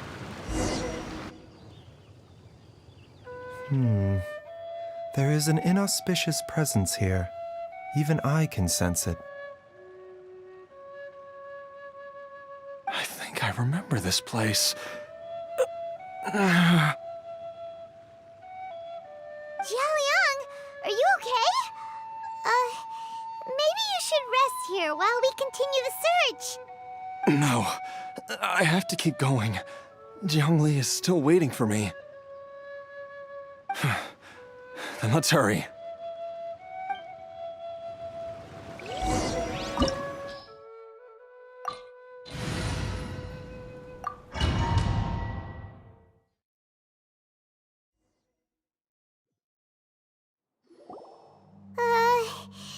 This place gives Paimon the creeps. Who knows what we're gonna find up ahead? The digging marks here appear amateur and rather old. I suspect it is a thieves' tunnel. A thieves' tunnel?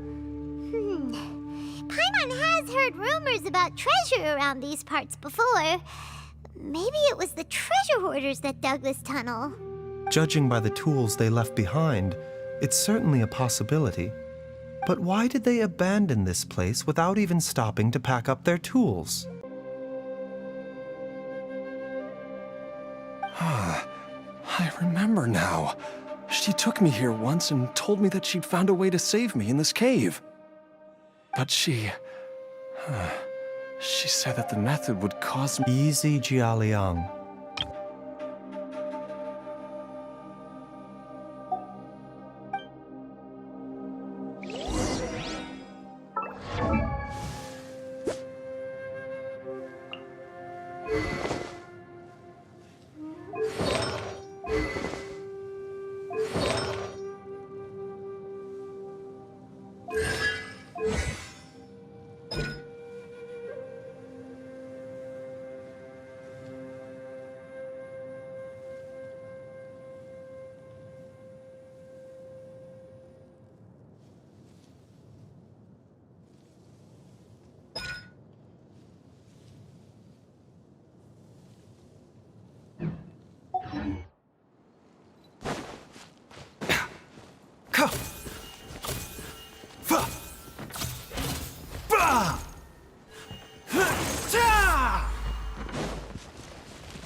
sugar pill to swallow. The doctor will see you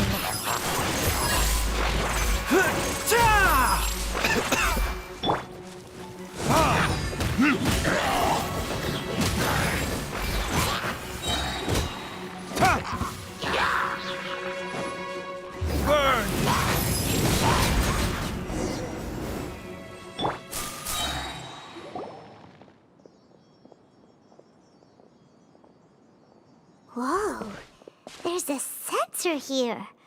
Those treasure hoarders sure made themselves at home.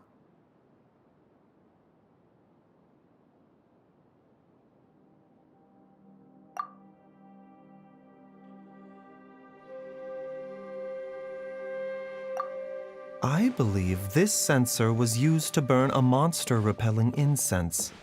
A monster repelling incense? You sure? 'Cause we did run into that group of monsters just now. The incense was burned several days ago. If I had to guess, the monsters we fought just now were enticed here by some entity deeper inside the cave. No doubt an encounter with the very same entity was what prompted the treasure hoarders to flee and abandon their designs on this cave. After them, Jiang Li was the next person to discover this place and what lies inside. But to her, it presented an opportunity to save Jia Liang's life, albeit as a last resort. That's right. This sensor, it belongs to Jiang Li. Yes, this was the place. This is where I told Jiang Li to give me the poison. Jia Liang! I'm fine. Let's keep going. I can feel it. She is right below us, waiting for me.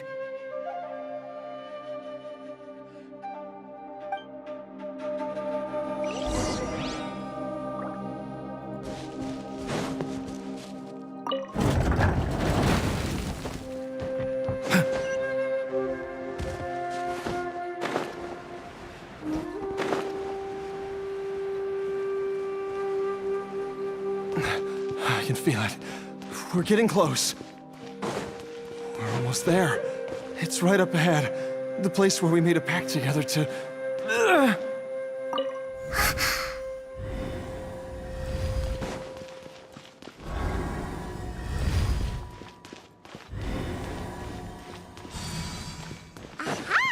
We can keep going now. From the looks of it, the energy released by this mechanism can not only clear barriers, but also be conducted by corresponding mechanisms. Perhaps it's something we can make use of.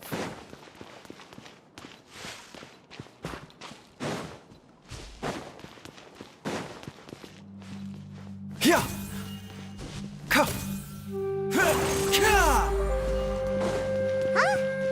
Paimon doesn't see any barrier-breaking mechanisms around here. There are tracks here, and it looks like they're connected to something. Shall we follow it and see where it takes us?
Remember, health comes first.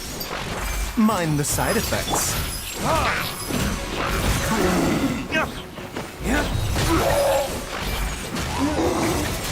With sword comes shadow. Speed of light.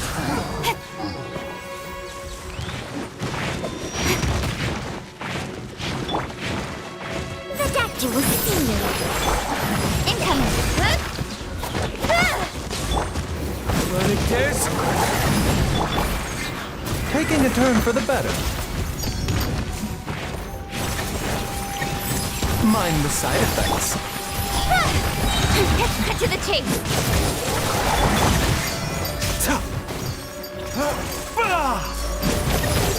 A bitter pill to swallow.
Jiangli! Look out! There's a monster next to her!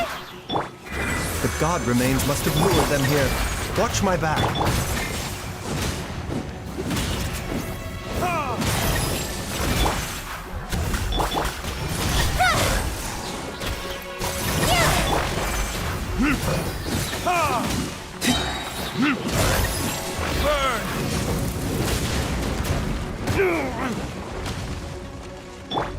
The doctor will see you.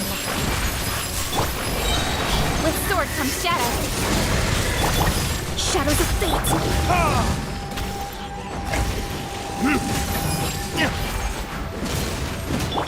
Taking a turn for the better. Mind the side effects. Speed of light. Hey! Cocktail. This is not foretold.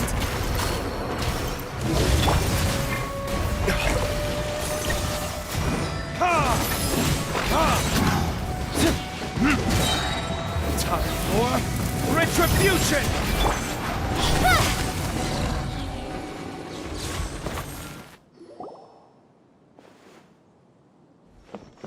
Dr. Baiju, how serious is it? Is she... I can still feel a pulse, but her condition is quite grave. The god remains here are encroaching on her cognition, much as the poison in your system did to you. If we don't eliminate it soon, then even if we save her life, I fear that she may never wake up again. Then what are we waiting for? Let's destroy the remains right away! It's not as simple as that. Don't you remember what Baiju said? The poison within Jialiang's body is inextricably linked to the god remains here. If the source is purged, the poison in his system will stop having any effect. And the poison within Jialiang's body is keeping his heart condition under control. So, if it stops working... Oh no. Are you saying... Indeed. If the god remains here are purged, then your life will come to an end. I wondered when this day might come. Wait! But we've all been working our butts off to save Jialiang's life! After all that, we can't just give up on him! Baiju, you're a great doctor! Surely you gotta know of some other way we can save him, right? You could continue to take the poison, which would buy you some time. As for Jiangli, Maybe if we put our heads together, we can think of something? It appears to me that she was striving to concoct your medicine for you, right up until the moment when she lost consciousness. Maybe... Dr. Baizhu, give it to me straight. How long does Jiangli have? The god remains have reached her internal organs. Under ordinary circumstances, I would give her less than 3 days. But if I were to treat her using a secret art... But what would be the point of that? Dr. Baizhu, I'm all too aware of the dangers of god remains. You are not the first to mention it to me. If I continue to sustain my own life using this wretched substance, not only would Jiangli have to keep risking her life to make my medicine for me, but I would have to live with the looming threat of these remains breaking out and wreaking havoc not just upon me, but my entire family. I know for a fact that I should have died over a decade ago. The fact that I've been around to see IU grow up is already a great blessing from Rex Lapis. If my choice can bring Jiangli back, then even if I die... Jialiang. After cheating death for so long, it seems I've grown somewhat addicted to life. Traveler, Dr. Baizhu, could I have another minute with my wife? I just want to have one final moment together. Just a moment, that's all. Of course. Thank you, everyone. And I'm sorry that I won't be able to repay your kindness in this life. Jialiang.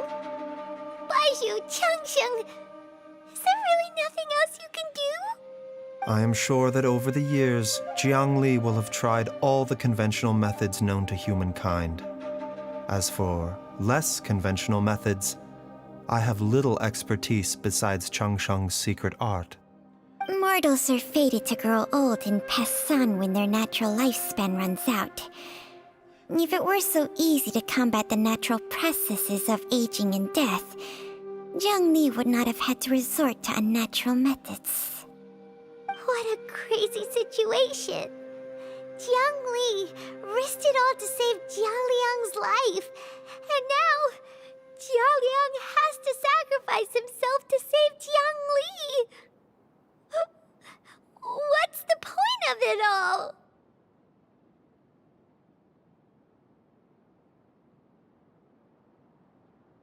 I've seen many final farewells in my time, but I can never get used to it. In the human realm, all things must come to an end. Is it not at least? That's what generations of masters before you have always believed. The path they chose was indeed a heroic one. But when I think of those who would willingly sacrifice themselves for others, I cannot help but think that theirs are the lives least deserving of death. When all this began, we agreed that once Ayu was old enough to help you gather herbs, it would be time for me to go. If you could only see him now. He took me all the way to Liyue Harbor to see the doctor. And he even got the Adventurers Guild to search for you. So, I know that you'll both be okay without me.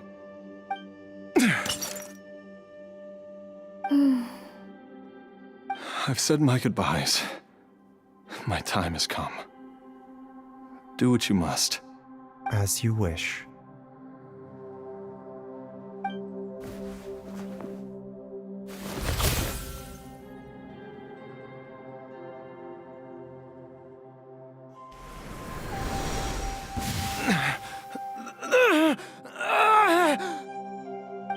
It will eat away at both your cognition and your memories. In the end, you'll become little more than a shadow of your true self. I'll take it. At the very least, it will allow me to stay with you and watch Ayu grow up. Mom, something's really wrong with Dad. Don't fret, Ayu. I will gather some medicinal herbs right away. I promise you, nothing will happen to our family.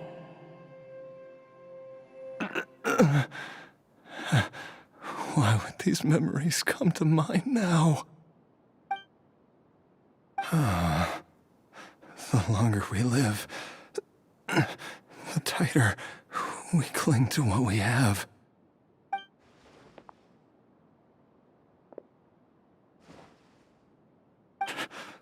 Oh, how I would love to hear your voice one last time.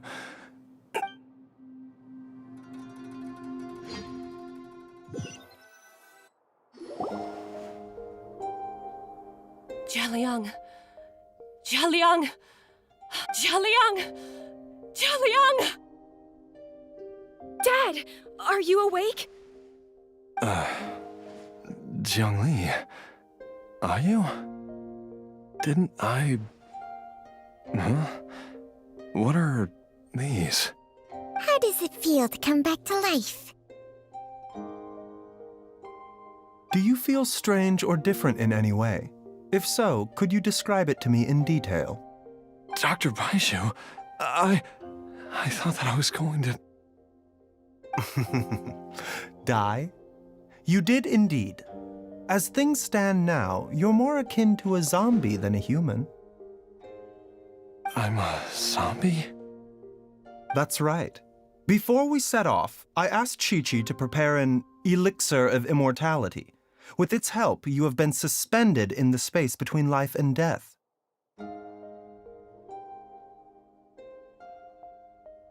Of course, this is but a crude imitation of an Adeptus art. I don't expect it to extend your life indefinitely. Whether it will keep you alive for a few days, a few months, or a few years, I am as interested as you to find out. But, however long you have left, I believe it should be more than sufficient time for you to say your final goodbyes before departing the world in peace. I hope that Director Hu finds this arrangement to be a satisfactory one. An elixir of immortality? How'd you cook that up? Ugh. Leave it to you to work on something like that behind my back. It's a work in progress that hardly lives up to its name, and it would have had no effect were it not for Jialiang's iron will. In the end, I am merely a doctor. I understand very little of the great principles governing life and death and the perpetual cycle of yin and yang. All I know is that if I'm presented with a life that deserves to be saved, I will do everything in my power to save them. And even this would have counted for nothing without Director Hu's assistance. After all, did you not tell Jialiang to show us the way before we set off for Qingce Village? Oops. And I'm busted. Without Director Hu nudging things in the right direction, we may not have found Jiangli in time. No wonder he didn't mention the elixir back then. I thought he was being frank and transparent with me for once, but apparently not. Director Hu told me to keep her suggestion a secret, but it seems nothing escapes Dr. Baiju's attention.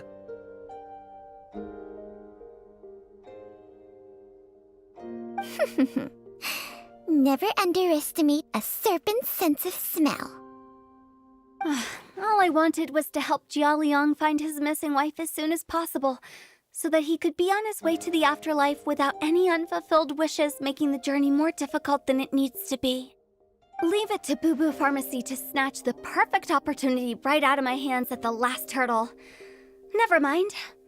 I'll just have to put it down in the books as a deferred consideration. One Chi-Chi was enough of a conundrum. The last thing I need's another one. If I'd known this was coming, I'd have whisked him off to the Wangsheng funeral parlor the moment I found him. You stay away from my dad!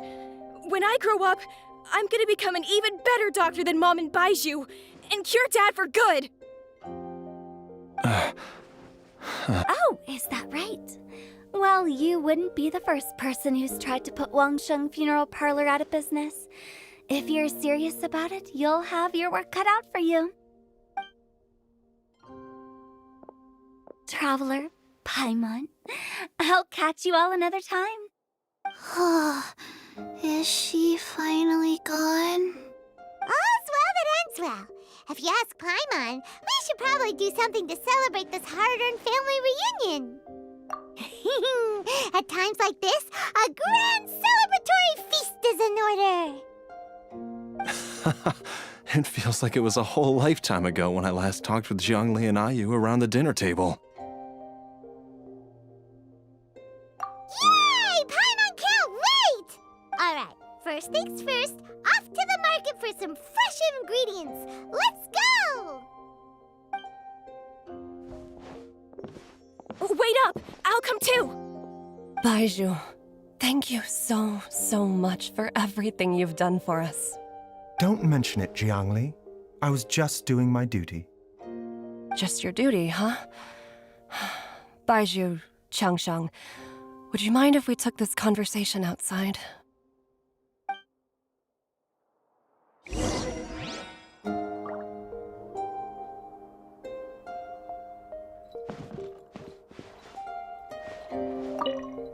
Now that you are part zombie, there are some rules that you need to know.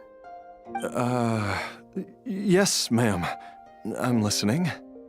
First, don't forget to stretch your body regularly. Second, don't forget to... Yes? Go on. Don't forget to... I forgot.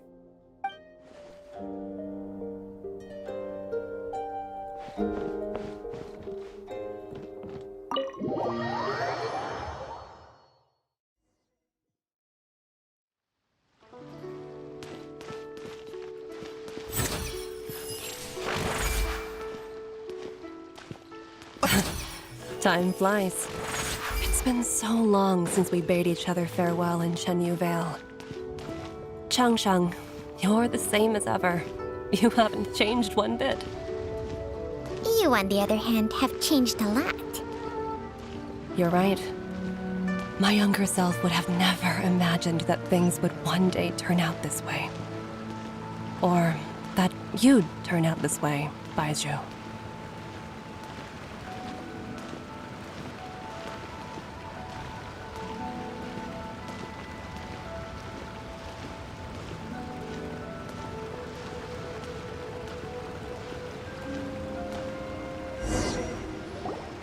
I've taken a look at your elixir of immortality.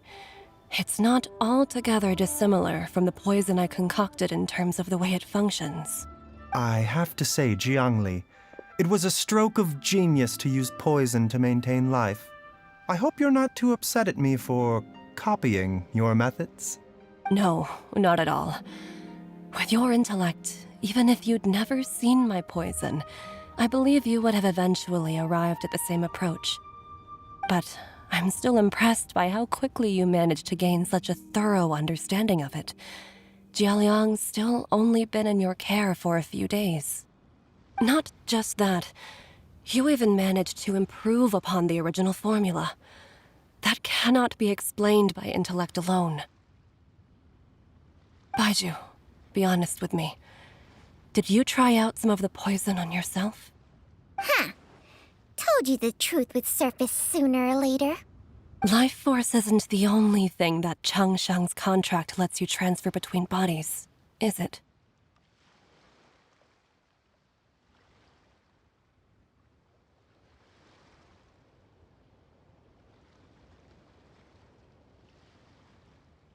Nothing gets past you, Jiangli.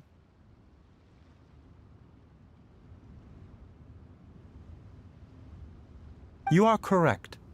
Besides life force, Changsheng's secret art also allows for the transfer of toxins and diseases. When I treated Jia Liang for the second time, I transferred some of the poison from his body into my own. Not only did this allow me to alleviate the burden on him, but it also gave me an opportunity to study its properties. There is no need to worry about any long-term consequences to my health, however. Now that the source has been destroyed, any remaining poison in me will have already dissipated. But you took such a huge risk. If we hadn't destroyed the god's remains back there, then even you might have... What am I saying? I'm in no position to criticize you for this. The reason I left our master and went into hiding all those years ago was that he was getting old, and I didn't want him using up any more of his own life force to treat my husband. But in the end, how were my methods any different? I risked one life to save another, and then you tried the poison on yourself too. It looks like both of us have ended up going the same way as our master before us. Are all disciples of Chenyu Vale destined to turn out this way?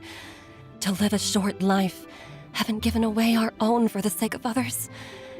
To fight relentlessly against the natural course of life and death, whatever the cost? Maybe our fate is sealed the moment we decide to study medicine.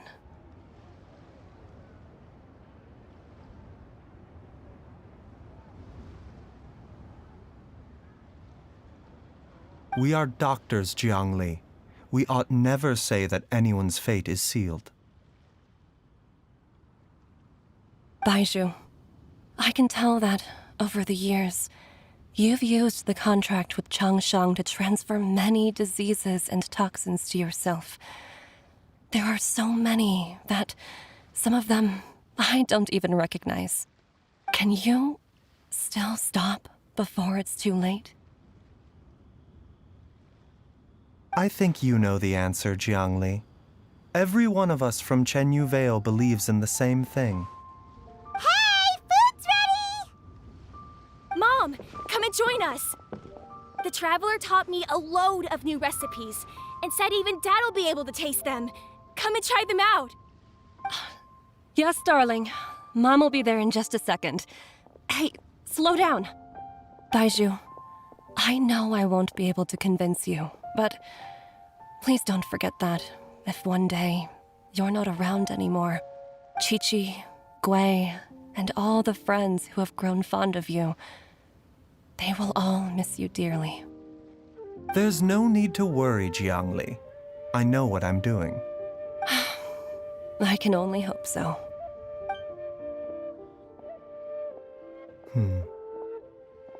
Baizhu, what did Jiang Li mean by not around anymore? Are you gonna be okay?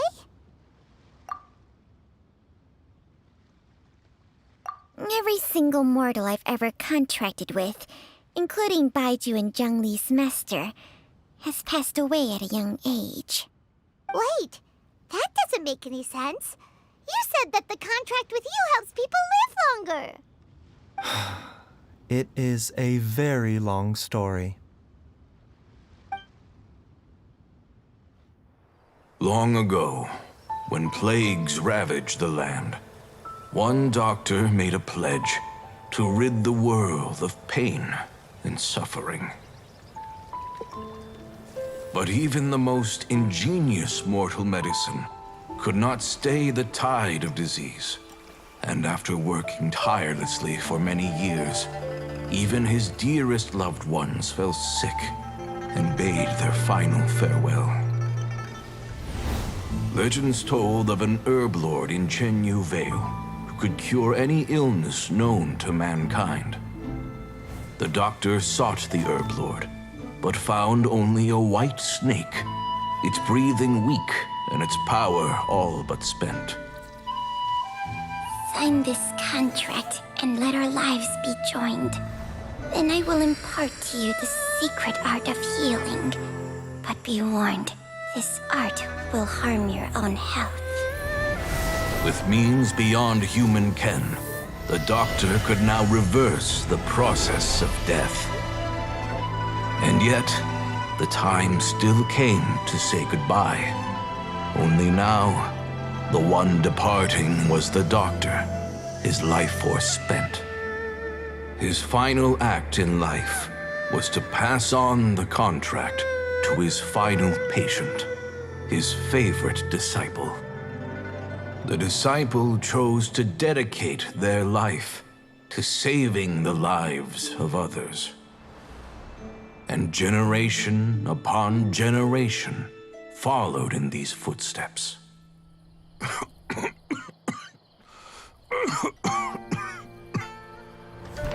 Since I inherited this contract, I've always respected the path taken by my predecessors and followed it myself unquestioningly. That is until I tried to use the art to save my own disciple's beloved. She begged me not to use up my own life force. She said that this art is a poison chalice, an evil and unnatural practice. She did not wish to sacrifice one life for the sake of another, when both were lives she treasured. Only then did it occur to me. Did I not suffer when my master passed away, just as patients' families do at their loved one's deathbed? Are not the lives cut short by this contract just as worthy of saving as any patients? What is this contract to us? Medicine or poison? Alas, I no longer have enough time left to find the answer.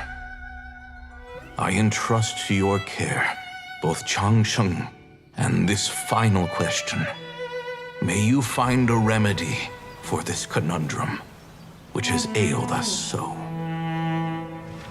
Time and again, no matter how much I try to warn them or balance their chi, I can never save them. And you? What's your answer?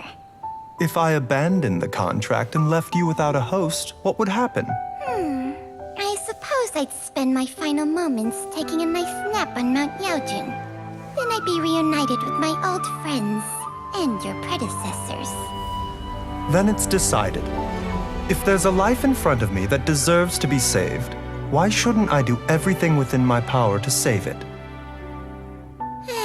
Once again, it's the same answer. So be it. Close your eyes. Who knows how many more people will take on this contract? None. This contract will end with me. My contract has strict requirements on the host's natural temperament. All my hosts have been most pure of heart.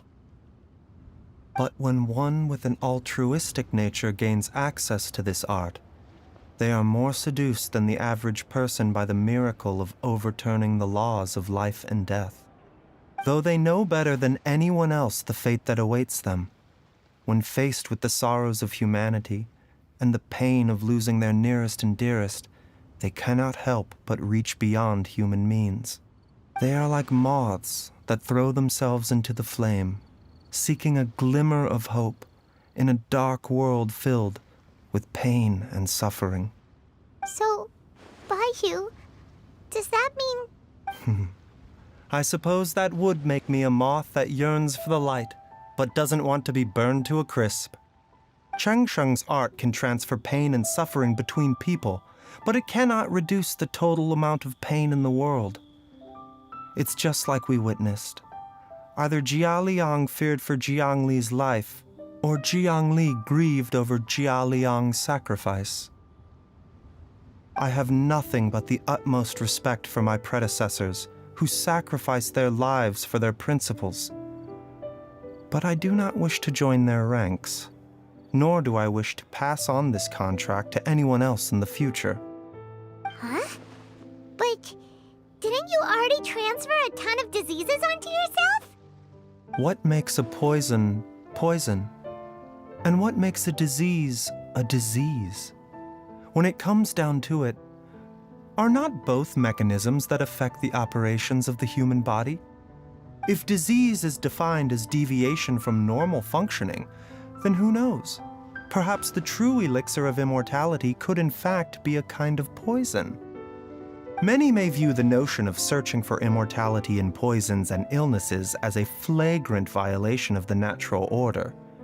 But to me, it is no different from the way our ancestors tested the medicinal qualities of herbs by sampling each and every one. I don't want those who come after me to lose their lives to this contract. Nor do I wish for Chengsheng to perish from losing her host. This leaves only one solution, doesn't it? Precisely. I will be Chengsheng's final host, and the tradition of passing down the contract will end with me. Even the gods of old struggle to achieve true immortality. First you want to save others, then you want to save yourself. Now you even want to save me. You're getting greedy, Baiju. But isn't wanting to have it all what makes us human? For a selfish moth like me, who's afraid of the flame yet yearns for the light, the only path forward is up towards the moon. For once, Paimon just does not know what to say. Dr. Baiju, Traveler! What are you still chatting about? The food's about to get cold. We also have coconut milk for Changsheng and Paimon. Okay, fine. Let's go grab some food. Paimon has a bunch of burning questions, but they can wait till after we've eaten. I do envy Paimon sometimes. Eating her fill is enough to satisfy her body and mind. True. And yet, although we call them simple pleasures, are such things as these not precisely why we mortals cling desperately to the life we have?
Hey, isn't that Charlotte?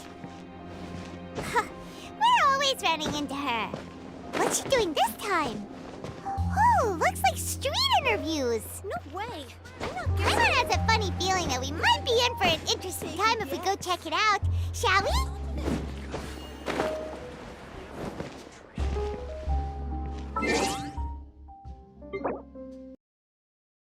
Hey, isn't that Charlotte? We're always running into her. What's she doing this time? I see. So you believe that this warning letter was sent by the Phantom Weasel? Absolutely. I've said it before and I'll say it again. The Phantom Weasel never acts as you expect. He must have faked his own death 10 years ago using a body double. Now that he's back, I'm sure the guards who worked on his case back in the day are in for a headache, but however this turns out in the end, the one thing it won't be is boring. Couldn't agree more. As a journalist, I'm gonna get a lot of mileage out of this one. Thank you, sir, for your time. Now, whom should I interview next? Huh? Hey! What a coincidence! Fancy meeting you here.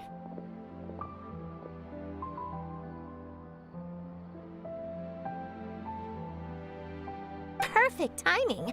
So, the Phantom Weasel's latest warning letter. What are your thoughts?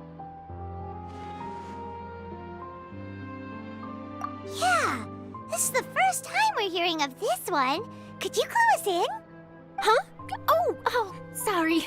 Yes, this case is from a decade ago. I guess you wouldn't know about it. Well, not to worry. You're in good hands because I'm a professional. The story goes like this. 10 or so years ago, a phantom thief became active in the court of Fontaine. Known only as the Weasel, nobody knew his true identity, and the authorities never managed to catch him. Wow, cool! He sounds like one of those mysterious night burglars that you read about in novels. Precisely. Well, except the part where they actually have a good reputation. Our weasel targeted whatever people held dear, and no one was safe from his predations. He would just as soon steal a necklace from a rich merchant's safe as he would a toy doll given to a commoner child for their birthday. I know, the phantom thieves you read about in novels rob the rich to pay the poor, but this guy did not discriminate. Unsurprisingly, this didn't work wonders for his public reputation. Every man and his dog wanted to see him behind bars. Yeesh. So, did they catch him? Not exactly. There's a good chance that the weasel would still be at large to this day if it hadn't been for an accident 10 years ago. A magician named Caesar fell to his death in a botched high-altitude escape performance. When the police went through his personal effects, they found a hoard of stolen loot and gadgets used for criminal activities. And that was how the Phantom Weasel's identity was revealed to all. Sure enough, thefts in Fontaine went down after Caesar's death. But today, 10 years on, the notorious thief has once again issued one of his warning letters and pasted it on the gate of the Opera Epiclese for all to see. I had to squeeze through the crowd this morning to get a photo as soon as I heard. Here, it's this one. So, this is the warning letter, huh? Let's see what he wrote. 3 days from now, when evening falls, I shall take from you that which you hold most dear at the Opera House, just as you did to me 10 years ago. This is, without a doubt, a clear declaration of criminal intent. After years of laying low, the Phantom Weasel is back with a vengeance. What once seemed like an open and shut case has been blown wide open again. But why has he reemerged now, and what does he want? I sense an epic scoop, and I'm going for it. Uh-oh. If this thief will steal anything that other people value, does that mean even we might be targeted? Aww. But Paimon doesn't want to get kidnapped. Well, he'd have to go through you first. You would stop him, right? Okay, the people have spoken. It's clear that the public are very concerned about the Phantom Weasel's reappearance. Let's see, I've got a photo of the letter, my interview notes. Yep, that should be enough to form the skeleton of my article. It does feel like something is missing, though. Something exclusive. Who should I interview next? I need someone with a more concrete connection to the Weasel. Is that who I think it is? Lenny! Magic, magician, Caesar! The Phantom Weasel! That's it! Let's go interview Lenny! You see, the original Phantom Thief Caesar was a magician too! And what do Phantom Thieves and magicians have in common? They both have an air of mystery about them. Perhaps there's a connection there. Are you serious? What sort of a deduction is that? Oh, relax! My journalistic instinct tells me that an exclusive news story is beckoning. Let's go! No time for delay!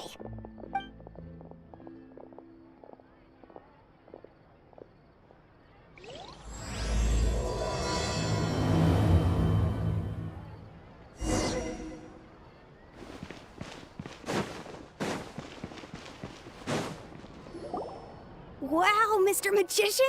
How did you know which card I picked? Oh, it's simple. Come closer and I'll let you in on my secret. Magicians have a special skill called telepathy, which means we can read other people's minds. Really? Then, what am I thinking now? Well, first you need to relax, because I can see that you're clenching your fist in your mind, as if to say, no, I mustn't let him guess it. Aww. And now you're getting a little flustered. You're trying to find a way to empty your mind, to think of nothing at all. But the more you try to hide a secret, the easier it'll come out. You snuck out from home today, didn't you? You told your family a little lie so you could come out and play. Now, that's not a good habit. You can tell?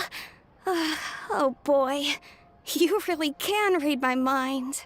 Of course. Oh, and that's the end of my performance.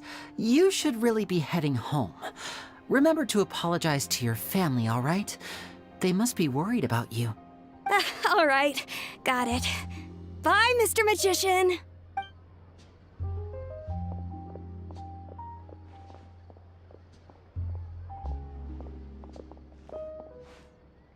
Hey, Linny? Why, hello. We meet again. Are you looking for me? What's the situation? Well, why don't you guess, Mr. Telepathic? Oh, please. You didn't believe that spiel, did you? The power of telepathy is quite beyond me.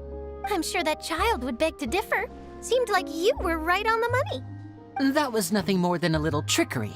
I made an educated guess based on his micro-expressions. That, plus the fact that he was the only kid here without his parents, and he looked as guilty as sin. He made it easy for me. You guys, on the other hand, let me guess. Don't tell me you're here for the Phantom Weasel, are you? Wow! Got it in one! Is this more of your trickery at work? Wait, really? No trickery this time. It was pure luck. His warning letter's been the talk of the town, so I figured that maybe you were asking around about that. Bingo! I plan on writing a column reporting on the latest news about the Phantom Weasel. So, Linny, what are your thoughts on this infamous thief's reappearance?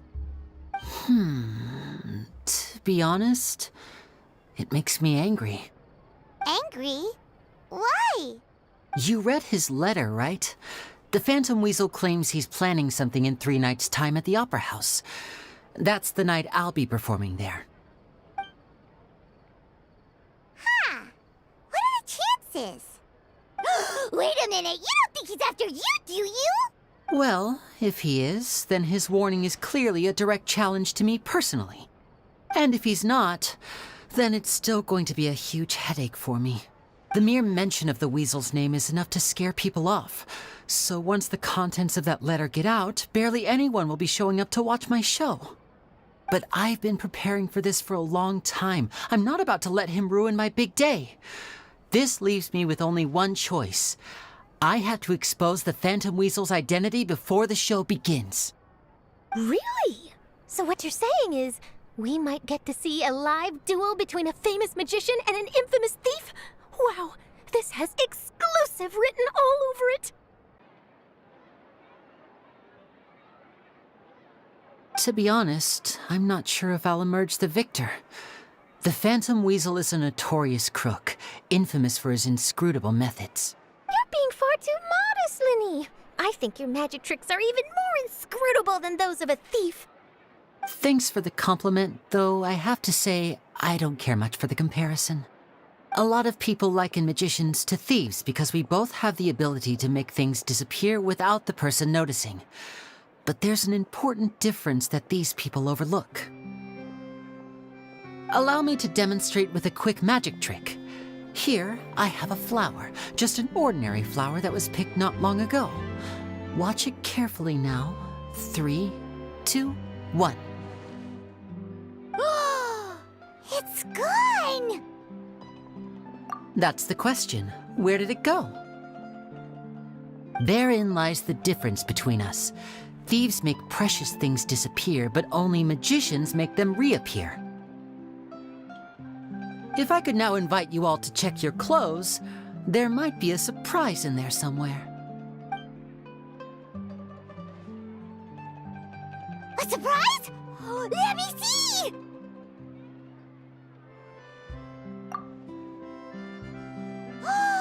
It's right there! But how? You haven't moved this whole time! What an outstanding trick! Sorry, Linny, it seems that my previous praise was woefully inadequate. Clearly, magic is the superior art form to theft. Don't worry, I didn't take offense. I just wanted to take the opportunity to perhaps change some of the preconceived notions you might have about magicians. Since Caesar's death, a lot of people associate magicians with criminality. It can be quite frustrating. I can imagine. Coming back to your trick just now, might I presume that you are well versed in floral symbolism? For example, magicians often use rainbow roses in their flower-related performances to represent passion and romantic encounters. But you used a Lumidu spell, which, if I'm not mistaken, allude to separations. I'm curious to know if there was any deeper meaning behind this choice? Impressive knowledge. It's no wonder you're such a successful journalist. But I'm afraid I don't know the first thing about floral symbolism. I'm just in the habit of using Lumidu spells in my magic. It sounds like something I should look into, though. I'll buy myself a copy of Fontaine's Floral Language Facts when I have some time. But it'll have to wait until this phantom weasel business is behind us. Well noted. In that case, this brings us to the end of our interview. I, for one, am looking forward to the final showdown between you and the thief. Please feel free to get in touch to update me on any further developments. Otherwise, I will of course see you at your show in 3 days' time, but let's hope the Phantom Weasel is caught by then. If there's nothing else, I'll be off. You've given me lots to work with here, and I've got no time to lose if I want to write that exclusive piece. I'll see you all later.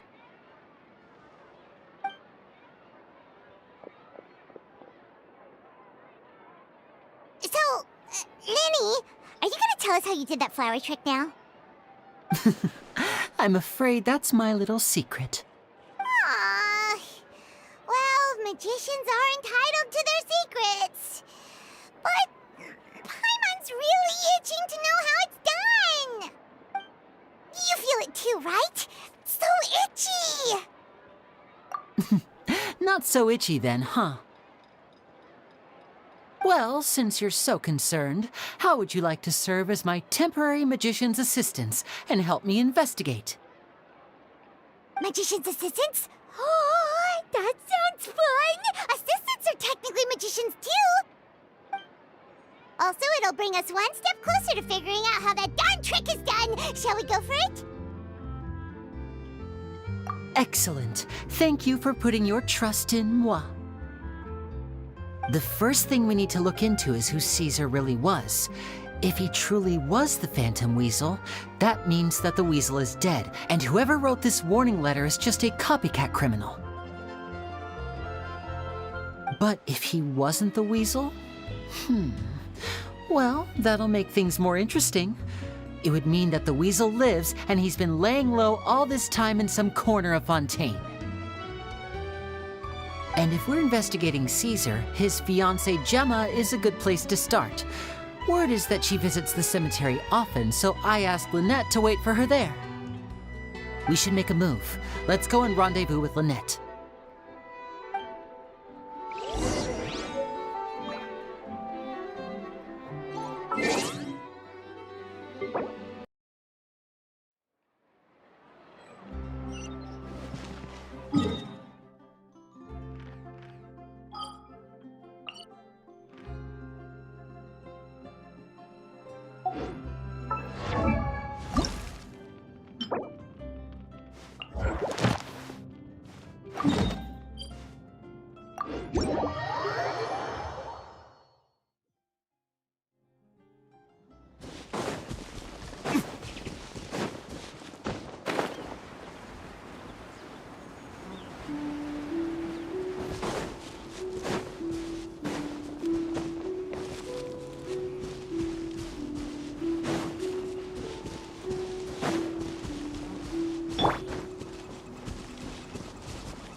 Delves into destiny.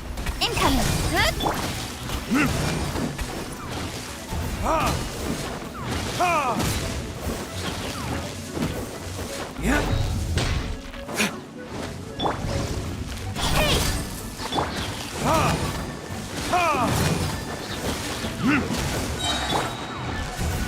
Nowhere to hide.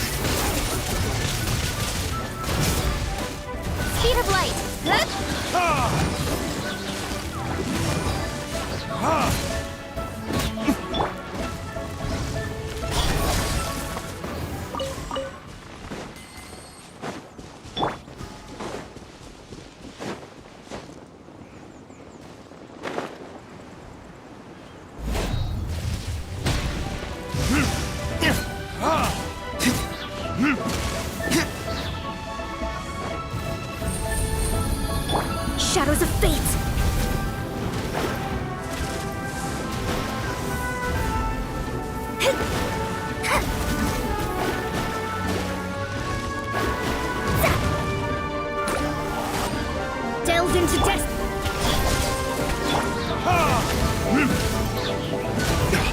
Time for retribution!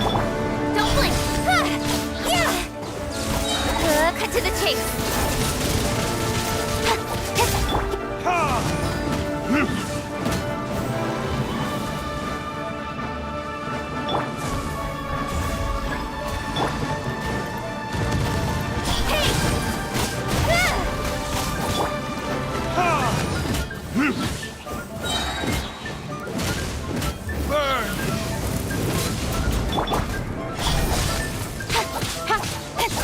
Teamwork is dreamwork!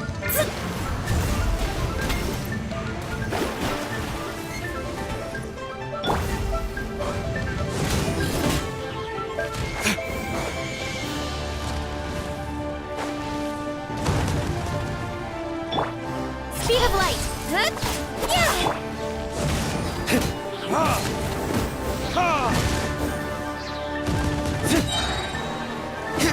Nowhere to hide. Time for retribution!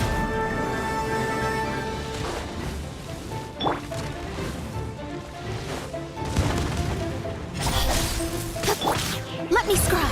Written in the stars.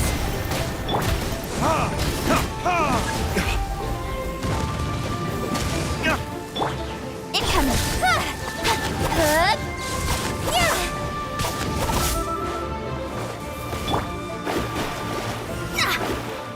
Delves into destiny. Don't blink. Hey!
You took your time.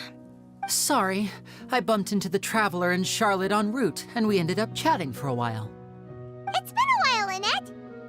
We're working as Lenny's temporary assistants in the investigation of the Phantom Weasel. Thank you. It's good to have you helping. So, what's the situation? Have you seen Gemma? Nope. I've been here a while, and she still hasn't shown up. How bizarre. Maybe it was bad intel. Well, we won't get anywhere by standing around waiting. Traveler, Paimon, let's go ask around.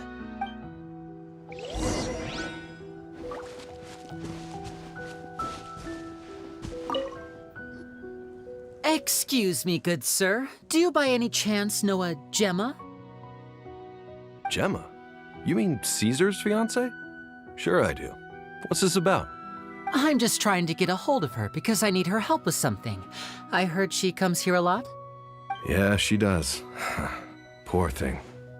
It's no secret why either. She's heartsick. Ever since Caesar passed away, she's been coming here once every week to clean his grave. Often she just sits there in front of his headstone, lost in thought. Sometimes she talks to herself. I asked her what she was doing once. She said she wanted to speak to him again. She knows he's gone and can't hear her from the grave, but she just likes to spend time there, telling her fiancé all about how her life is going. And she's been doing this ever since Caesar passed away? Oh, so 10 years. Wow. Their love must have been really strong. I'll bet. Caesar's reputation fell apart after his identity was revealed, so no one else visits his grave. Gemma's the only one who still thinks about him after all these years. I don't know if the mind lives on in the waters after death, but if it does, I'm sure Caesar must be grateful to have someone who remembers him fondly. If I'm honest, I think this is all so unfair to poor Gemma. Her fiancé was a low-life crook. He doesn't deserve someone like her. Anyway, all of that said, she's running later than usual today. Normally, she'd be sitting in front of his grave by now. I wonder if she's okay. Well, that's everything I know, I'm afraid. You might have more luck asking some other people. All right, well, thanks for sharing all of this with us. We'll keep asking around. You're welcome. I just hope she'll be able to move on one day.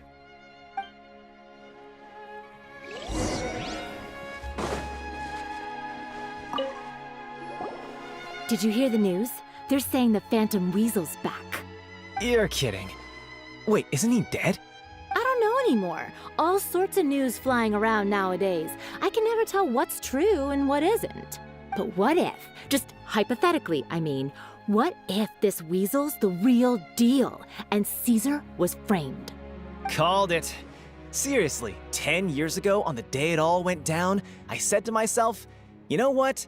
This guy's been set up. The Caesar I knew was a good guy. He gave balloons to children on the street, for Pete's sake. What, are we supposed to believe that he was a balloon thief or something? Give me a break. Oh, please. Weren't you the one cursing his name to high heaven when the police announced the news? You were all, oh, that gosh darn lousy son of a, you think you know a guy, or words to that effect. Wait, did I say that? I don't seem to recall. Hello there. Sorry for disturbing you, but I couldn't help but notice you were discussing the Phantom Weasel. We're actually quite interested in this topic as well, but we're struggling to get to the bottom of it. Do you think you could spare a moment to tell us a little bit about Caesar? You've come to the right people. Yep, I was there. Back when Caesar used to perform magic tricks on the street. He was a great magician. The best trick I ever saw him do was pop a transparent balloon, only for a whole bunch of doves to fly out from the inside. I was right up close and didn't blink or look away once. But for the life of me, I still don't have the faintest clue how he pulled it off. Really? I saw him perform too. He always used to bring some gifts along for the kids who came to watch his show, and he'd hand them out after he was done. Sometimes he even got the kids to write their wishes down, and then he'd make the items on the wish list appear in his next show. Huh. He doesn't sound like such a bad guy. But after he died, there were also rumors that he used the wish list to find out what was precious to people, with the intent to steal it later. As I'm sure you know, the Phantom Weasel would steal just about anything from anyone. Whatever the case, now that the Weasel is back, Caesar's become a hot topic once more. I bet Gemma must be pleased. If Caesar's name gets cleared, maybe it'll finally give her some solace after all this time. No, speak of the devil. That's her over there. If you've got any more questions about Caesar, she's definitely the one to ask. So that's Gemma.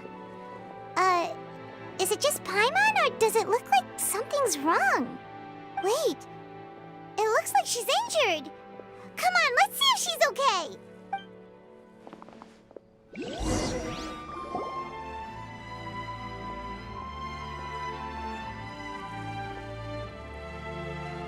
Hi there. You're Gemma, right?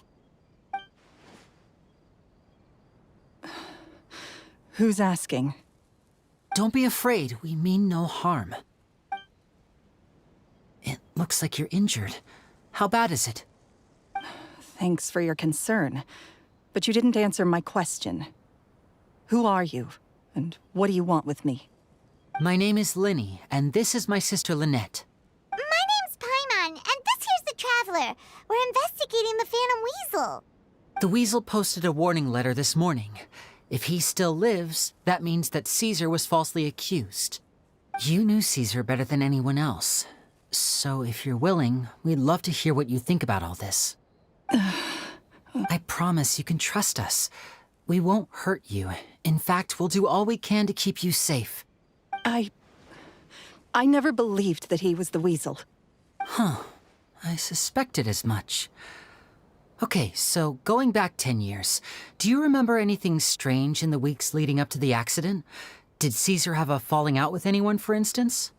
No, not that I know of. Got it. All right, sorry for disturbing you. If you don't have any more questions, please leave. I want to be alone with him.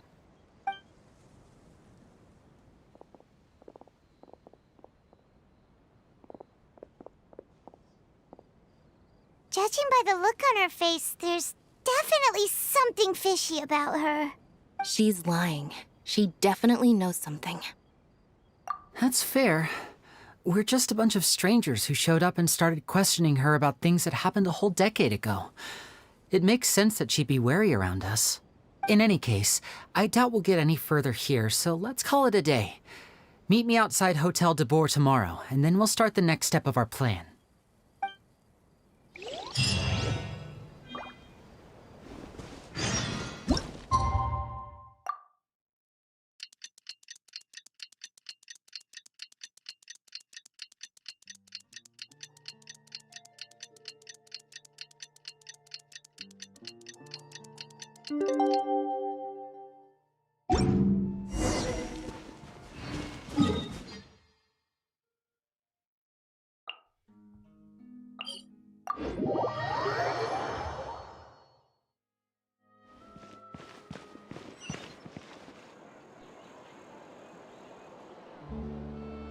Over here.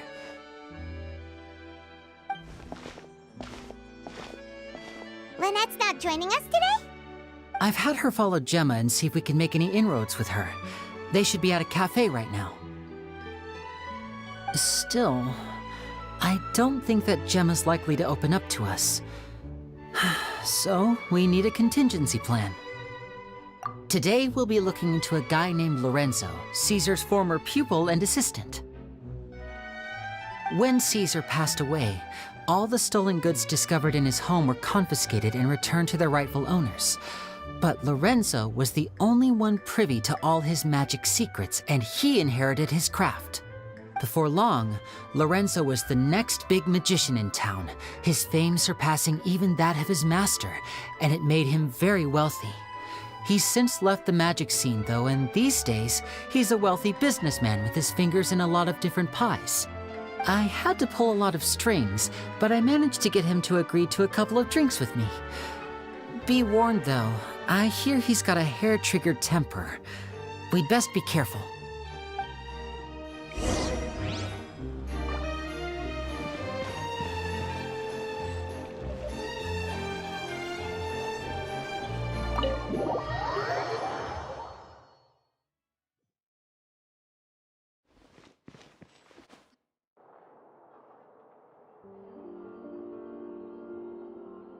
You neglected to mention that you were bringing 2 other people with you. My apologies. These 2 are my assistants. When they heard that I was meeting with the former magic maestro himself, they begged and pleaded with me to bring them along. And if it's no trouble, a couple of autographs would really make their day. Oh, forget the pleasantries, just sit.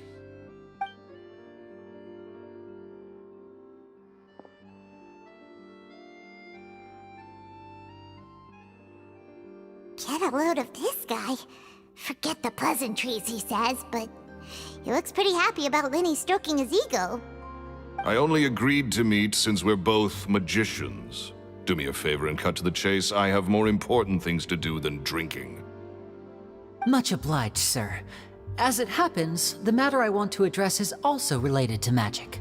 Yesterday morning, a warning letter from the Phantom Weasel appeared on the entrance to the Opera House. He claims to be planning something for the same evening that I'm scheduled to do a magic show there. As such, I believe that I may well be his target. I have to get to the bottom of this to ensure that my show can go ahead as planned. Naturally, any investigation into the Weasel starts with a few questions about Caesar, who... What is there to investigate? Caesar was the Weasel, and he's been dead for 10 years. So what if some sick creep thought it'd be funny to write a warning letter? It changes nothing. Are you trying to tell me you actually bought it?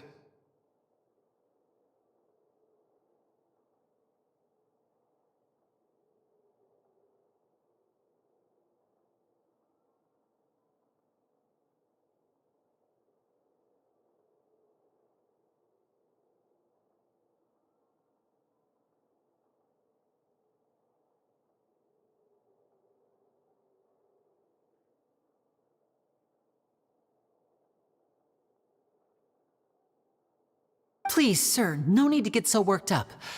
Possibility? It's a fact, Linny. Look, my patience is limited, so listen carefully while I'm still willing to put up with you. The weasel is dead. Period.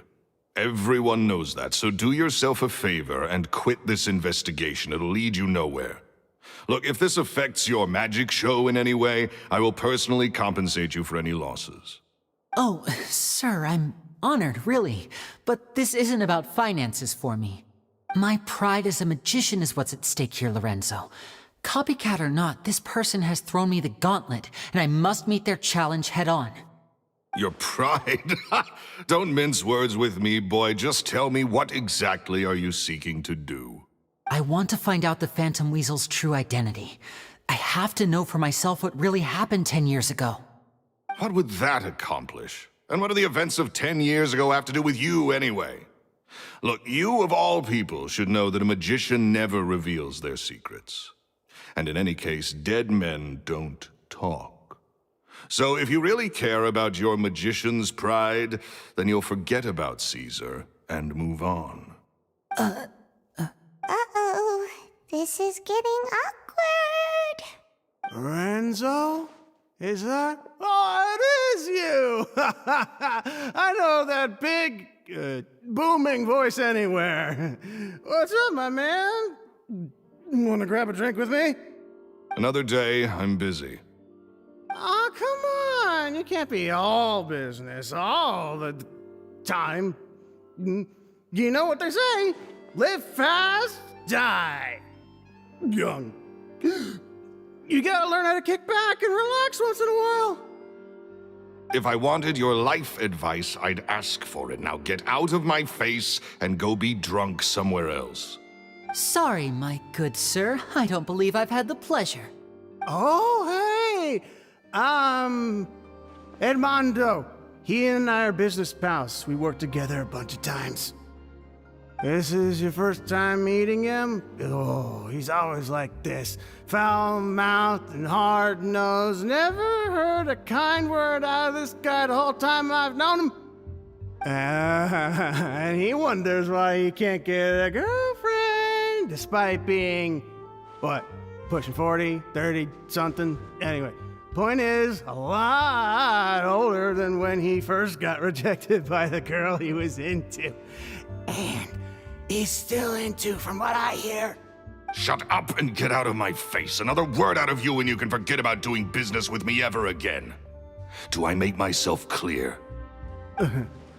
Sorry, I may have had a little too much to drink. All right, I'm gonna leave. Don't work too hard.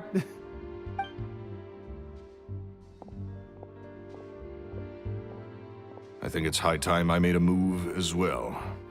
If you really want to investigate this, Linny, be my guest. But if nothing good comes of it, don't say I didn't warn you.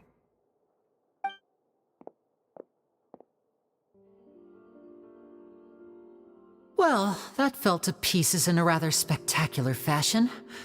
Any thoughts? Totally. And what was all that about compensating you for your losses? Why would someone you just met make an offer like that? He's gotta be hiding something. And not like Gemma. She was a little suspicious, but this guy's definitely covering something up. I think so too. We need to look into Lorenzo more closely. That guy Edmondo seems to know a thing or two about him. He only just left. Let's see if we can catch up with him.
art is the key ingredient in fine dining.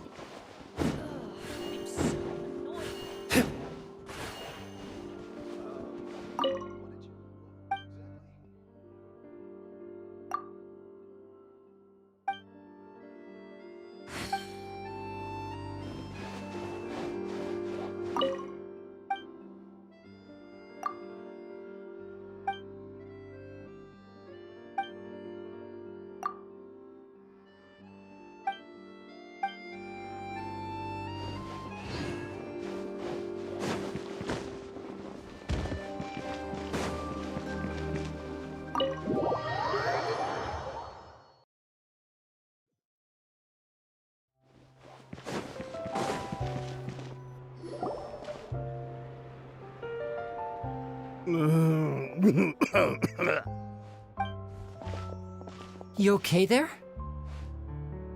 Who are you?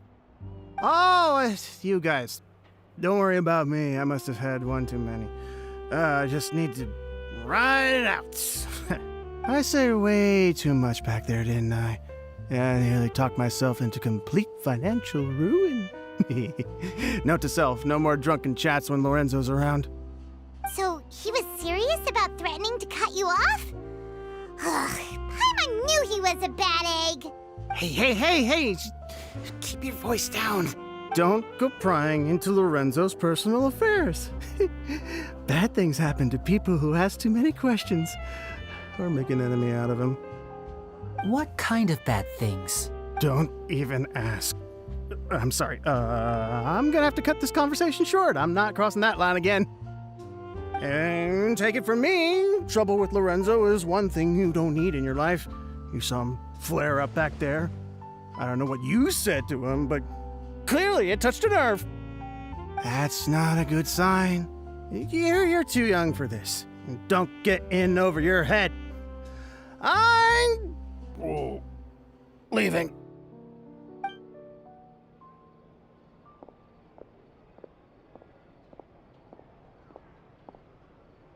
And there he goes. What do we do now, Lenny? Shh! I think we're being watched. Someone was listening in to our whole conversation. Don't say anything and don't look back. Any altercation in the city will attract the guards. We'd better take this elsewhere.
The more data samples, the better.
The more data samples, the better.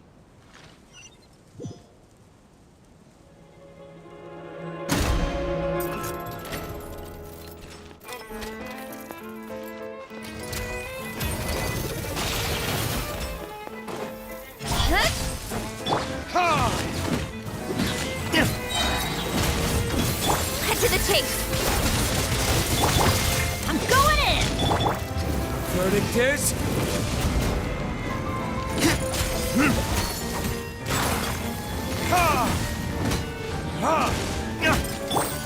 Speed of light. Hey!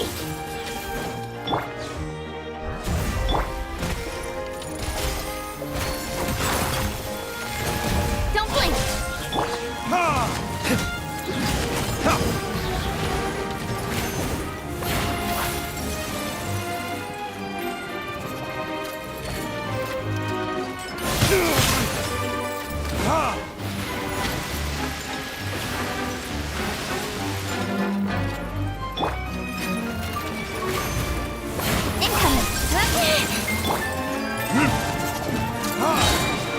Time for retribution!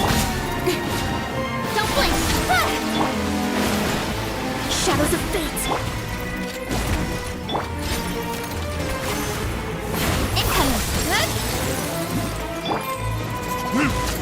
There can be no excuse.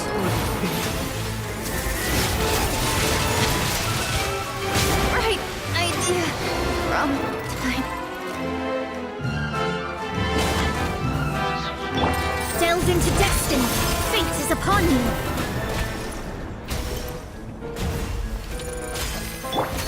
Why do they never miss?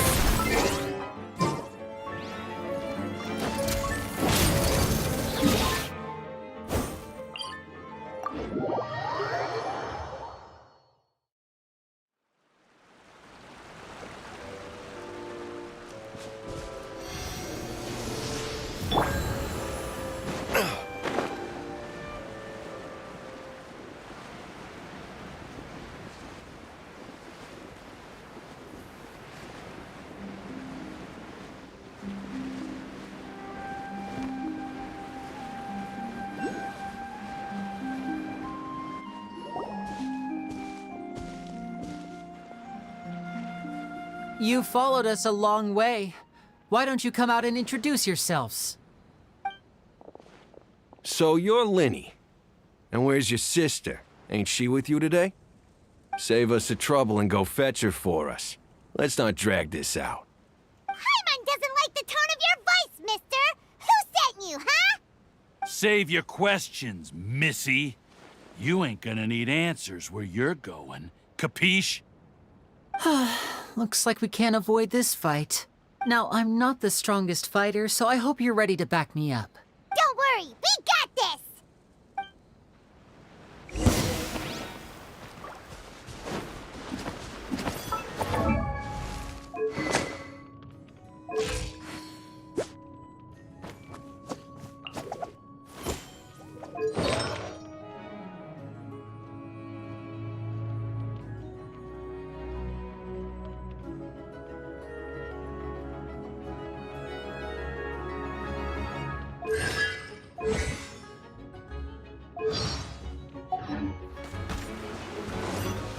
Step right up.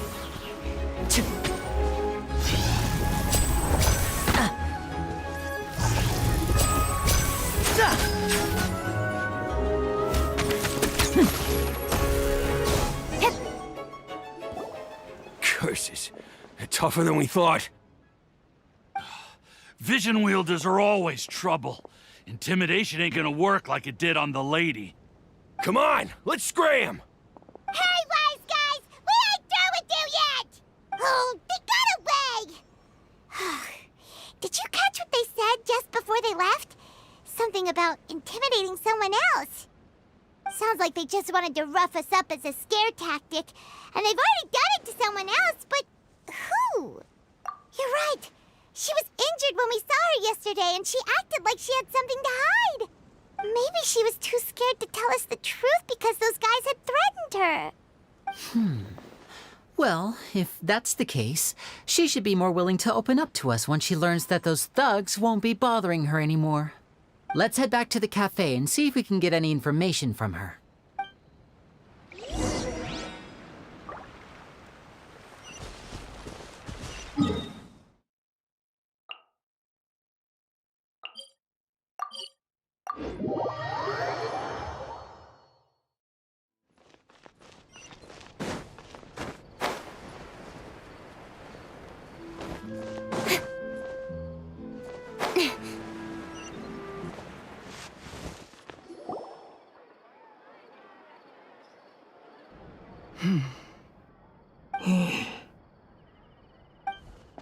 Gemma? You again. What is it this time? We just ran into the men who've been threatening you, and we gave them a taste of their own medicine. So, you can relax now. We're here to protect you. What? Why?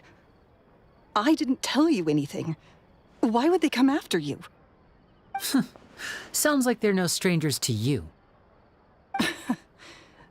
That's putting it mildly. I know them all too well, and I hate them with every fiber of my being. It's been 10 long years, and still every time I try to look into Caesar's death, they show up and warn me not to do anything stupid. How do I know I can trust you? Do you really think you can get to the bottom of it all? And why are you doing this? I'm afraid I can't reveal all the details just yet, but I can promise you this. I will expose the Phantom Weasel's true identity. Because you see, this is a personal matter of the utmost importance. I give you my word. Trust me. Okay. How can I help you? I've heard that Caesar used to have a magic workshop where he kept a lot of his personal effects. If possible, I'd like to take a look at them. Do you know where it is? The Fleuve Sonde. But the place was sealed up by the police after his death, and no one's been there since. I also know that the Fleuve Sonde is dangerous territory. Lots of hostile groups lurking around. If you're serious about going there, please be careful. Understood. Lynette, you stay here and take care of Gemma. Don't let her come to harm. Got it. But if I'm staying here, I'm ordering dessert. I mean, bon appetit, but stay sharp, too. They're likely to come for you while I'm away. Okay. All right. Power saving mode off. I'll start taking this more seriously now.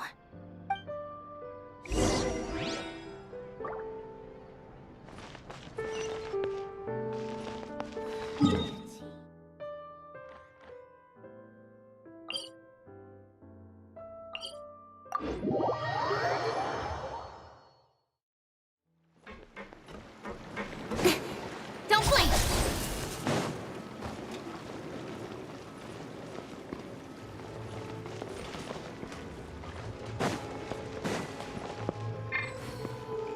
Speed of light!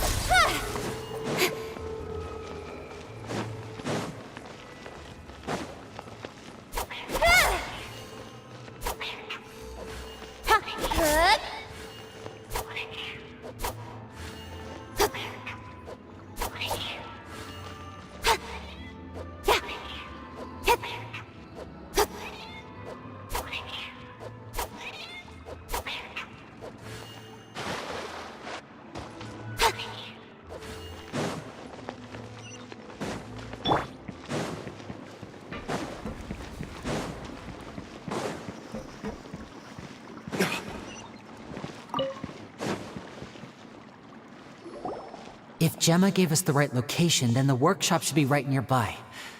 Huh. Looks like these boxes are blocking the entrance. Let's shift them away first. There we go. It should be just down here.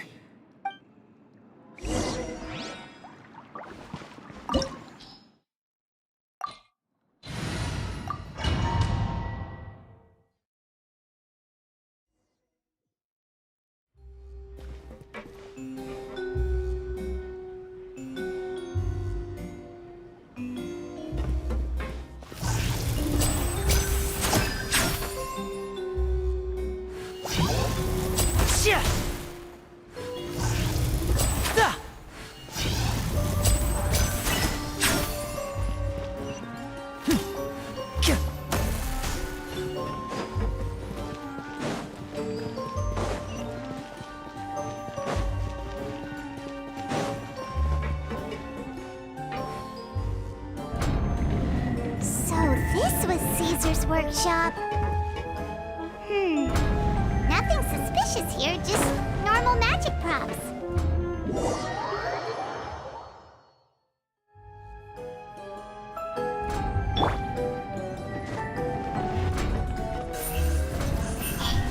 Hey!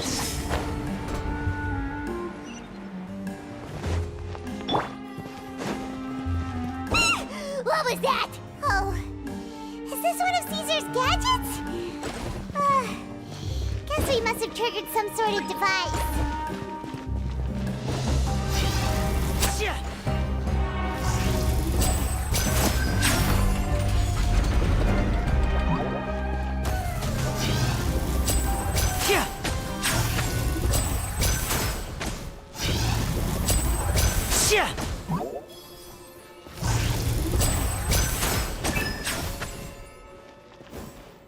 Whoa. Look. The doll in the box is glowing.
There's something written on the card on this doll. Let's take a closer look.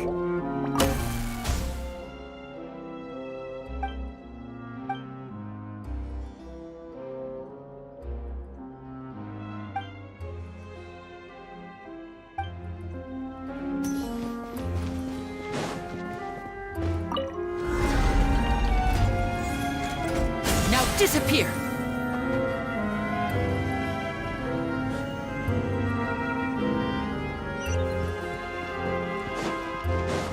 Looks like we've reached the end of this route.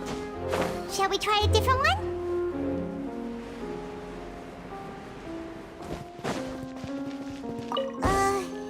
These magic boxes are moving. What do we do? One of them looks different from the rest. Let's investigate.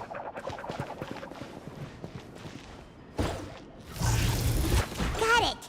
We're supposed to find the box that lit up at the start, right? There should be another wish list inside.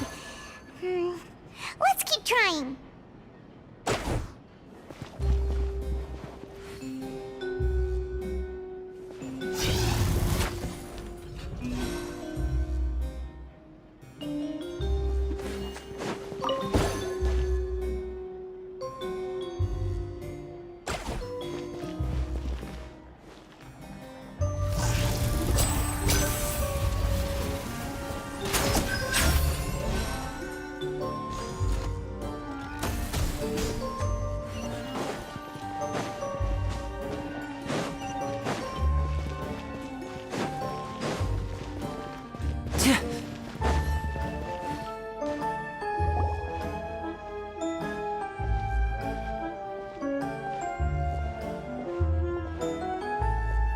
That's weird. Have we reached the end already? There's nothing here. Maybe this was a wasted trip. This place seems a little too ordinary for a magician's workshop. There's a distinct lack of mystery. We've triggered quite a few devices on the way here. I'm starting to wonder whether Caesar built this whole place as one big, elaborate magic contraption. If so, then there must be more to this place than meets the eye. Maybe a hidden room somewhere. Aha! If I just move this book, then hopefully... and... presto! A secret passageway! How did you know? I'm a magician too, and apparently great minds really do think alike. Looks pretty big inside. Let's head in and take a look around.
Why have you stopped, Lenny?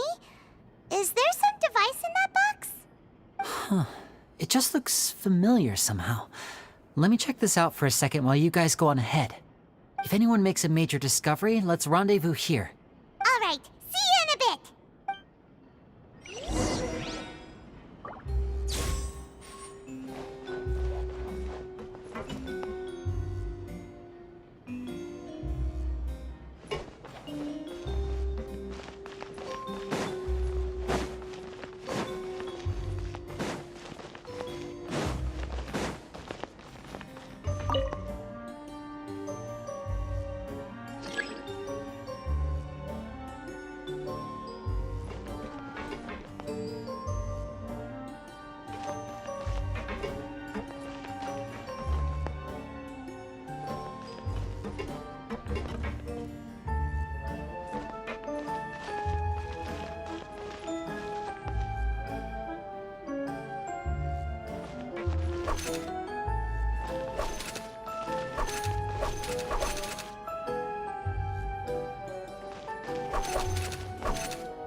Wow!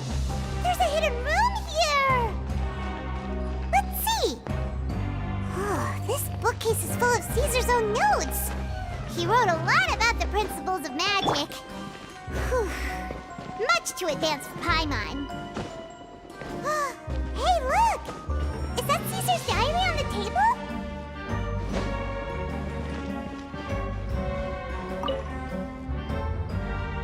This book's thick as a brick! Let's take a peek inside it, shall we?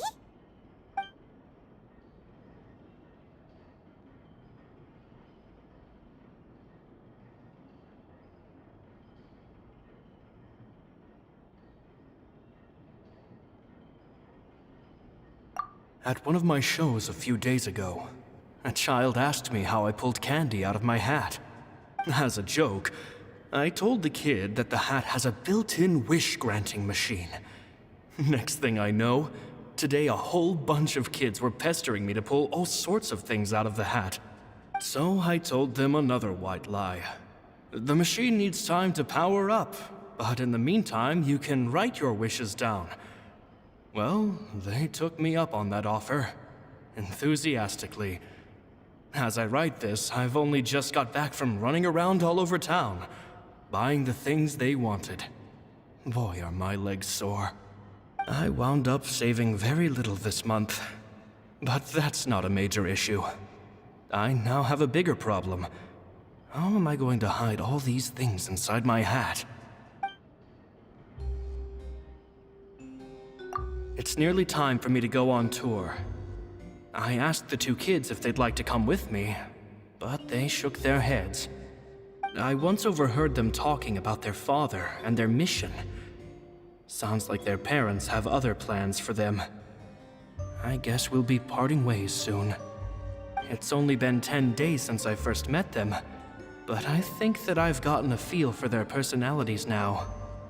They're very tough, but also very cautious, and they trust no one but each other.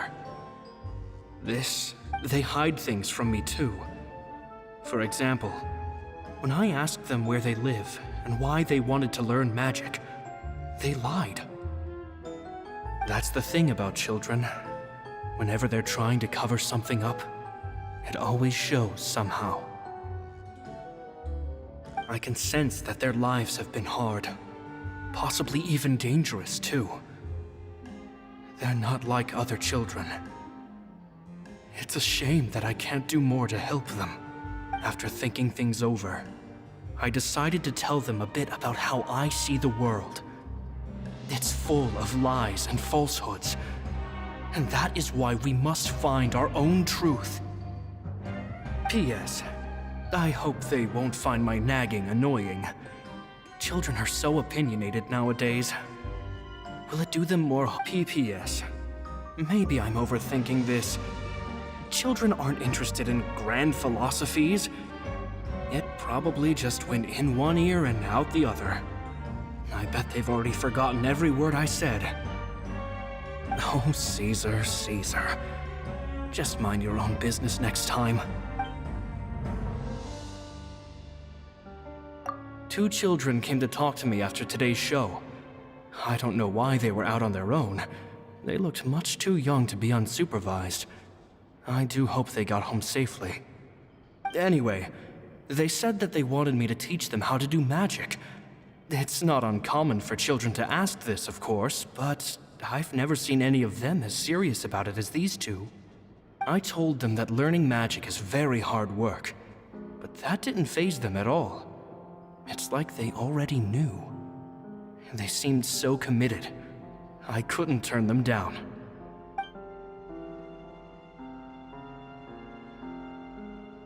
It seems like something's bothering Lorenzo lately, but he won't open up to me about it. Surely he's not upset that I agreed to teach those two children. I'll have to talk him around. I have a good feeling about those kids. They're naturally talented, and it seems like they're not new to the world of magic. They have all sorts of fantastic ideas. All I'm really doing is helping them develop a more professional standard training plan. They wanted to call me Master, but I told them they absolutely mustn't. Any magician worth their salt could have taught them what I have. They're the geniuses here. Compared to them, I don't deserve to be called any sort of master. With time, I have no doubt that they could become far greater magicians than I. My only concern is why they're so mature for their age. I fear they've had to grow up too fast. I don't dare to imagine what they must have been through.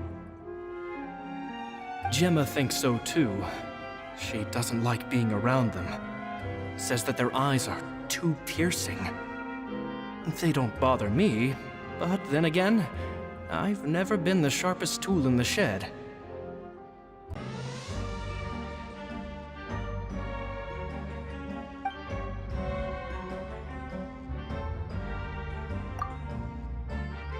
Two magic geniuses with a father and a mission, huh? Sounds a lot like he was writing about Linny and Lynette, don't you think? So did they meet Caesar when they were kids? Let's go ask Linny!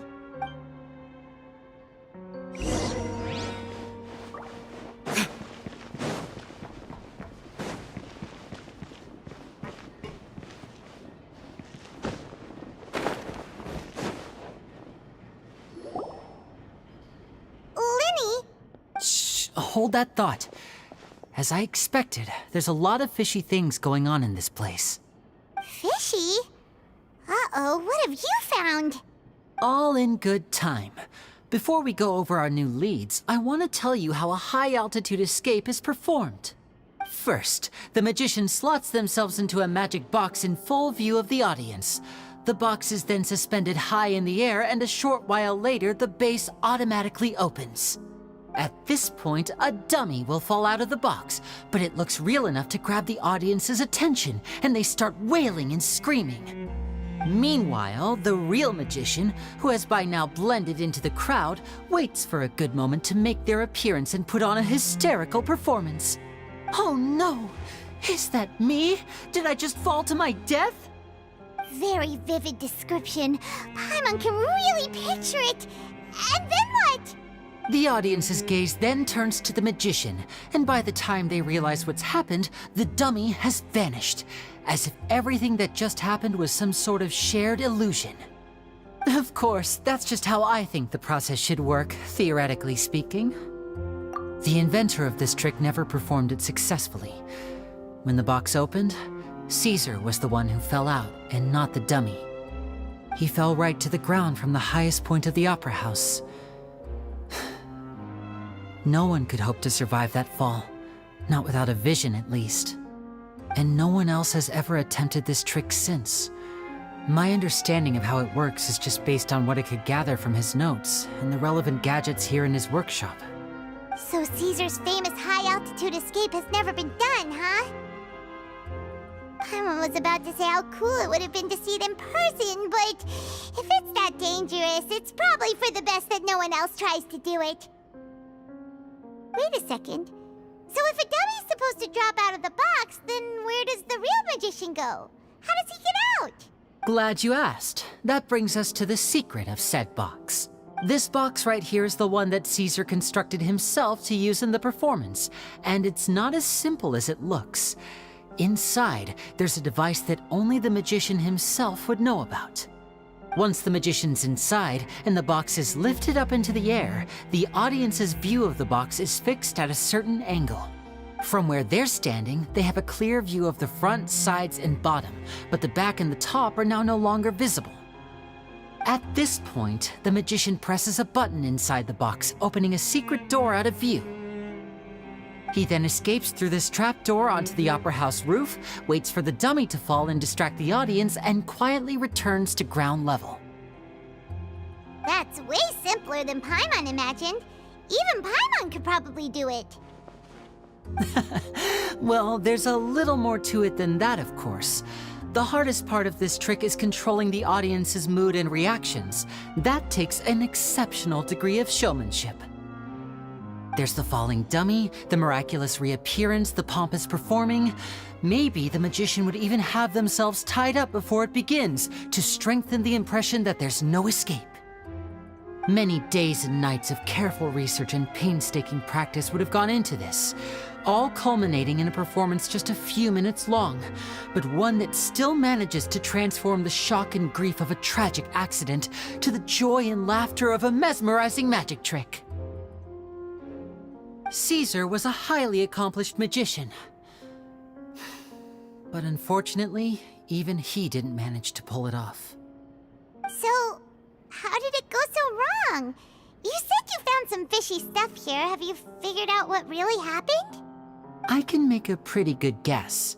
I looked into the case files. The magic box Caesar was using at the time of his death had the secret button I mentioned positioned on the right-hand side. And sure enough, he always used his right hand as his dominant hand in public. Okay. Nothing suspicious there. But here's the strange thing. Most of the devices in this workshop have the mechanism on the left-hand side, including this box right here, which leads me to believe that Caesar was in fact left-handed. Because a magician can't afford to have their most basic habits stand out too much. People naturally focus their attention on the most important details of the task or situation at hand. But a magician needs to be able to redirect an audience's attention at will so as to avoid arousing their suspicion. The essence of magic is getting people to believe a lie. If even the truth raises eyebrows, the falsehoods become all the more difficult to mask. And so, Caesar trained himself to use his right hand to align with his audience's expectations. Great magic always requires sacrifices. But in his most stressful and nerve-wracking moments, and when no one was watching, reflex would kick in and he'd use his left hand. That's why he set his gadgets with the mechanism on his left. Exactly. I think that's likely what happened. Caesar would have been under a lot of time pressure during the escape. He'd have had mere seconds to open the hidden compartment, retrieve the dummy, then open the secret door and make a swift escape. But I'm sure he was confident. He would have rehearsed countless times to the point where it was second nature. He'd barely need to think about what he was doing because muscle memory would guide him through. So he opened the compartment, took out the dummy, checked everything was in order, and then went to leave. With his left hand, he reached for the button, and suddenly, his heart skipped a beat. It wasn't there. Much like when you reach for your keys but find your pocket empty, his mind needed a moment to process what was going on. Instinctively, his left hand would keep feeling around for the missing button, maybe for another second or two, until the bottom of the box gave way. With the stakes being as high as they were, just a 2-second delay cost him everything. The authorities would find nothing suspicious and conclude that his death was due to his own error. When in reality, someone switched the boxes, and they did it to murder him. But how would they be able to make the switch without being noticed? That would be difficult to pull off, no? It would have to have been someone who knew that he was left-handed and who could move his props around without arousing suspicion. Someone who was always by his side. Isn't that right, Lorenzo? You just couldn't let sleeping dogs lie, could you? There's not a lot of people who'd go to all this trouble for some magician who died 10 years ago. I didn't want to have to do this, you know. Silencing you the hard way just creates more problems for me to deal with. But I gave you your chance. I hoped you'd do what's good for you and back off like the lady, but you disappoint me. You mean Gemma? So you are the one who's been threatening her! Yes, although however stubborn she might be, she was never much of a liability. But you, which is why you can't leave this place alive. Take them out, and make it quick. Do your worst!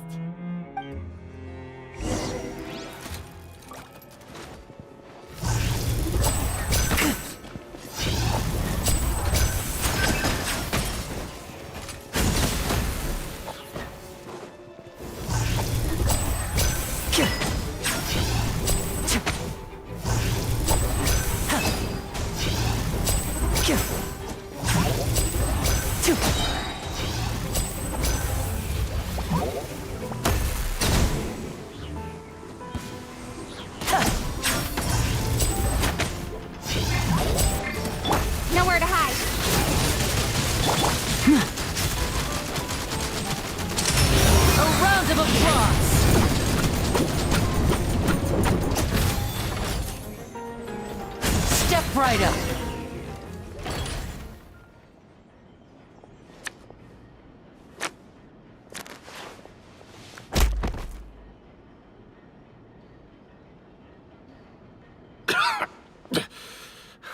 You kids are tougher than you look.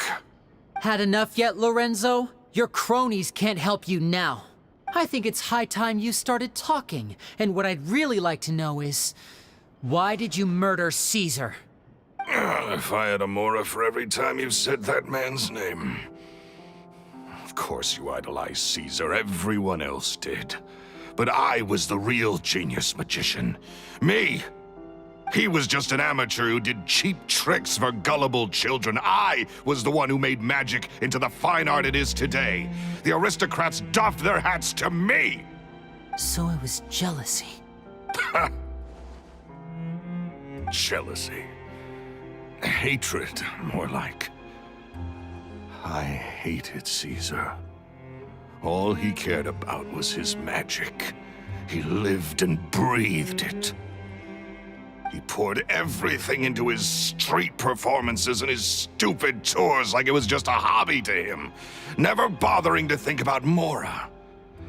What sort of fool devotes their life to the art of deception and never has a Mora to show for it? But the people loved him, didn't they? Oh, how they looked up to him. No one gave me a second look. All I ever heard was, "Oh, your master's amazing," is amazing. Yeah, so amazing that he was completely broke. Every other apprentice was living it up at their master's expense, but no, not me. I put in all the work, mastered all the skills, and it brought me nothing more than the life I already had. He forbade me from using magic to trick people out of their Mora. There was nothing he hated more than that. And with his reputation in Fontaine, it was too risky for me to go it alone. As long as he was alive, if I dabbled in my own brand of money-making magic, he would expose me, and it would destroy me. I had to kill him. There was no other way. He had to go.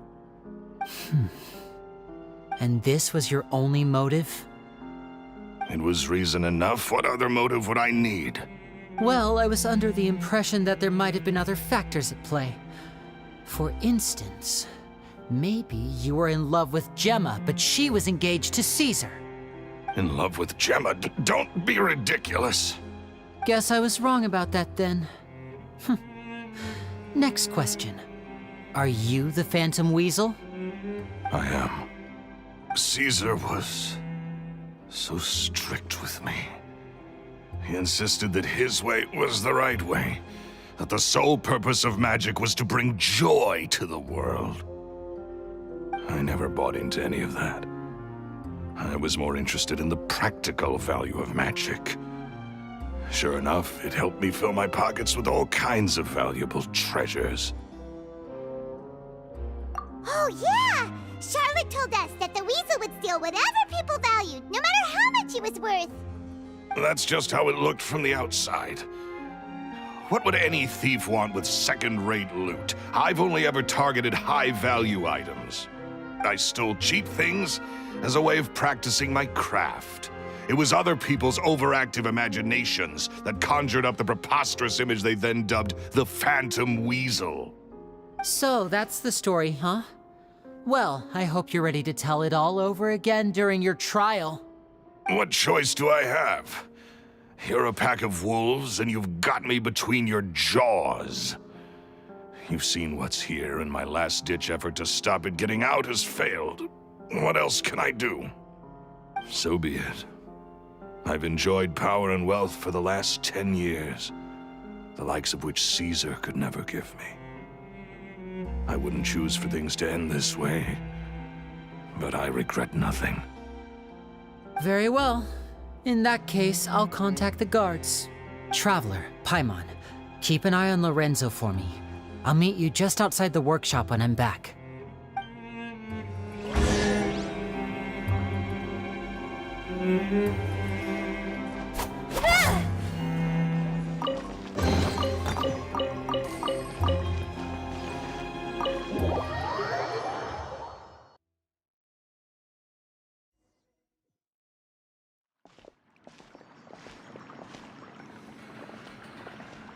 Pliny has told me the whole story. Lorenzo, do you confess to the murder of Caesar and to framing him for the Phantom Weasel's crimes? Look who's finally developed a conscience. What kind of disciple murders their own master? I hope it was worth it. Because they'll be...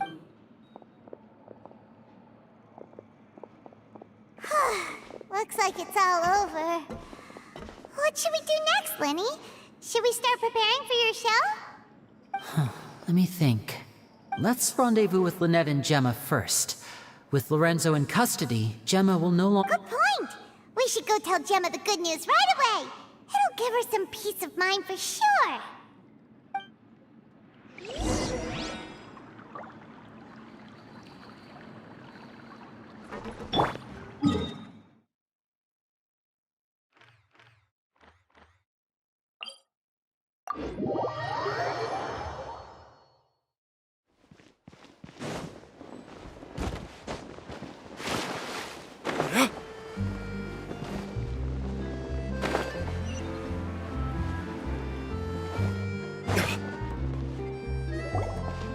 Ah, you're back.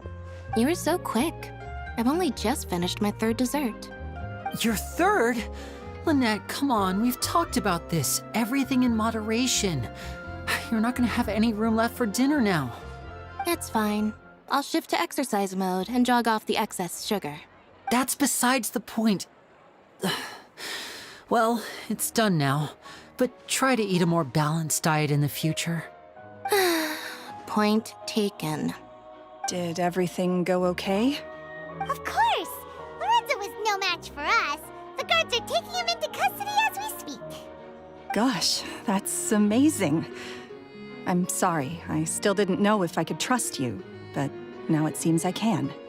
I had my suspicions about Lorenzo, but It's okay, we understand. He did threaten you.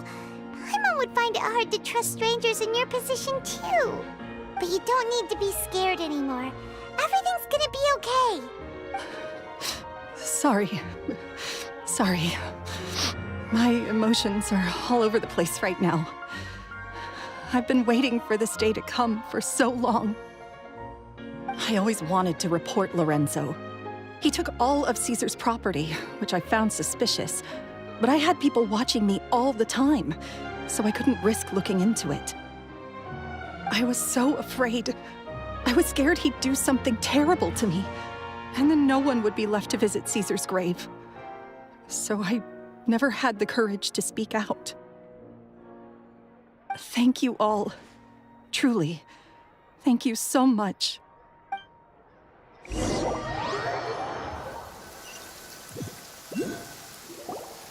Thank you all for clearing Caesar's name. I never would have guessed that Lorenzo was the real Phantom Weasel. He never showed any signs that there were problems between him and Caesar in public. From the outside, it looked like they got along great. And to think that lowlife's been living life to the fullest all this time, while Caesar's name was getting dragged through the mud. It's a travesty. At least his soul can finally rest in peace now, thanks to your efforts.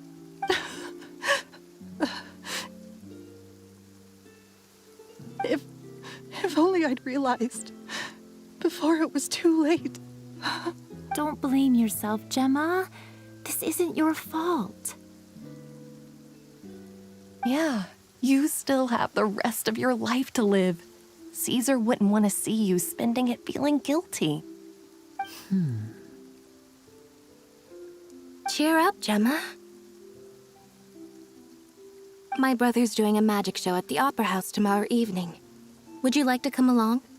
It might rate this show will be a special one. We're holding it in Caesar's honor. In Caesar's honor? Really? Oh, thank you. I'll be there. Great. We'll see you tomorrow evening. Traveler, Paimon, don't be late. Don't worry, we'll be there. No way are we gonna miss out on a free magic show.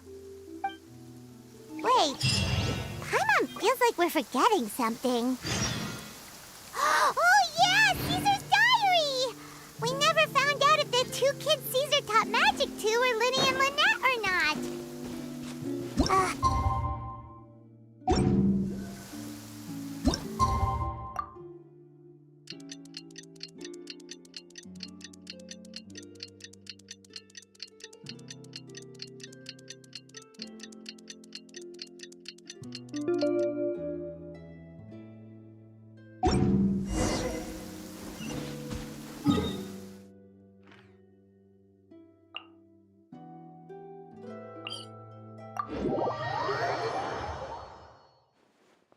Listen, as long as you stick to your own path, it doesn't matter what Mother Nature throws at you.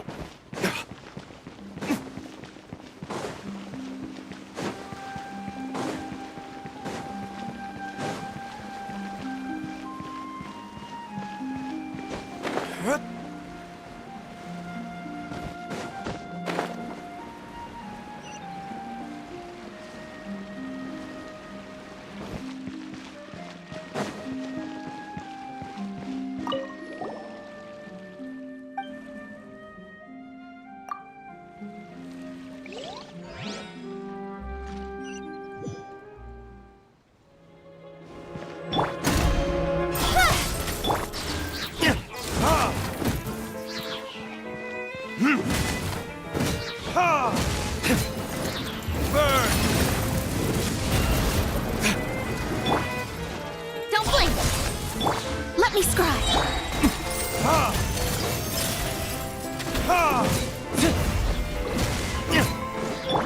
Speed of light!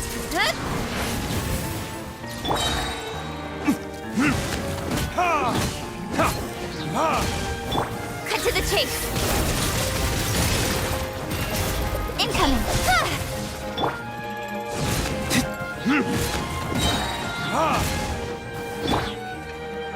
Hey! Time for retribution!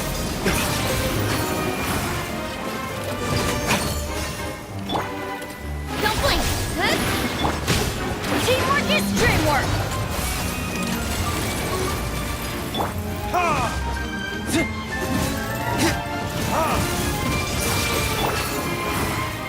Incoming!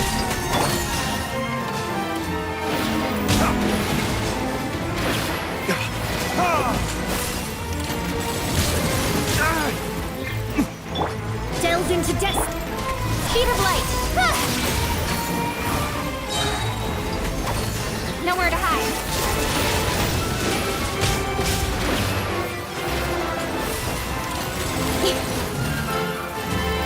Don't blink! Let's light it up!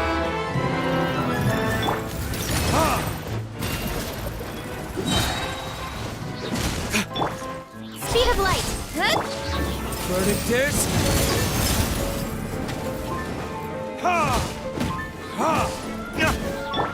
Incoming! You will pay for that!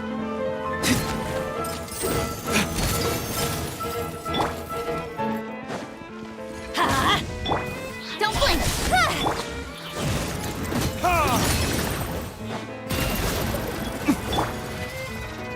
Incoming! Hey! Everybody stand back!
Not this time.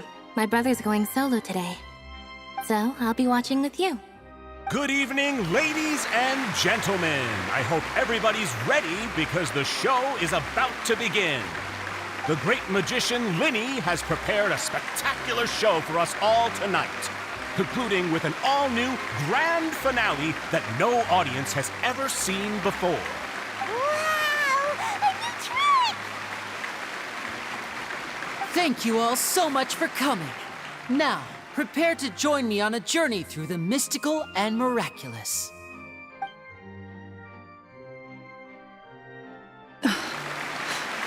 Exciting stuff, isn't it? Yes, it's just... It reminds me of him.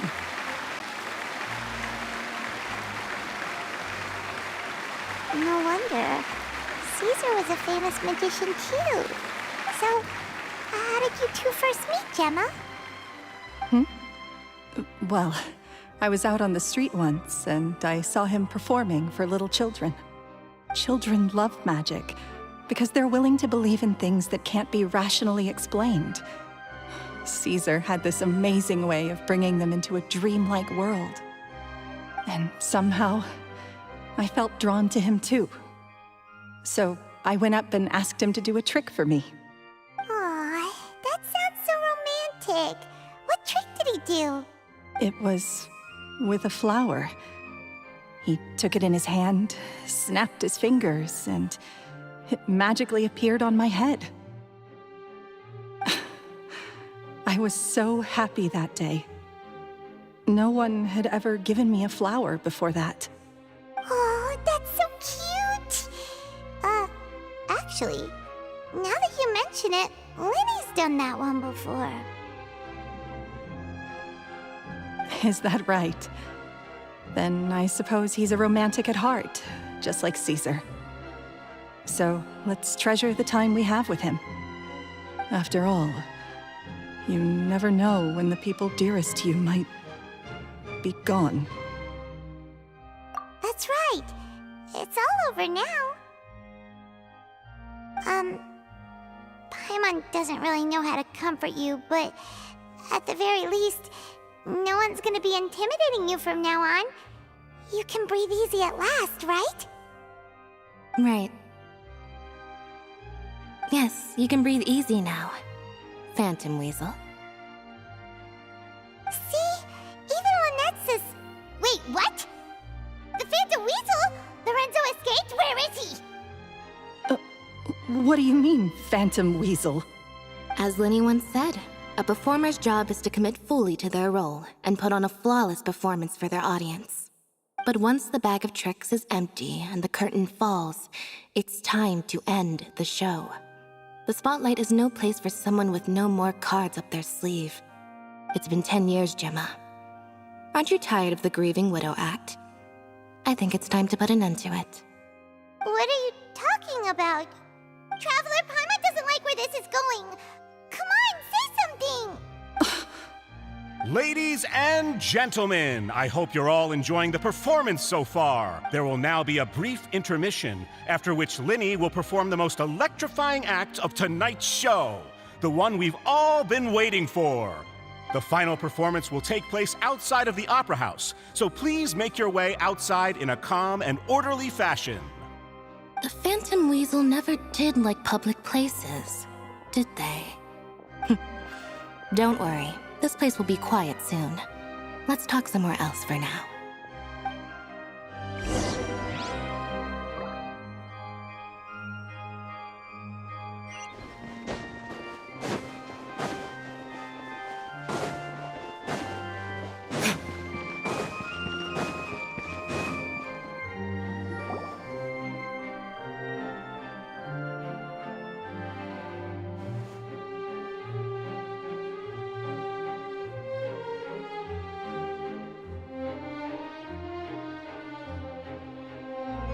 Dear me, this is awkward, isn't it? And unfortunately, I'm all out of gadgets, so I'm afraid I can't do any tricks to liven up the mood. This is a big mistake for a magician to make, but thankfully, I do have a backup plan. Now, who wants to hear a story? Linny,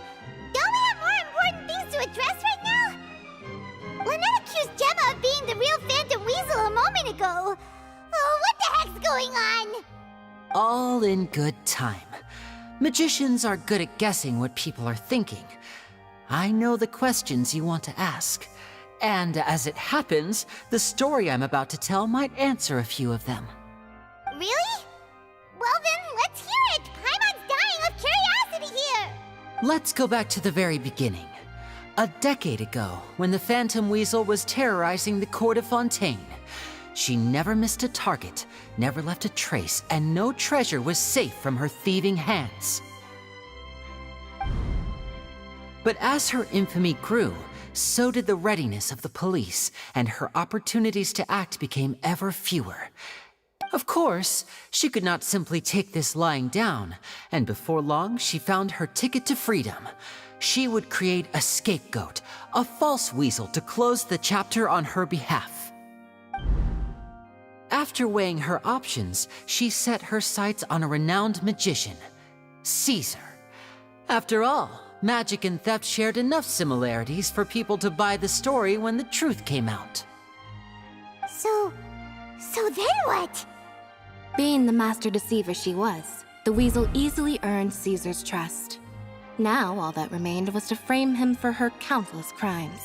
But as she was considering how to make her move, she noticed Caesar's aggrieved pupil, and a new thought entered her mind.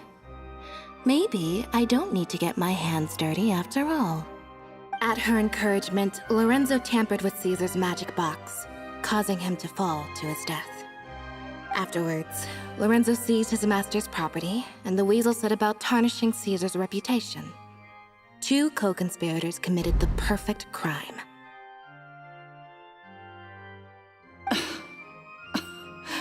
I've got to hand it to you.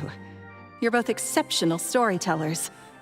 It's enough to make even me wonder whether there was really another mastermind behind all this, pulling the strings.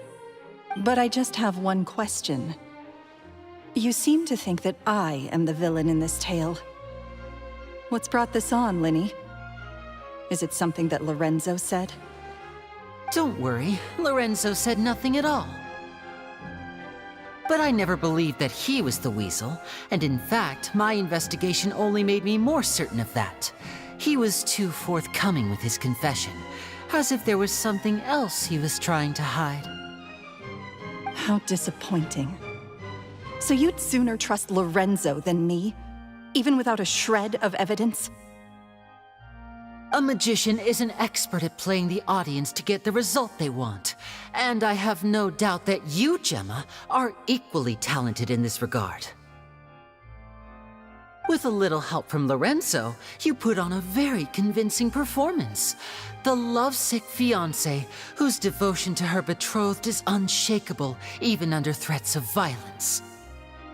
Caesar was maligned and hated by all for 10 years, but you? Everyone sympathized with your plight. Who would suspect for 1 second that the lovely young lady always seen weeping in front of Caesar's grave was actually the mastermind behind his demise? No, not that poor lady. Perish the thought. Wait, so you mean the whole intimidation thing was just a hoax? Gemma and Lorenzo were both in on it?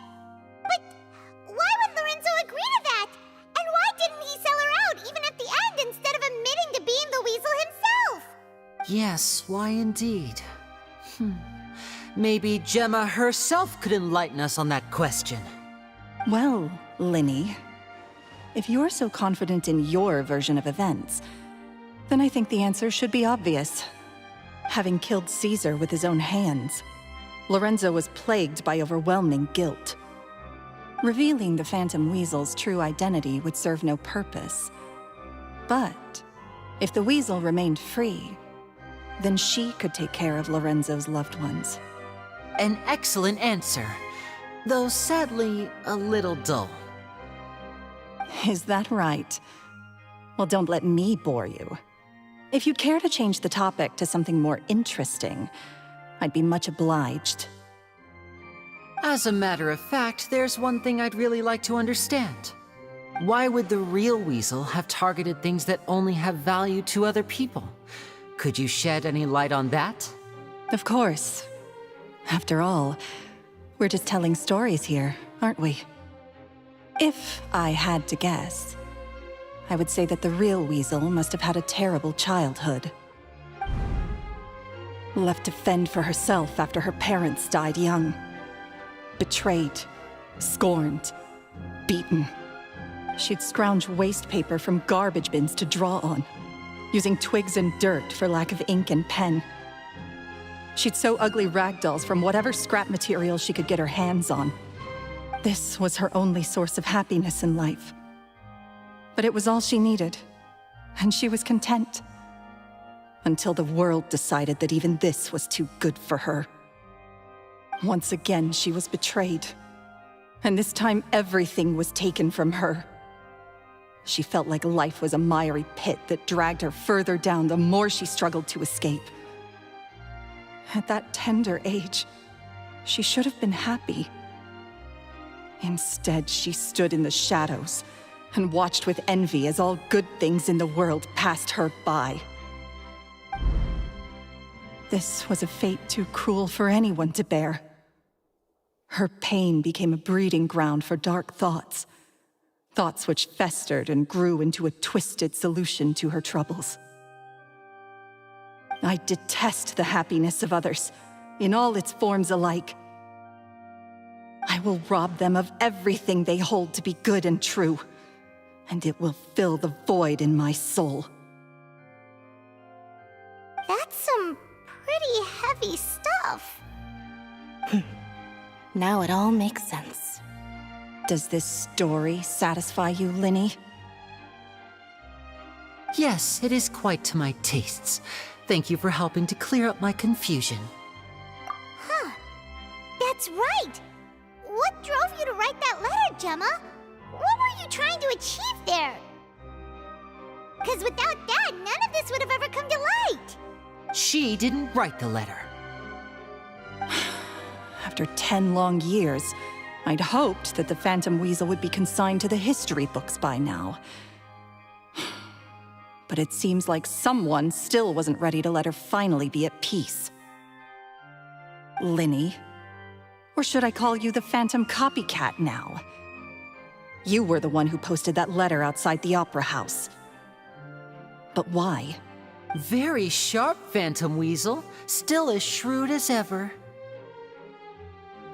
Well, no need for me to be coy about it. Our goal was to clear Caesar's name.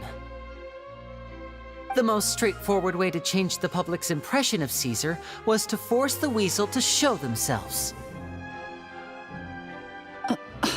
That's it? You had no other agenda? Of course we did. We made it quite clear in the letter, I believe. I shall take from you that which you hold most dear, just as you did to me 10 years ago. 10 years ago? You mean Caesar's death? You met him? Wait. Oh, I get it. You were those two obnoxious kids. It's been so long, and you're all grown up now. I didn't recognize you. He taught you magic back then, didn't he? For what, 10 days or something? And you went to all this trouble. Why? Because you feel like you still owe him something?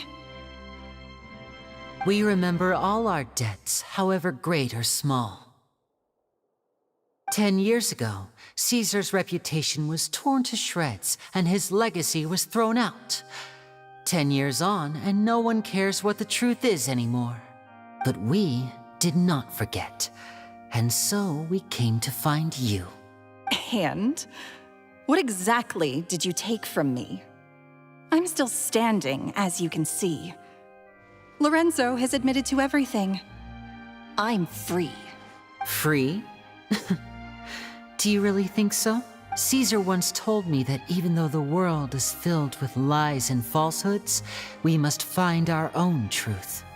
I think that applies to you too. Truth can take many forms. Prized possessions with nostalgic value, fervent hopes and dreams, and irreplaceable people. Life took many things from you, and those wounds never healed. When they ached unbearably in the dead of night, stealing became your way of numbing the pain. What are you trying to say? I'm saying that for the last 10 years, you've been living a rather uneventful life.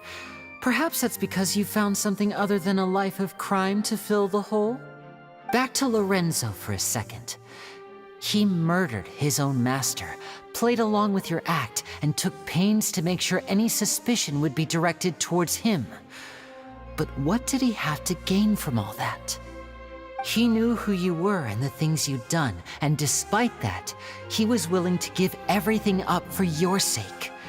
He's the reason that you haven't felt the compulsion to steal in all these years. You're more than just accomplices in murder. You're the only real friends each other has. So I think you know, deep down, that he is the only truth you have in your life.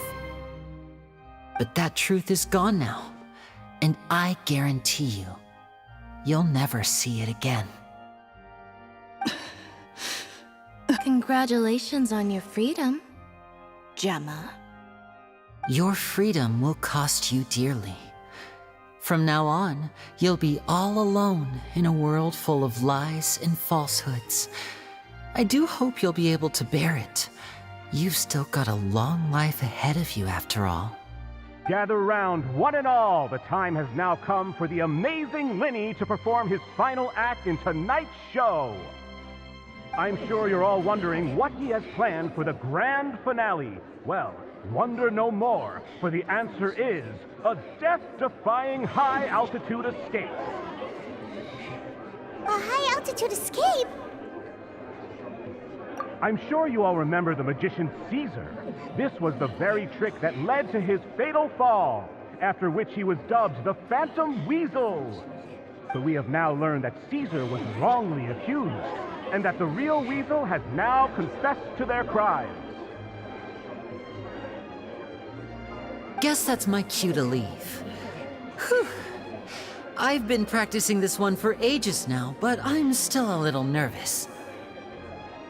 Traveler, Paimon, I hope you enjoy the rest of the show. There may be a lot of people watching tonight, but you alone are my true witnesses.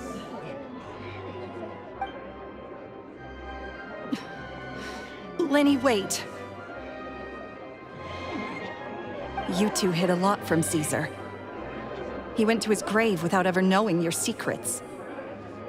So what about now? Are you an open book? Or are you still the same as ever? You don't have to tell lies to end up isolated and alone. One day, you'll end up exactly where I am today. Maybe then you'll finally understand. You're wrong. I'm nothing like you. So, what are we, doing now? Like Lenny said, when you're ready, let's head outside and watch the show. But what about Gemma? She'll figure out what's best for her soon enough. Oh, and if you'd like to see Lenny after the show, you know where he'll be. The usual haunt. All right. Well, let's go and watch Lenny's finale then. This trick's a pretty dangerous one, but he should be able to pull it off, right?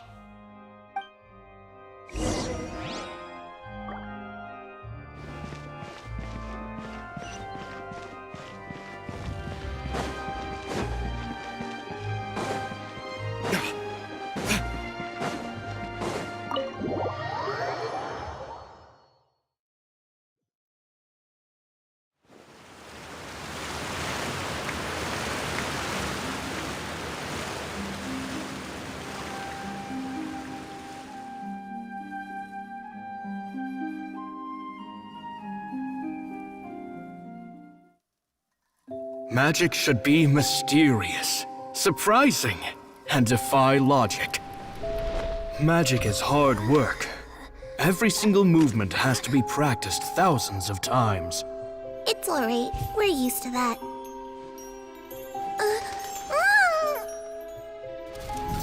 We're sorry. You've taught us so much, but we can't tell you the whole truth. It's okay. Do you still remember what I told you? This world is full of lies and falsehoods. I only hope that one day you can find your own truth. What about you? Have you found your truth? Magic is my truth. I want to perform a magic trick so great that people will always think of me when they talk about it. For a magician, what greater honor could there be? Look! Behold! Linny is sealed inside the box. Will he manage to escape? 10 years ago, Caesar attempted this very trick, and it was at this precise moment that...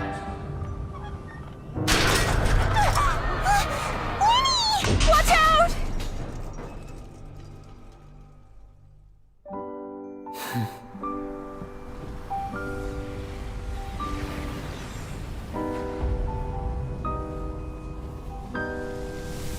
Mysterious. Surprising. And logic-defying. Isn't that right? This honor belongs to you, Caesar.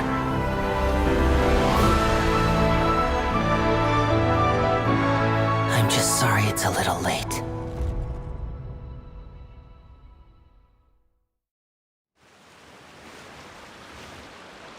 Did you see that? 1 minute he was falling, and the next, he turned into flowers. How could he possibly have done that? How mysterious. I didn't blink once. He just vanished right in front of my eyes. What a heart-stopping magic show. This was really worth the trip. Caesar's name has finally been cleared, and Fontaine's new star magician Linny has fulfilled a wish on his behalf. Oh, I couldn't ask for a better grand finale. It will make a great headline for the Steambird tomorrow, even if I do say so myself. Whew.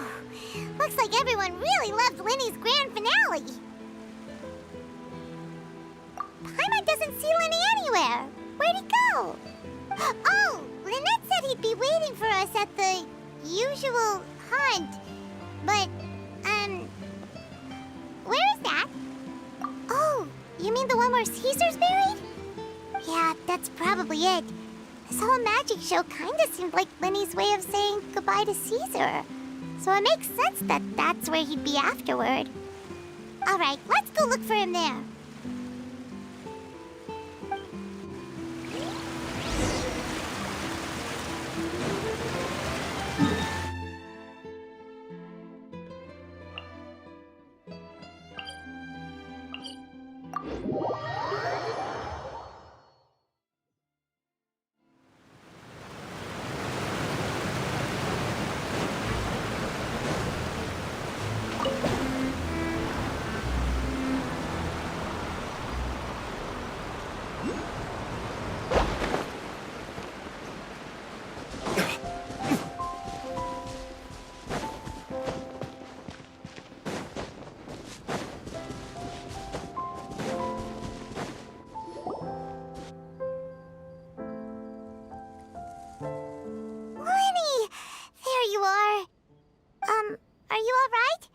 Paimon was scared to death when the chain broke. Paimon was sure something had gone horribly wrong. Magic is a performance art. A magician has to get creative to keep the audience on tenterhooks. That's our job. So I tweaked Caesar's original setup a little to keep it fresh. I was honestly a little nervous during the live performance.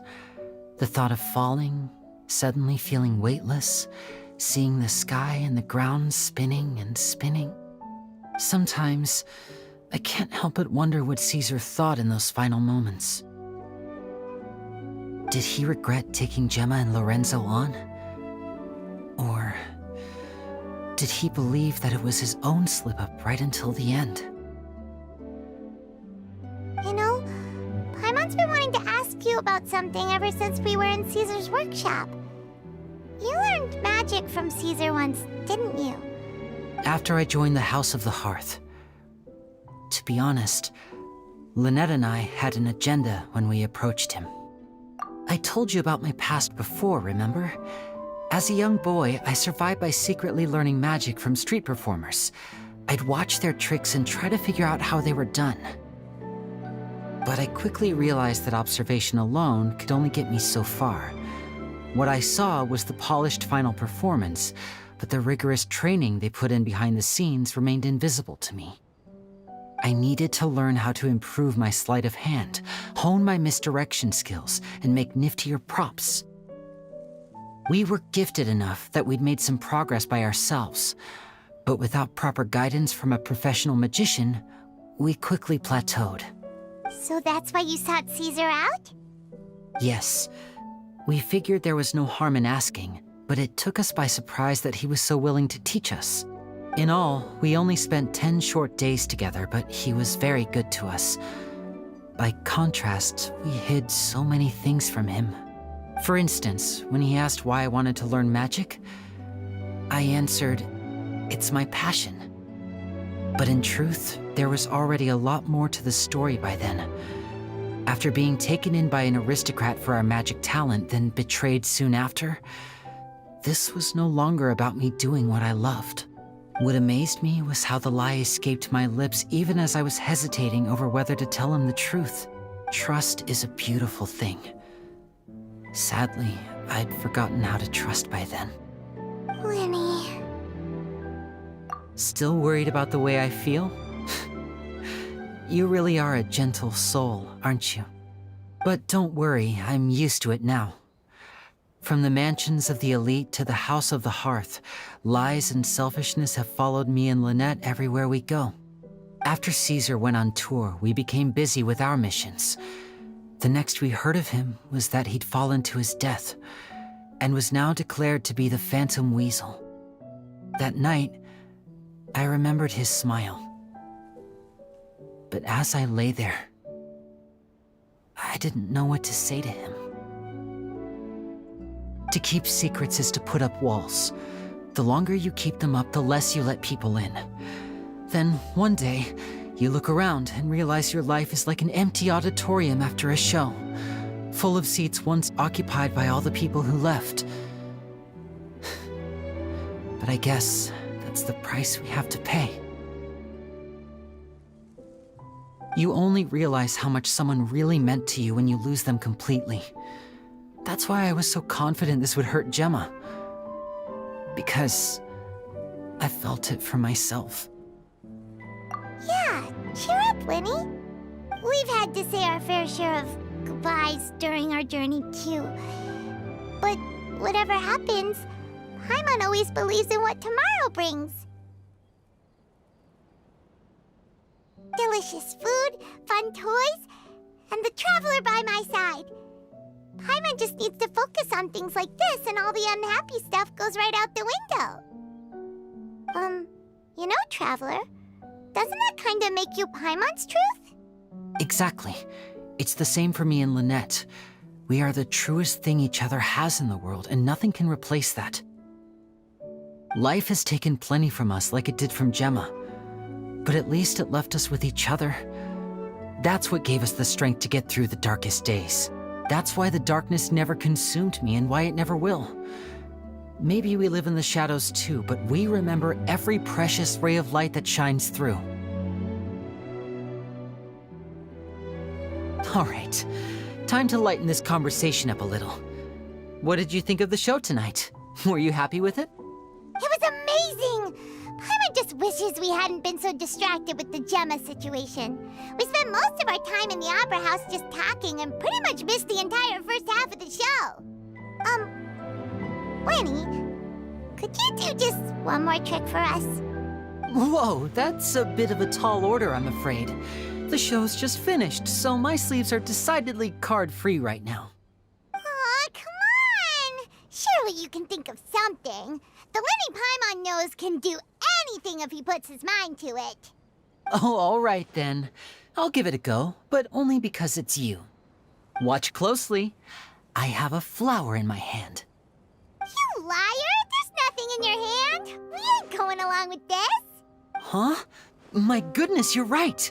But I could have sworn I brought one here with me. Okay, try this. Count down with me. 3, 2, 1. 3, 2,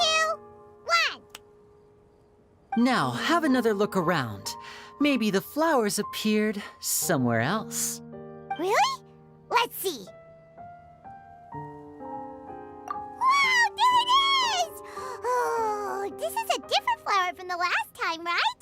This one's called, oh yeah, a rainbow rose. But more importantly, Paimon has to know how the trick is done. Please, Linny, pretty please! Well, if you want to learn magic, you'll have to start by addressing me as teacher. Fine. Please, teacher, please! Since you asked so nicely, I'll share one little tip with you. Namely, the student of magic cannot solely rely on others being prepared to reveal their secrets. You have to observe, think, and find the answers for yourself. Is that it? Look at the time. We shouldn't linger here too long. Thanks again for coming to see my show. I bid you both good night. I look forward to seeing you again. All right, fine. See ya. Shall we head back now, too? Oh, Paimon can't wait to read The Steambird tomorrow. Paimon bets Linny and Caesar will be plastered all over it. Let's head to the Steambird's offices tomorrow morning and see what we can find out.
Cut to the chase! Time for retribution!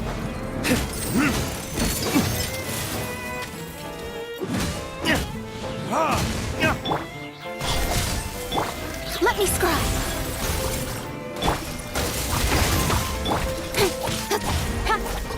Don't blink!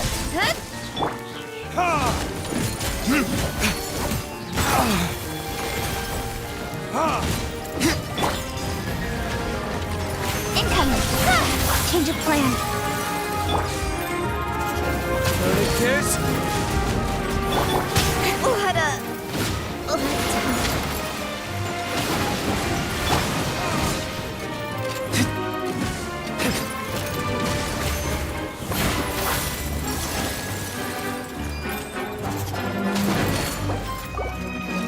Teamwork is dreamwork! Right idea. Promise. Time.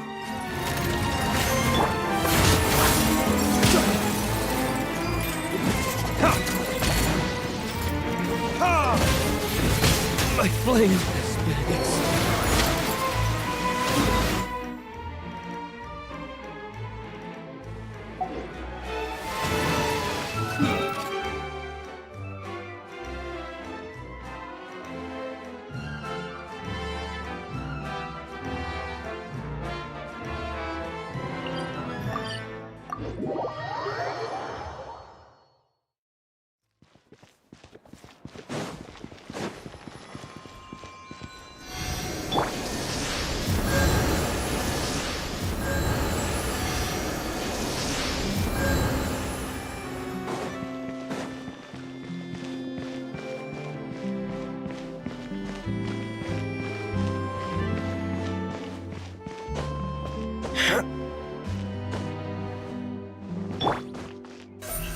of light!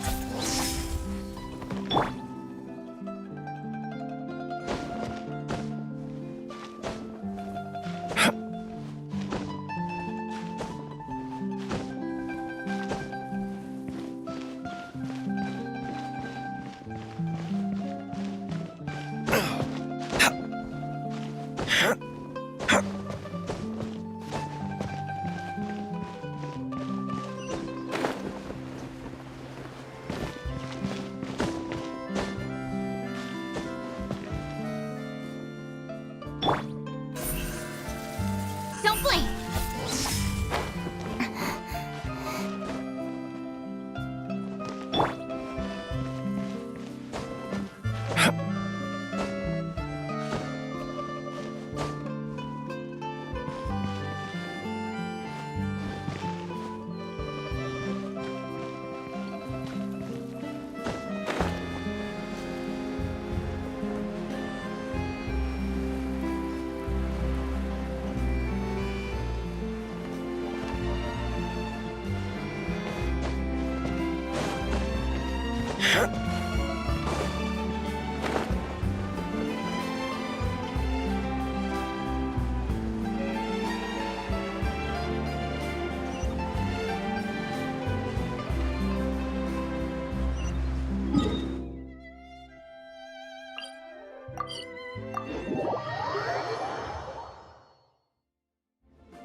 I'm very sorry, Charlotte, but my sister and I are quite busy today. I'm afraid we'll have to decline this interview. Oh, please, Linny, I'll only take a moment of your time, if you would be so kind. Huh? What's happening here? I spent all night writing my piece about the Phantom Weasel, and it was going to go to print this morning. But just as dawn broke, I suddenly received news that Caesar's fiancée, Gemma, had contacted the guards and confessed to having been the real Phantom Weasel all along. That was quick. Hmm? Too late, bro. That was quick, you say? It sounds like I've got some catching up to do. Please, fill me in. What? Aha! My instincts did not lead me astray. You do have something to hide. Gemma turning herself in must have something to do with Linny's performance last night. Maybe watching my high-altitude escape trick reminded her of a better time with Caesar, and she could no longer ignore the voice of her conscience. Huh. Okay, then. Wait, no, there must be more to it. If that's all it took for her to have a change of heart, how did it take her 10 whole years? Well...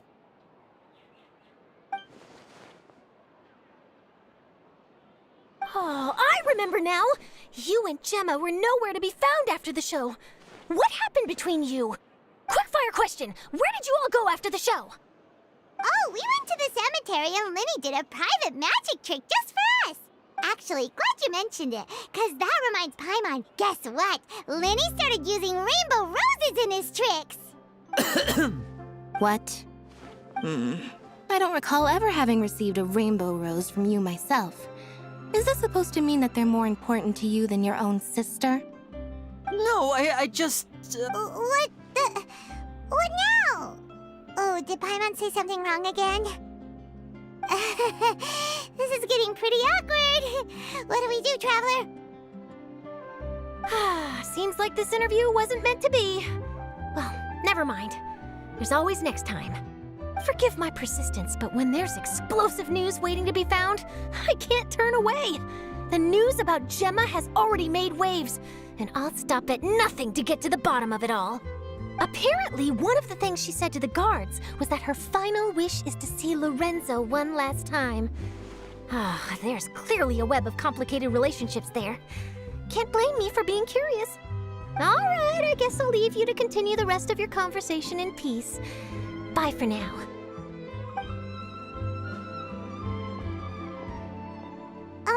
Lynette? Paimon didn't mean to... Don't worry, I wasn't angry. I was just trying to distract her. Oh, really? Oh, thank goodness. You scared Paimon there. Phew. You and me both, Paimon. You and me both. At least it did the job, right? Please, take good care of that rainbow rose. I'd be really upset if you lost it.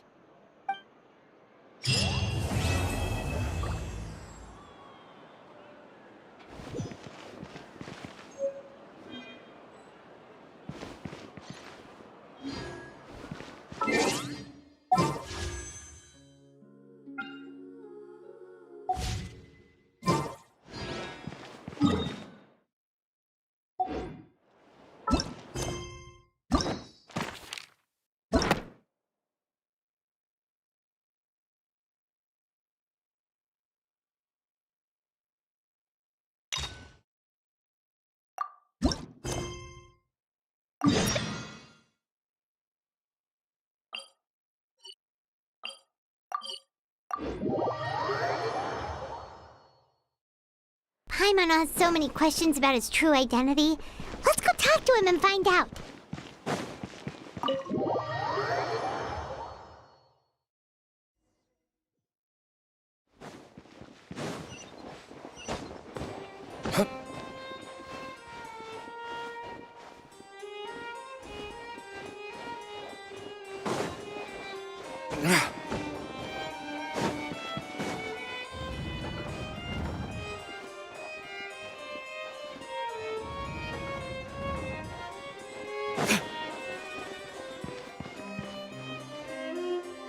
Wait, did I hear that right?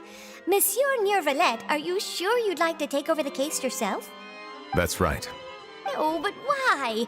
Technically speaking, cases like this are better left to the guards. Neurvalette! Sidine! Hey there! What are you two talking about? Traveler and Paimon, please help me talk our Chief Justice out of this. He wants to investigate a case on his own. Now, this is completely unprecedented. How can we have the Udex acting like a private detective? Thank you for your concern, but I currently have no such plans. Oh, apologies. I took your question in earnest, but it now occurs to me that it was most likely in jest. So, what is it exactly? It sure sounds serious if it's something you've got to investigate personally. A Melusine named Kiara received a threat letter. And then? That is all the information I have acquired at this stage. Huh? I have no idea why you're so hung up over this. I've checked the schedule in advance, and it seems like there aren't any trials today. So, if you insist, I have no objections. Thank you for understanding. Then I shall return to my post for now. Should anyone visit while you are away, I will be sure to make a record of it. I sincerely hope that you will return soon.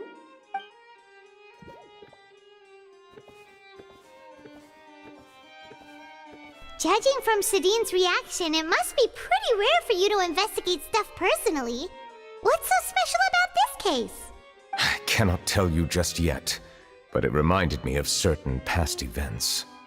There could be complicated conflicts of interest behind all this, so I must eliminate all risks in advance. Come on, stop being so secretive! We still have no idea what's going on! It is not my intention to keep you in the dark, but I need some time to revisit those memories and collect my thoughts. Long story short, a little more than 400 years ago, I became the Udex of Fontaine and initiated a series of institutional reforms.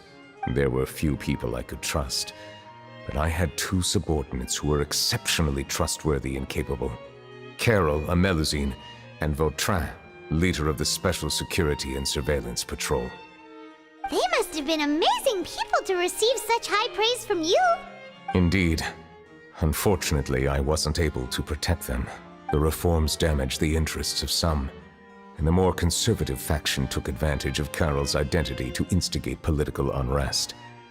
Ultimately, they wanted me to yield more of my power.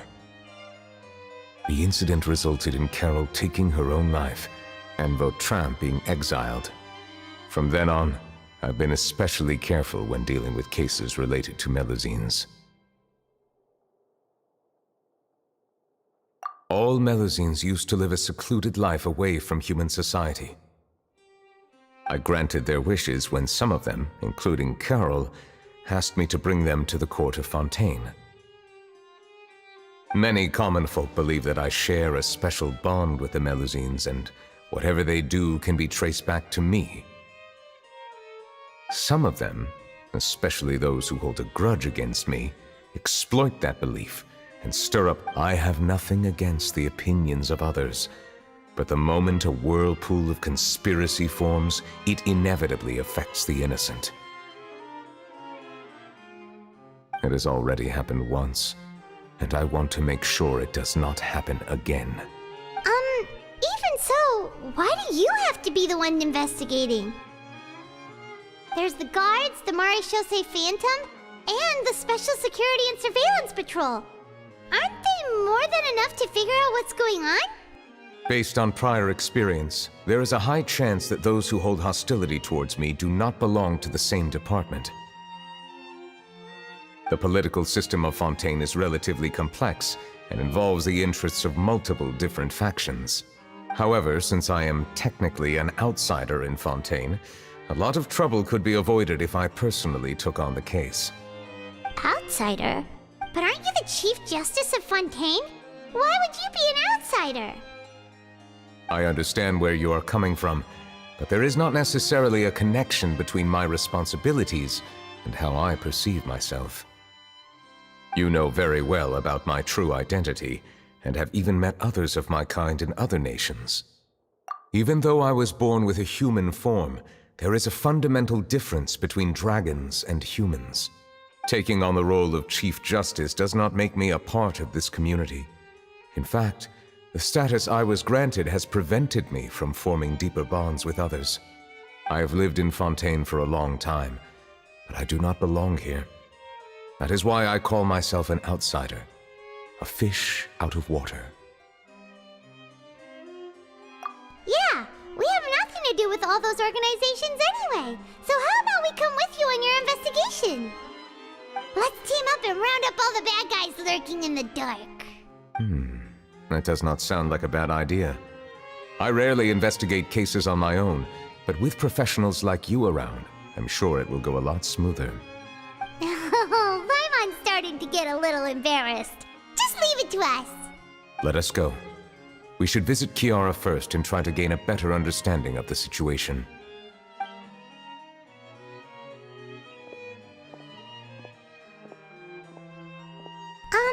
So Neuvillette feels like he doesn't truly belong here in Fontaine, but is that really true? Paimon feels like he has a kinda skewed perspective on a lot of things. Anyway, let's catch up with him first.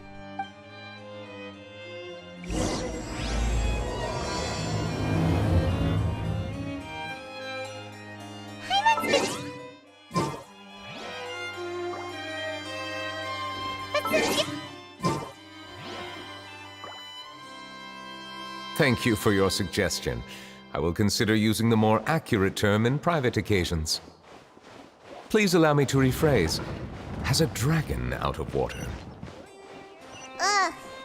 That sounds kind of weird. Let's stick with the previous version instead. Definitely the right decision.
I'll take care of it.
begin.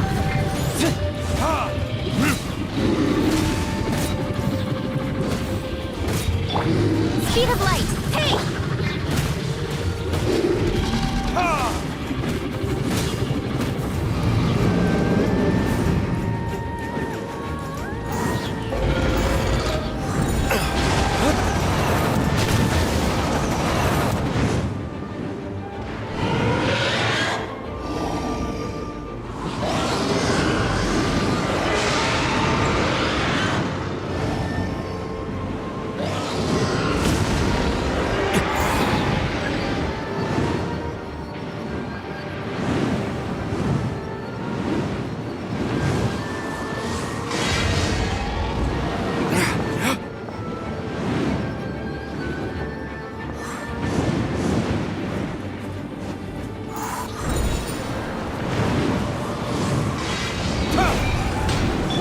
Let's dance.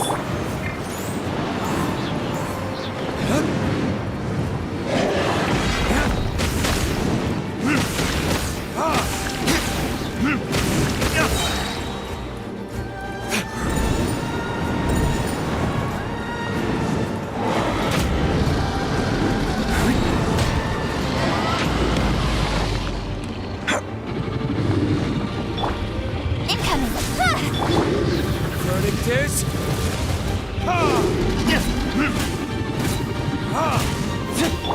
Nowhere to hide. Don't blink. Hey!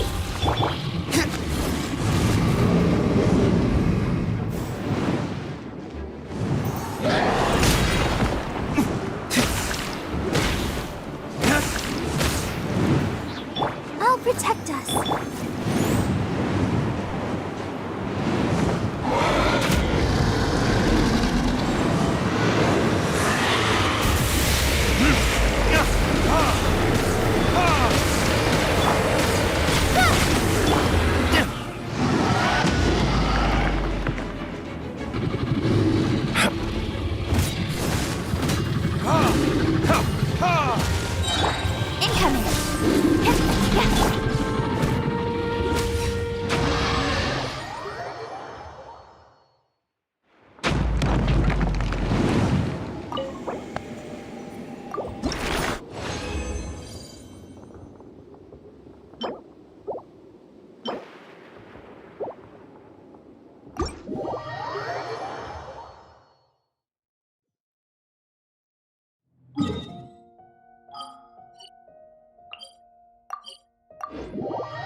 Hey!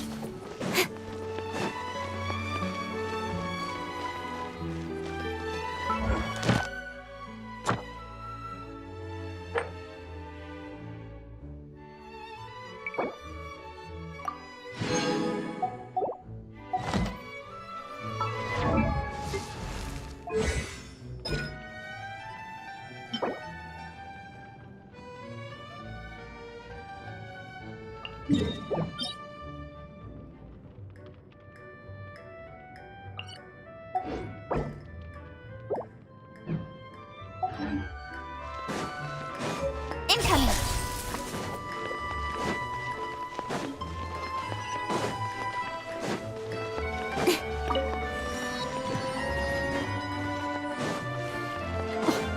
I never thought I'd see him here. Does anyone have a camera?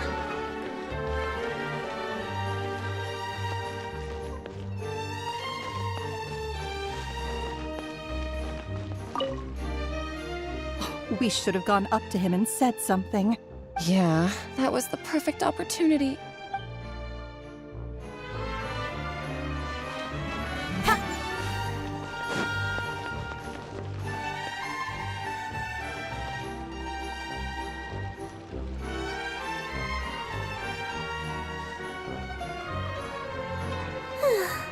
The weather's amazing today. Kiara,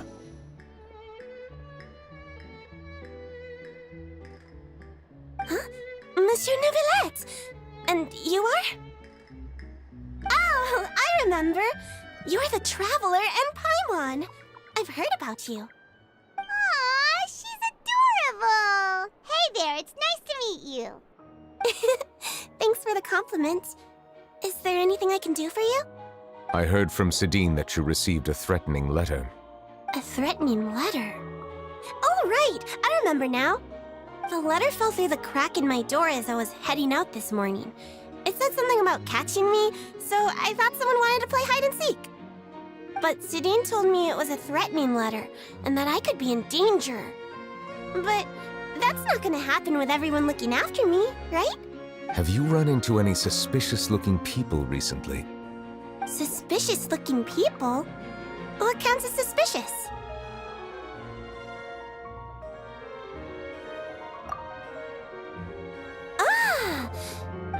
Did you think of something? Nope. I don't remember meeting anyone like that. Do you still have the letter with you? I want you to show me what it says. Oh, let's see. Found it.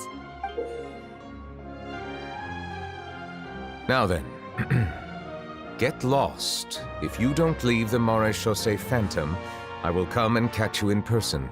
Don't say I didn't warn you. A simple threat. Neither the handwriting nor the content itself reveals anything about the writer's intentions. We can't rule out that possibility. Since you can't think of anyone suspicious, I will be heading back to the Palais Mermonia to review some official documents. Kiara, you should come with us. It's safer if you stay close by. Sure! Wait, no. I still have a case to work on. I promised Alof that I'd check on her place later. But you are being watched right now. Going off on your own could be dangerous. And that's where we come in to help. We'll stay with Kiara and make sure she's safe. With us around, anyone scheming to hurt Kiara can forget about it! Thank you, Traveler. Big Sis Paimon.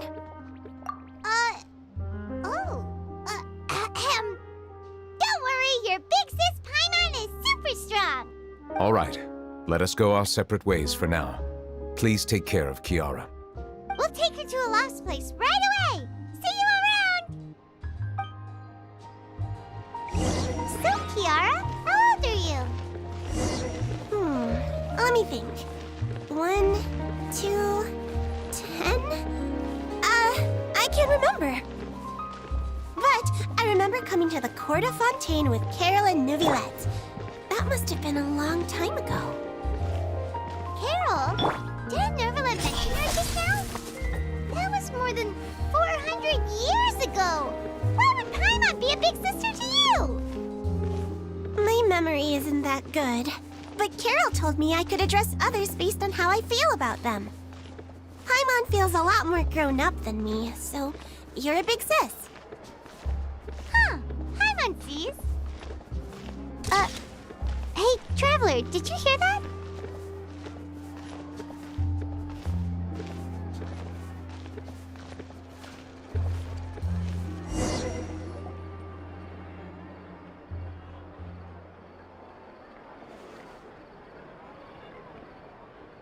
Strange.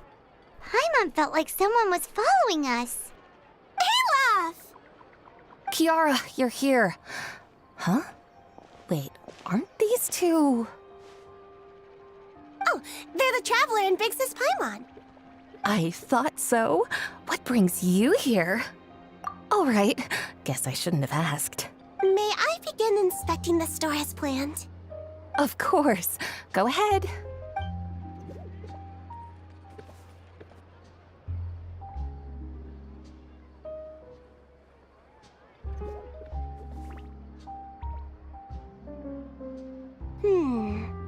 No hazards detected. You've cleared the inspection. Seems like the criminal from that case last month never set foot in here at all. That was quick. What were you inspecting? I took a look around the shop. Neuvillette says that us Melazines have special eyes that can see things people can't. Things like bloodstains. No matter how hard you try to clean them up, we Melazines can see their residual stains for some time. Pretty cool, huh? All right. Now that you're done inspecting, can we have a chat? Hear me out. I'm planning to release an outfit for children next month and wanted to hire you as my model. Is that okay with you? Of course! Is there anything I need to do? Please wait a moment while I take your measurements. The sample should be a perfect fit. Seems like they get along really well. Huh? What are you looking at? Is there really someone watching us? Shh! Let's sneak over and take a look.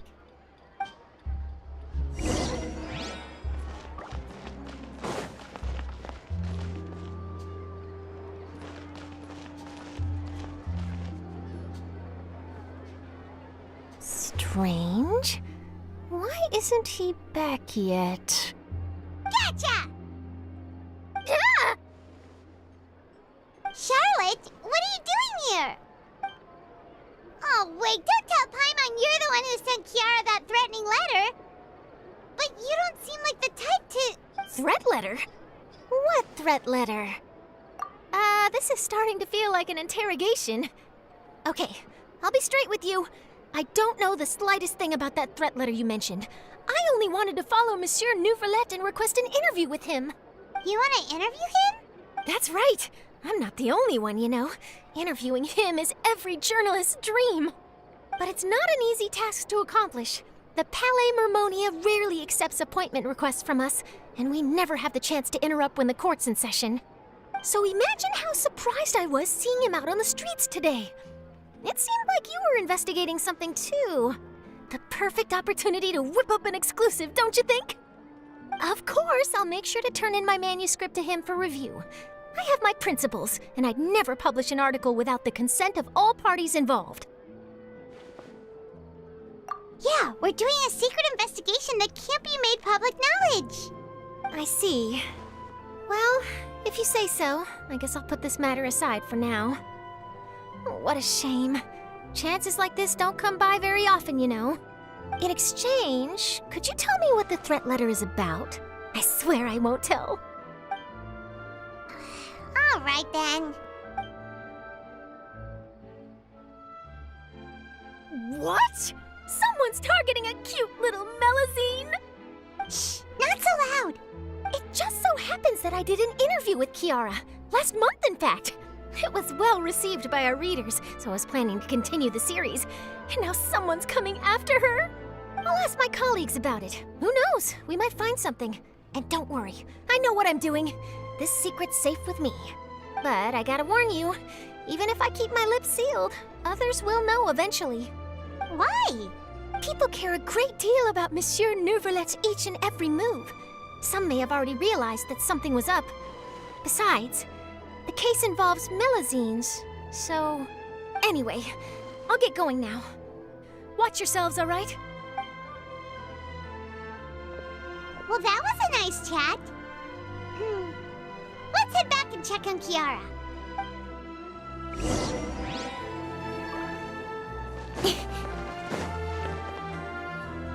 What do you think? The design looks pretty good, huh? I think it's great! Huh. It's very pretty indeed. Haran! What are you doing here? It seems that you just showed up out of nowhere. As I passed by the Palais Mermonia, I heard that Neuvillette was investigating a case with you. Technically speaking, he and I are under an employer-employee relationship. It didn't feel right to have my employer personally take on such trivial cases. I happened to have some time at the moment, and came to take a look. I sometimes have my clothes custom-made at this boutique, in any case, so we always have a lot to talk about. Ah, Neuvillette sure is lucky to have someone like you. Leave this to me. You should go meet up with Neuvillette. Okay then, we'll leave Kiara in your hands. Come on, let's go find Neuvillette.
Time for retribution!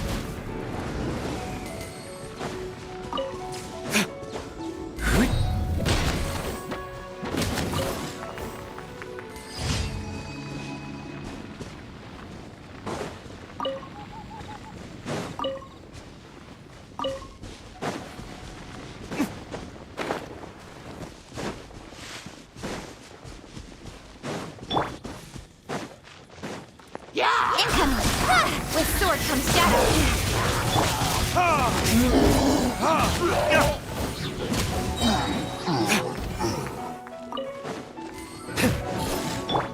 Speed of light!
Nowhere to hide. Incoming.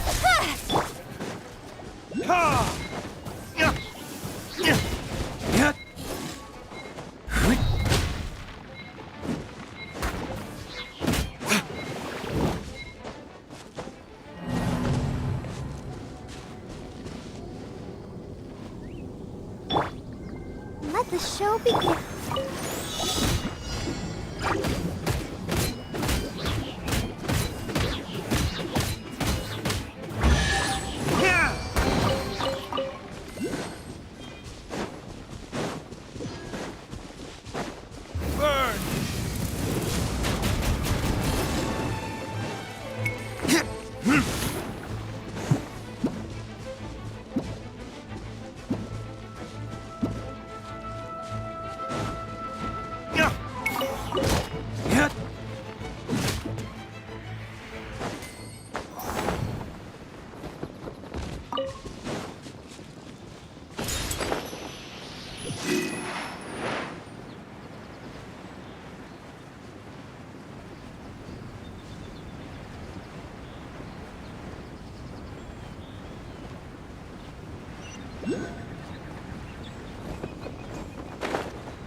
I suppose this will do.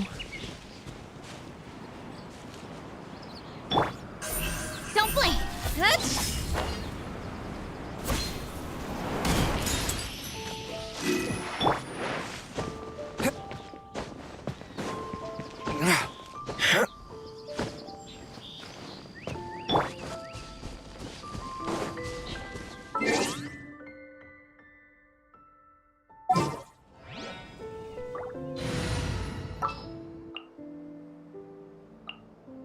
It is as the star.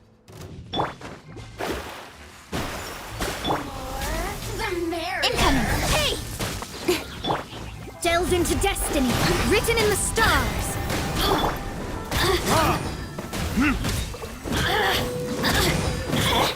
Speed of light! The citizens shine no longer. Better than nothing.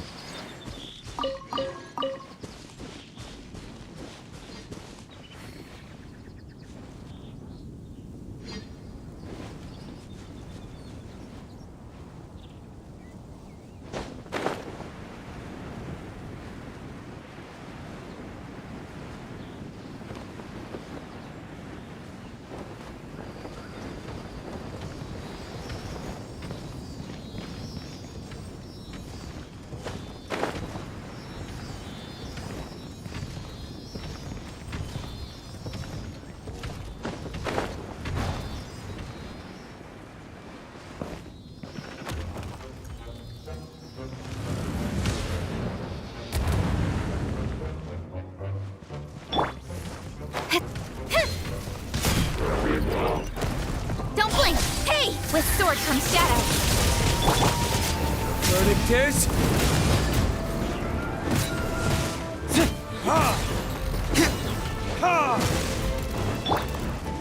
Speed of light!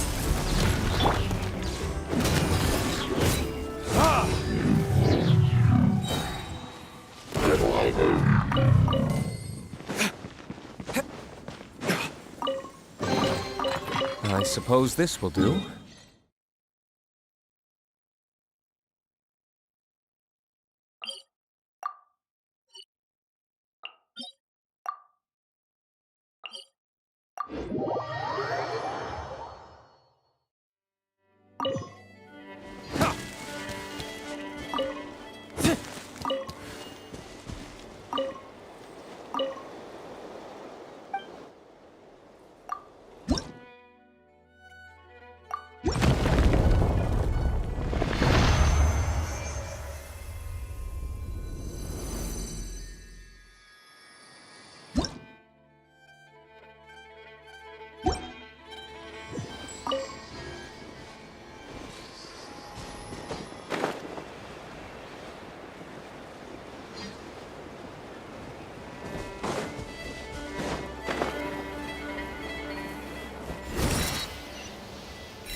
In the name of the Prince...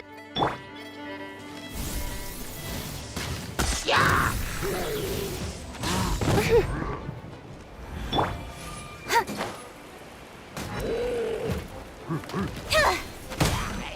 Cut to the chase. Time for retribution!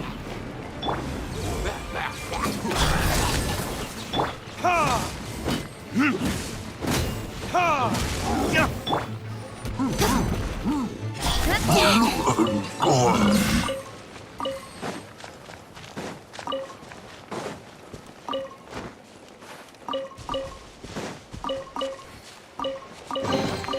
Not bad, as far as treasure is concerned.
What trinkets lie veiled within this desolate plain?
With sword comes shadow.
better than nothing.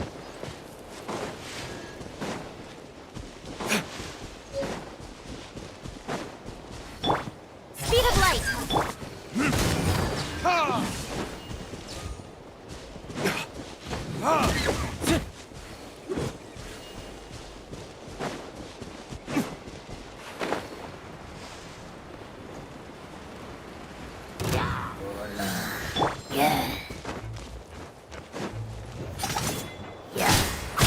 Don't blink! I'm going in! Verdict is... Yeah. Ha! Ha!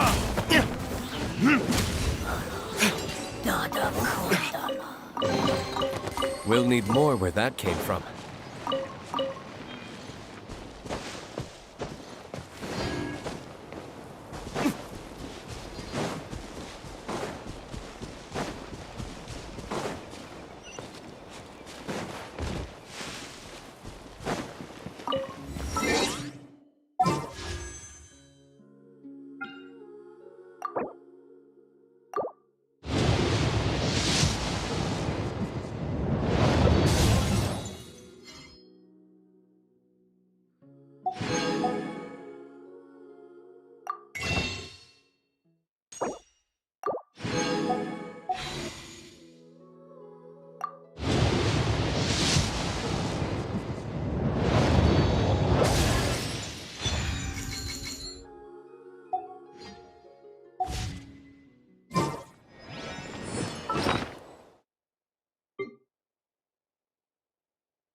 Incoming! Nowhere to hide!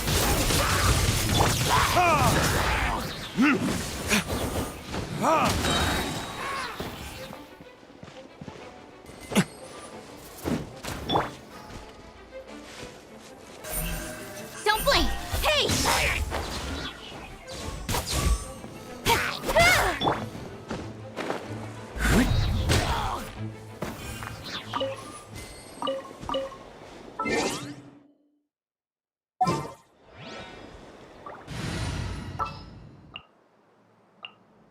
This is how...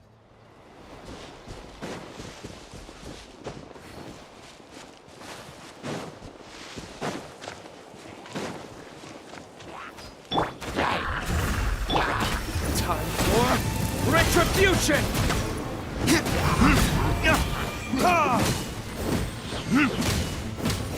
Cut to the chase!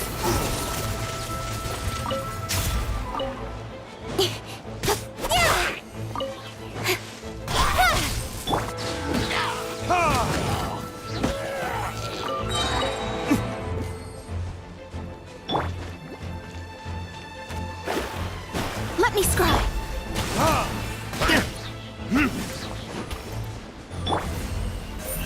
Speed of light!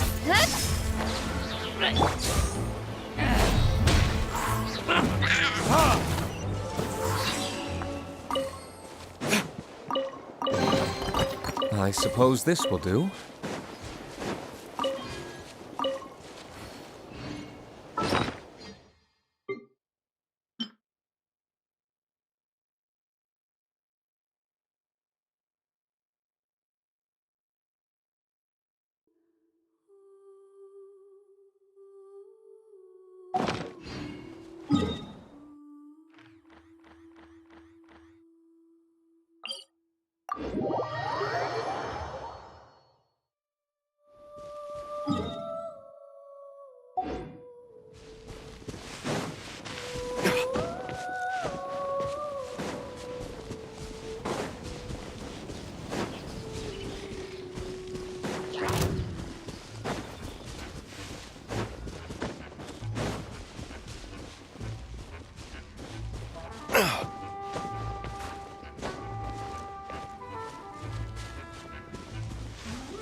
Don't blink!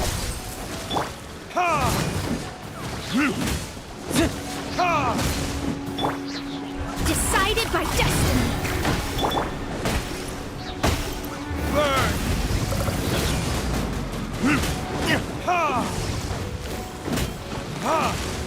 Nowhere to hide. Incoming!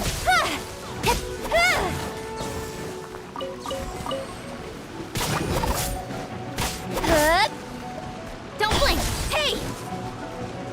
Yeah!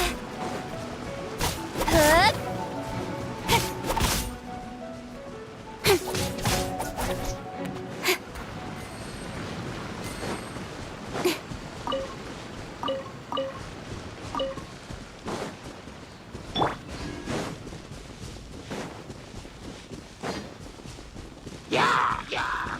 Yeah!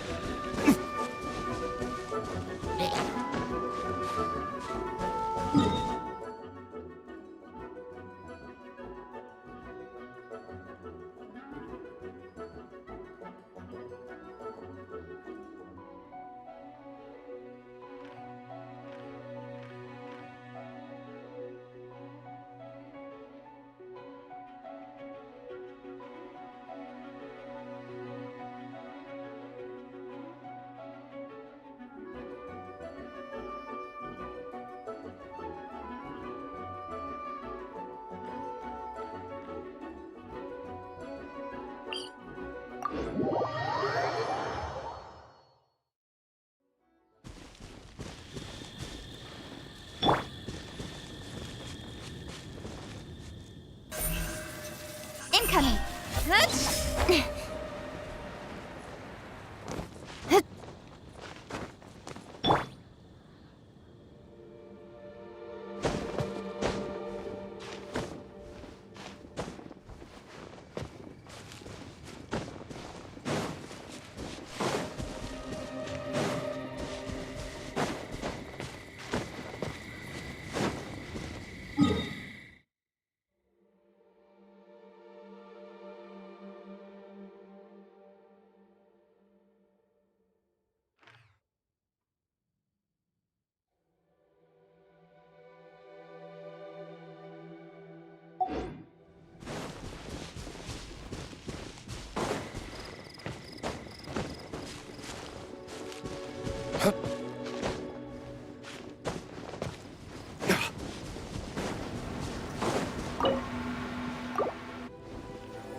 I suppose this will do.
I suppose this will do.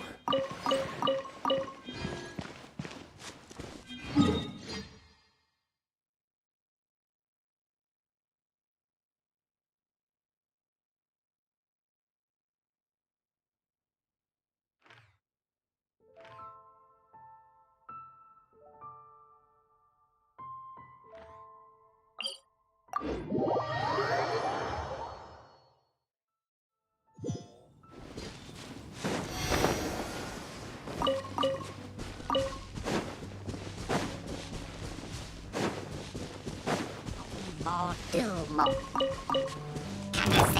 Speed of light!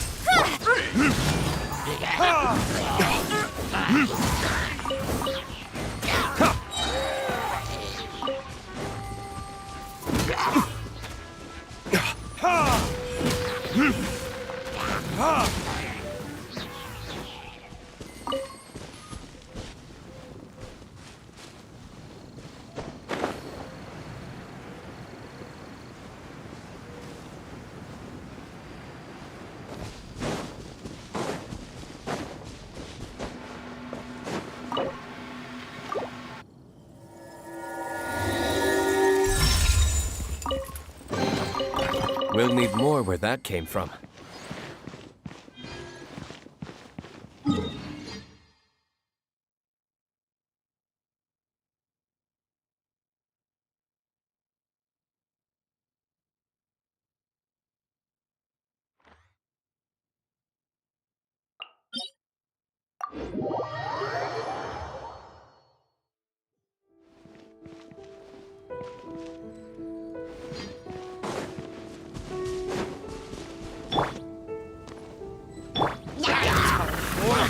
Retribution!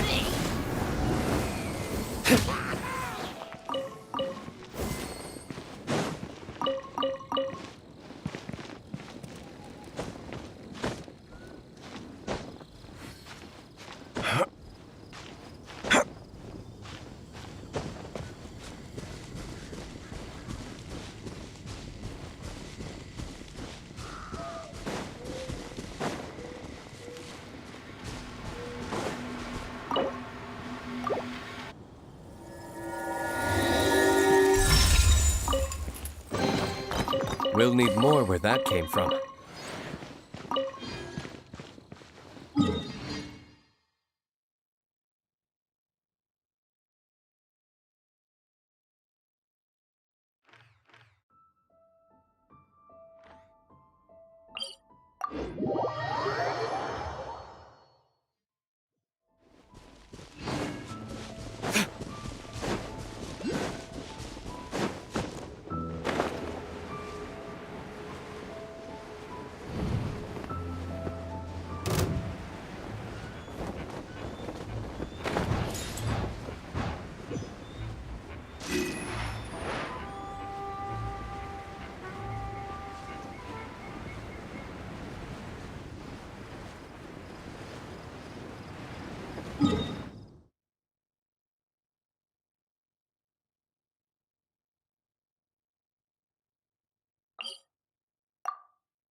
We'll need more where that came from.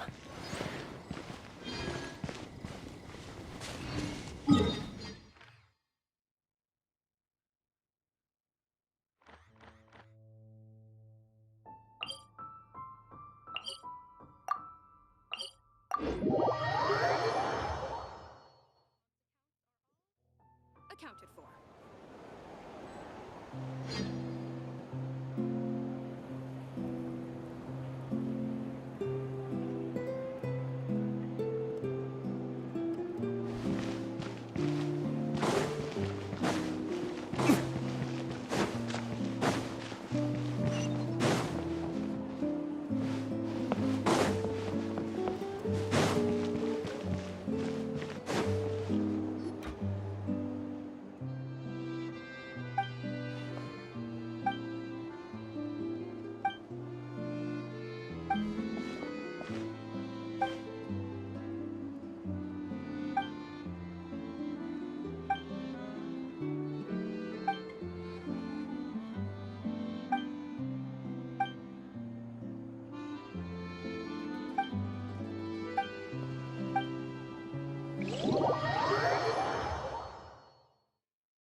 Better than nothing.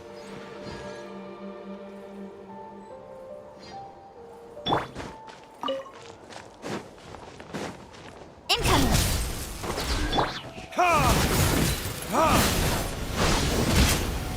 With sword comes shadow.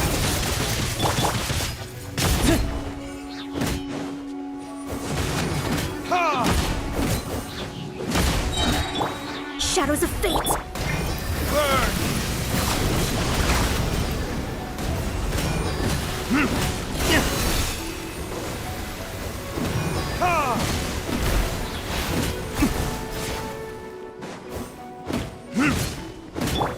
Don't blink! Delve into destiny. Fate is upon you.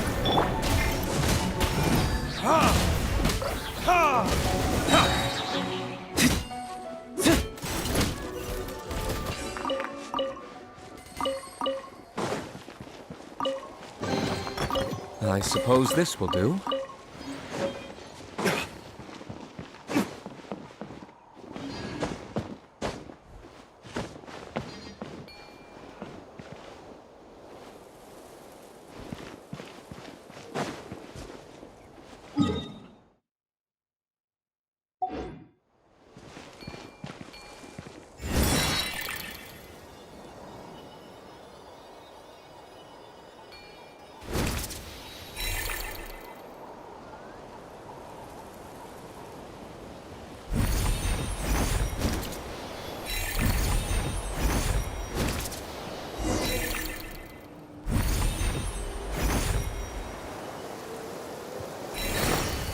I don't need an umbrella, but you can use one if you need.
Verdict is...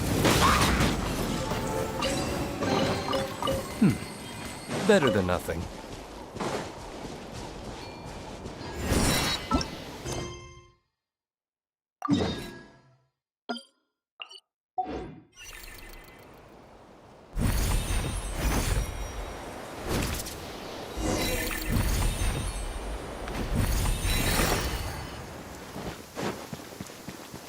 I don't need an umbrella, but you can use one if you need.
Speed of light. Huh?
Rain.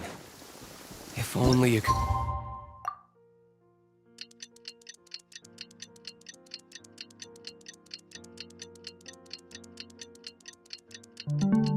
cleanse the corrupt souls of this world.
We'll need more where that came from.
We'll need more where that came from.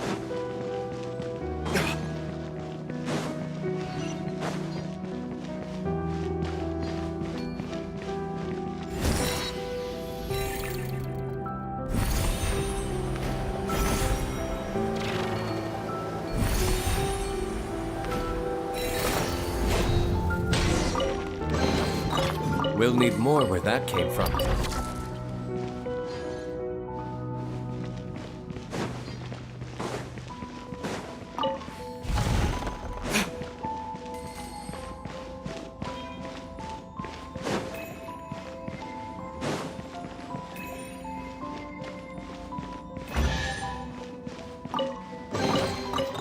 I suppose this will do.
this an answer from this world?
You give, you receive.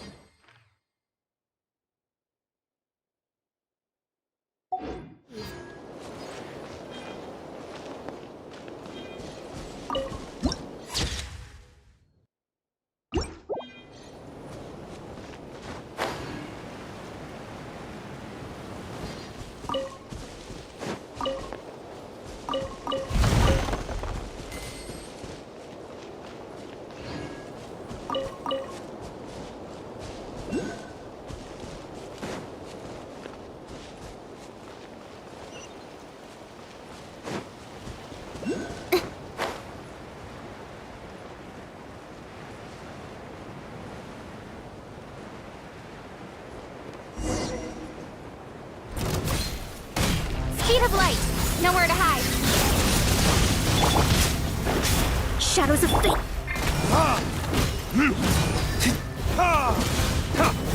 Teamwork is dreamwork.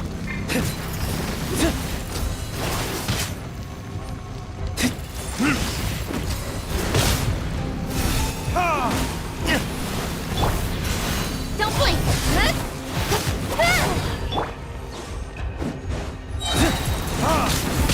Time for retribution! Speed of light. Hey!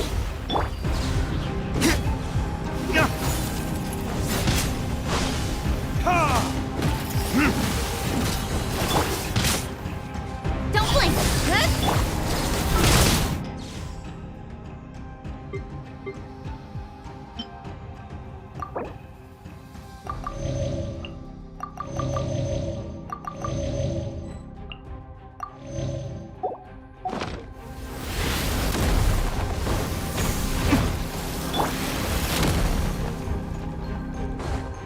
Incoming.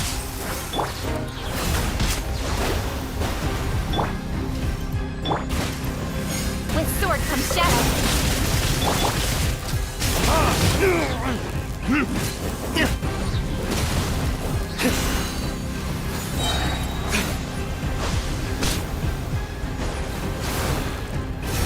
Verdict is...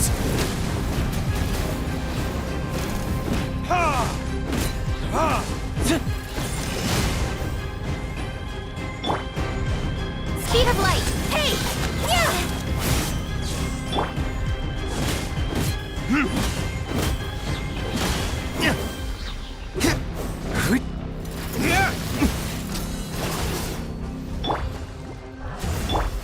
Incoming.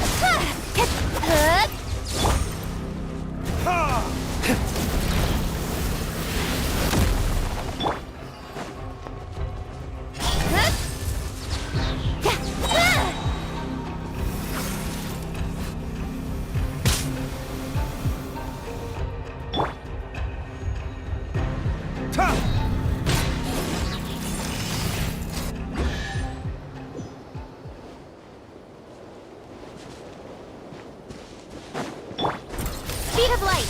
Nowhere to hide. Everybody stand back! Decided by destiny. Let me scribe. Burn!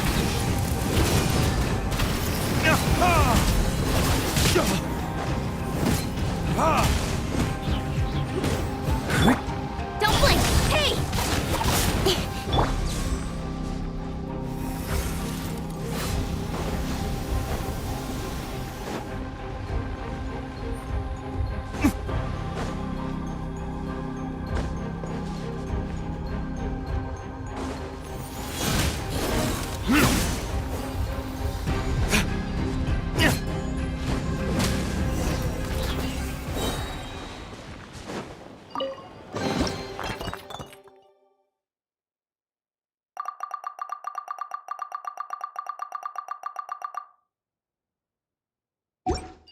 I suppose this will do.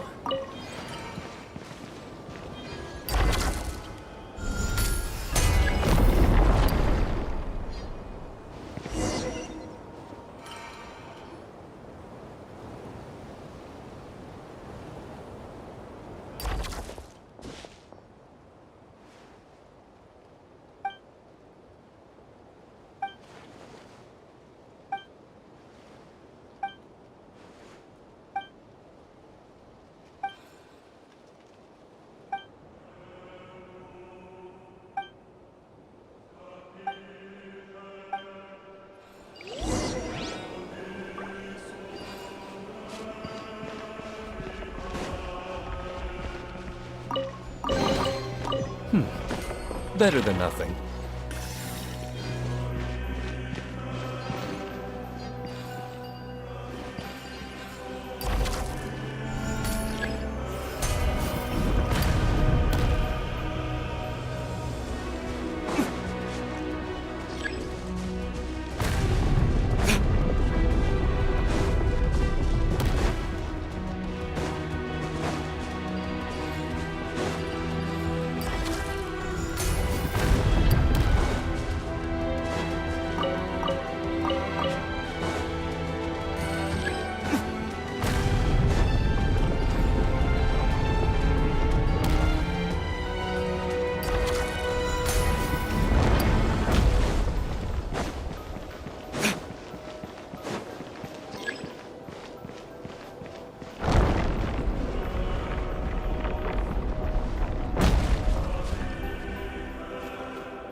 Shadows of fate! Please! Time for retribution!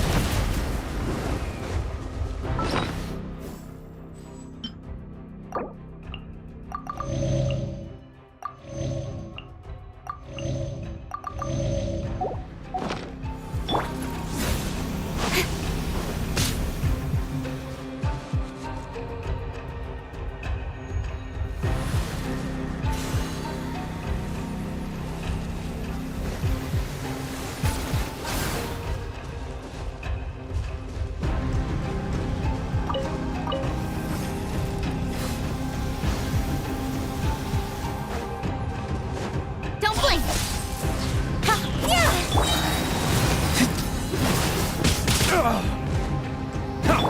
With sword comes shadow.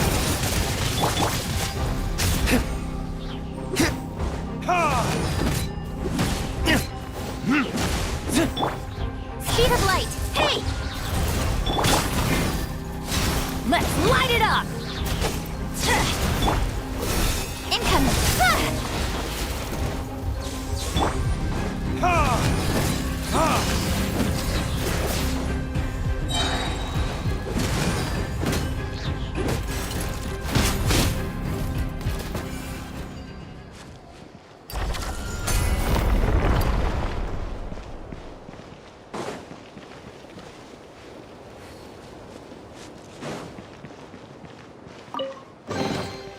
We'll need more where that came from.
chase! Burn!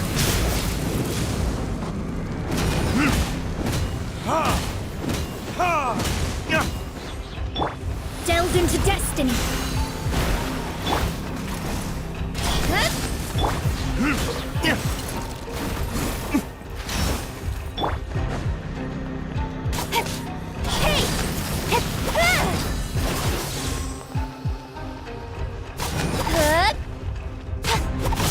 Don't blink!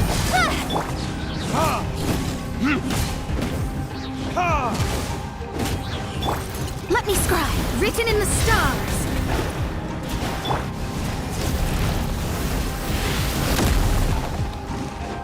Speed of light!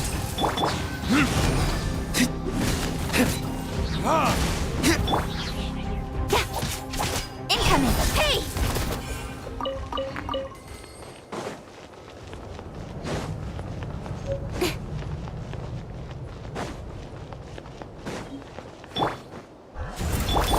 Don't blink!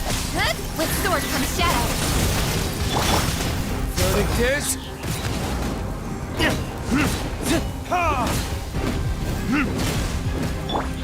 Speed of light! Hey! Yeah!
Retribution!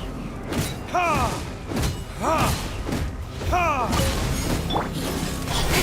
Hey! Delved into death! Ha!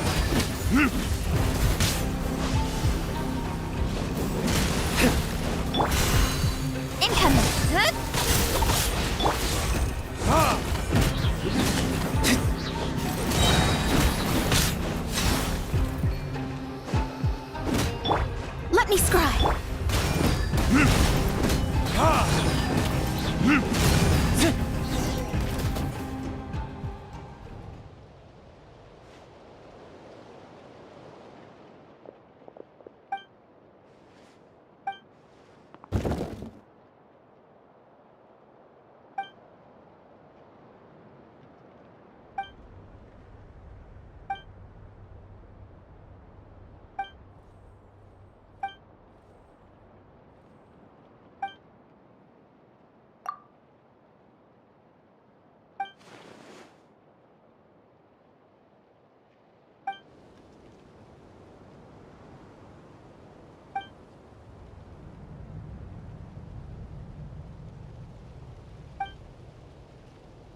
We'll need more where that came from.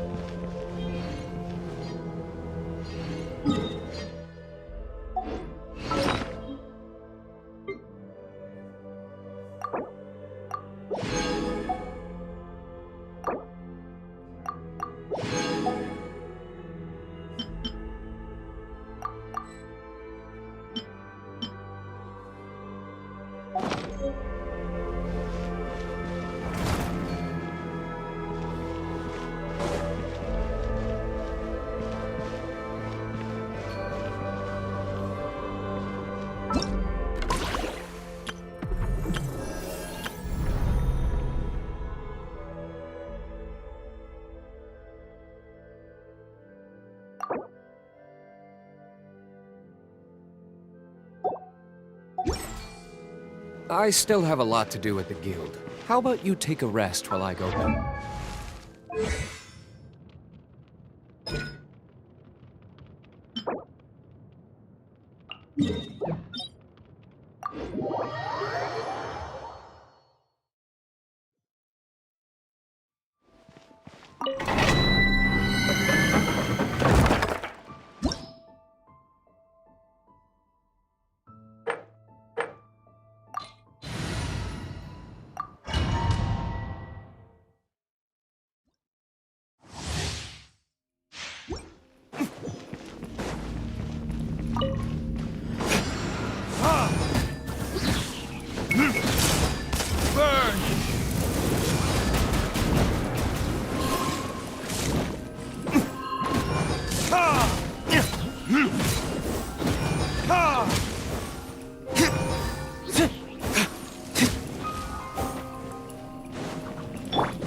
Don't blink!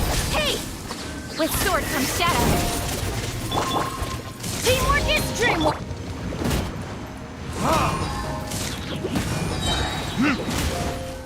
Time for retribution!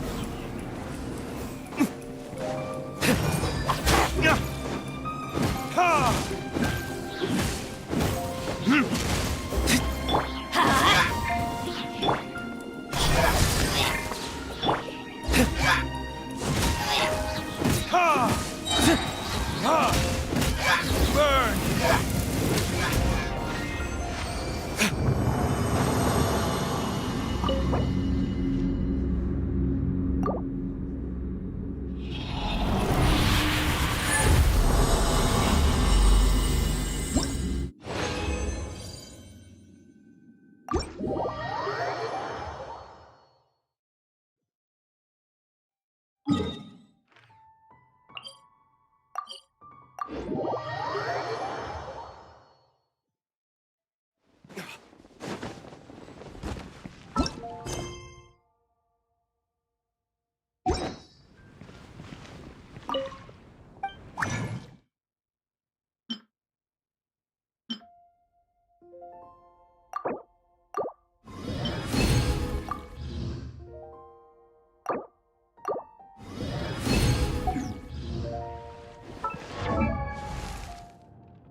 Nowhere to hide.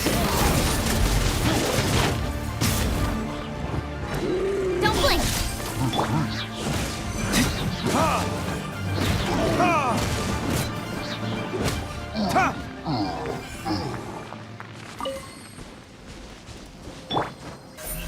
Speed of light.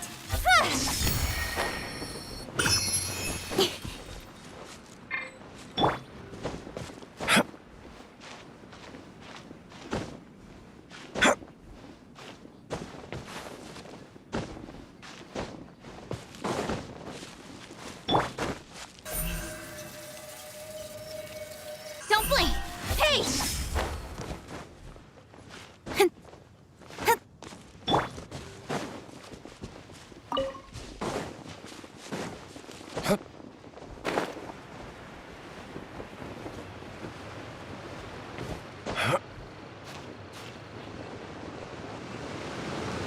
Where did I go wrong?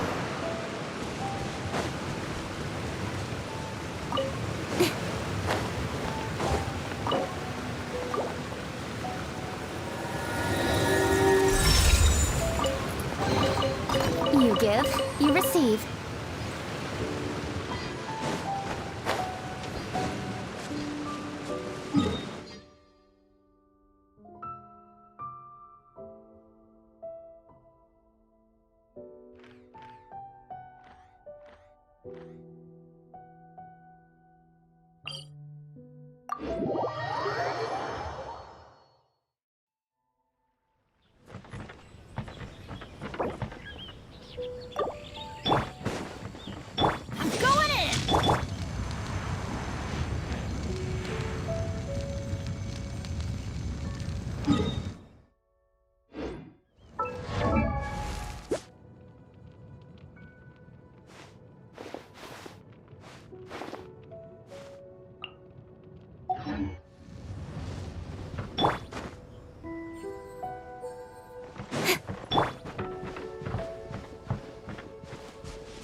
Let's light it up!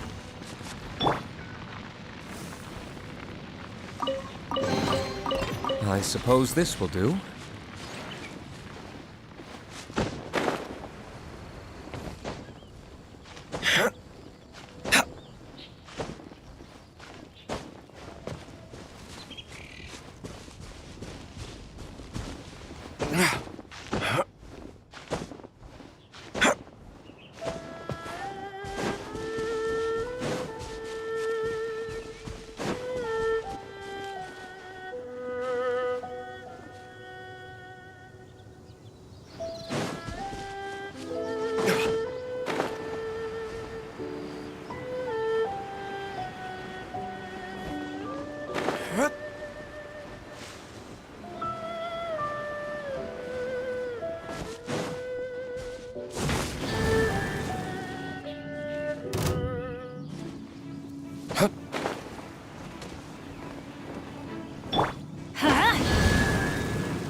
Better than nothing.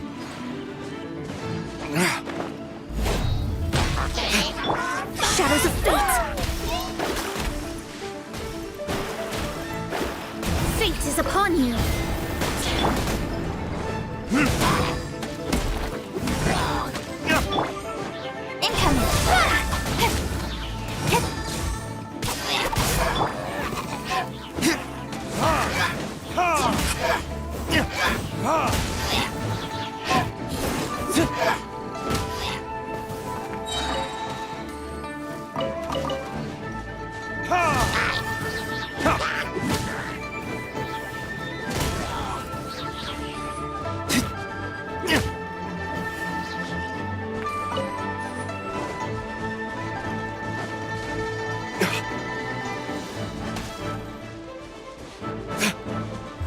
Verdict is...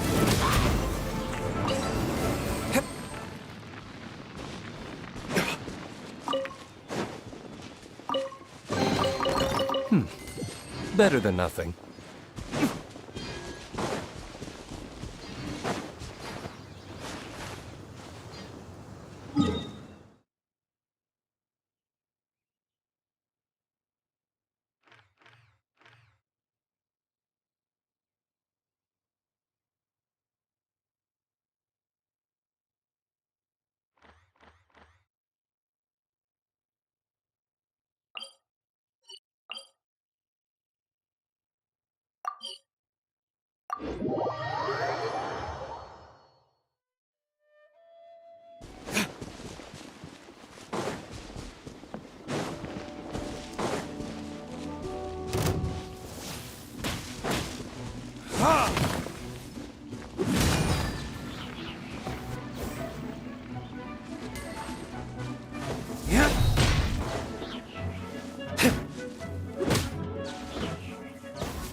Time for retribution!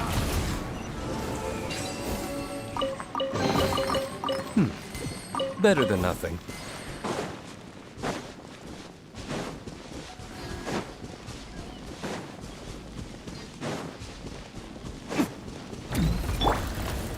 Everybody stand back! Let me scry!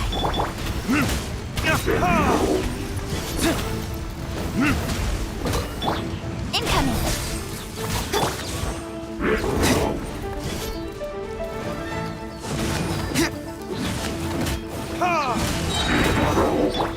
Nowhere to hide.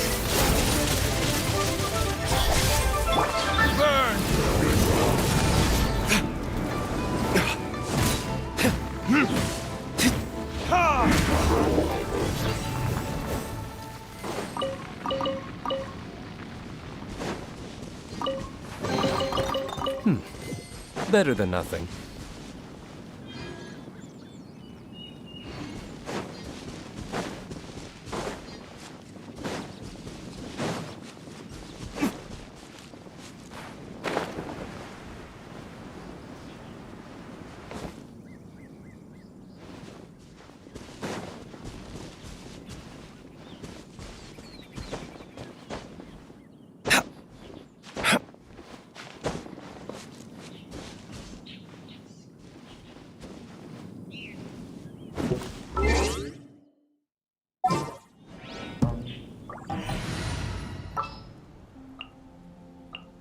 The threads of your fate.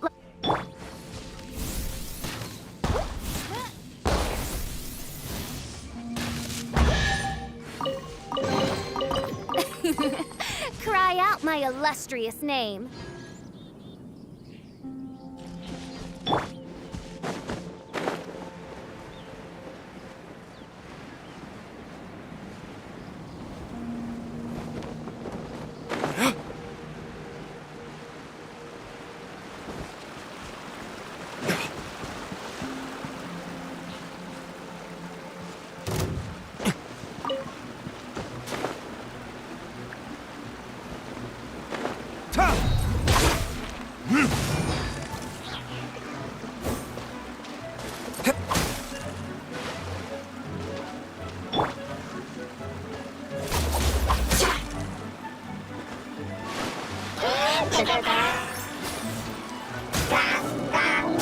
Change of plan.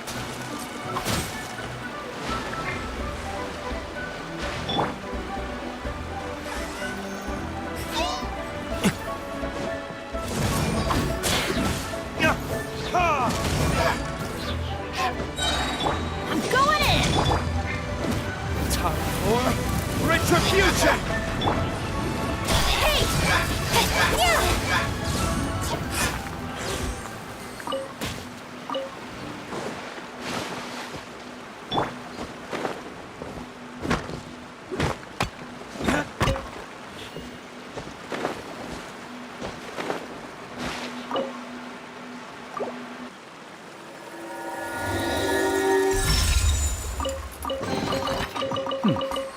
Better than nothing.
That's everything.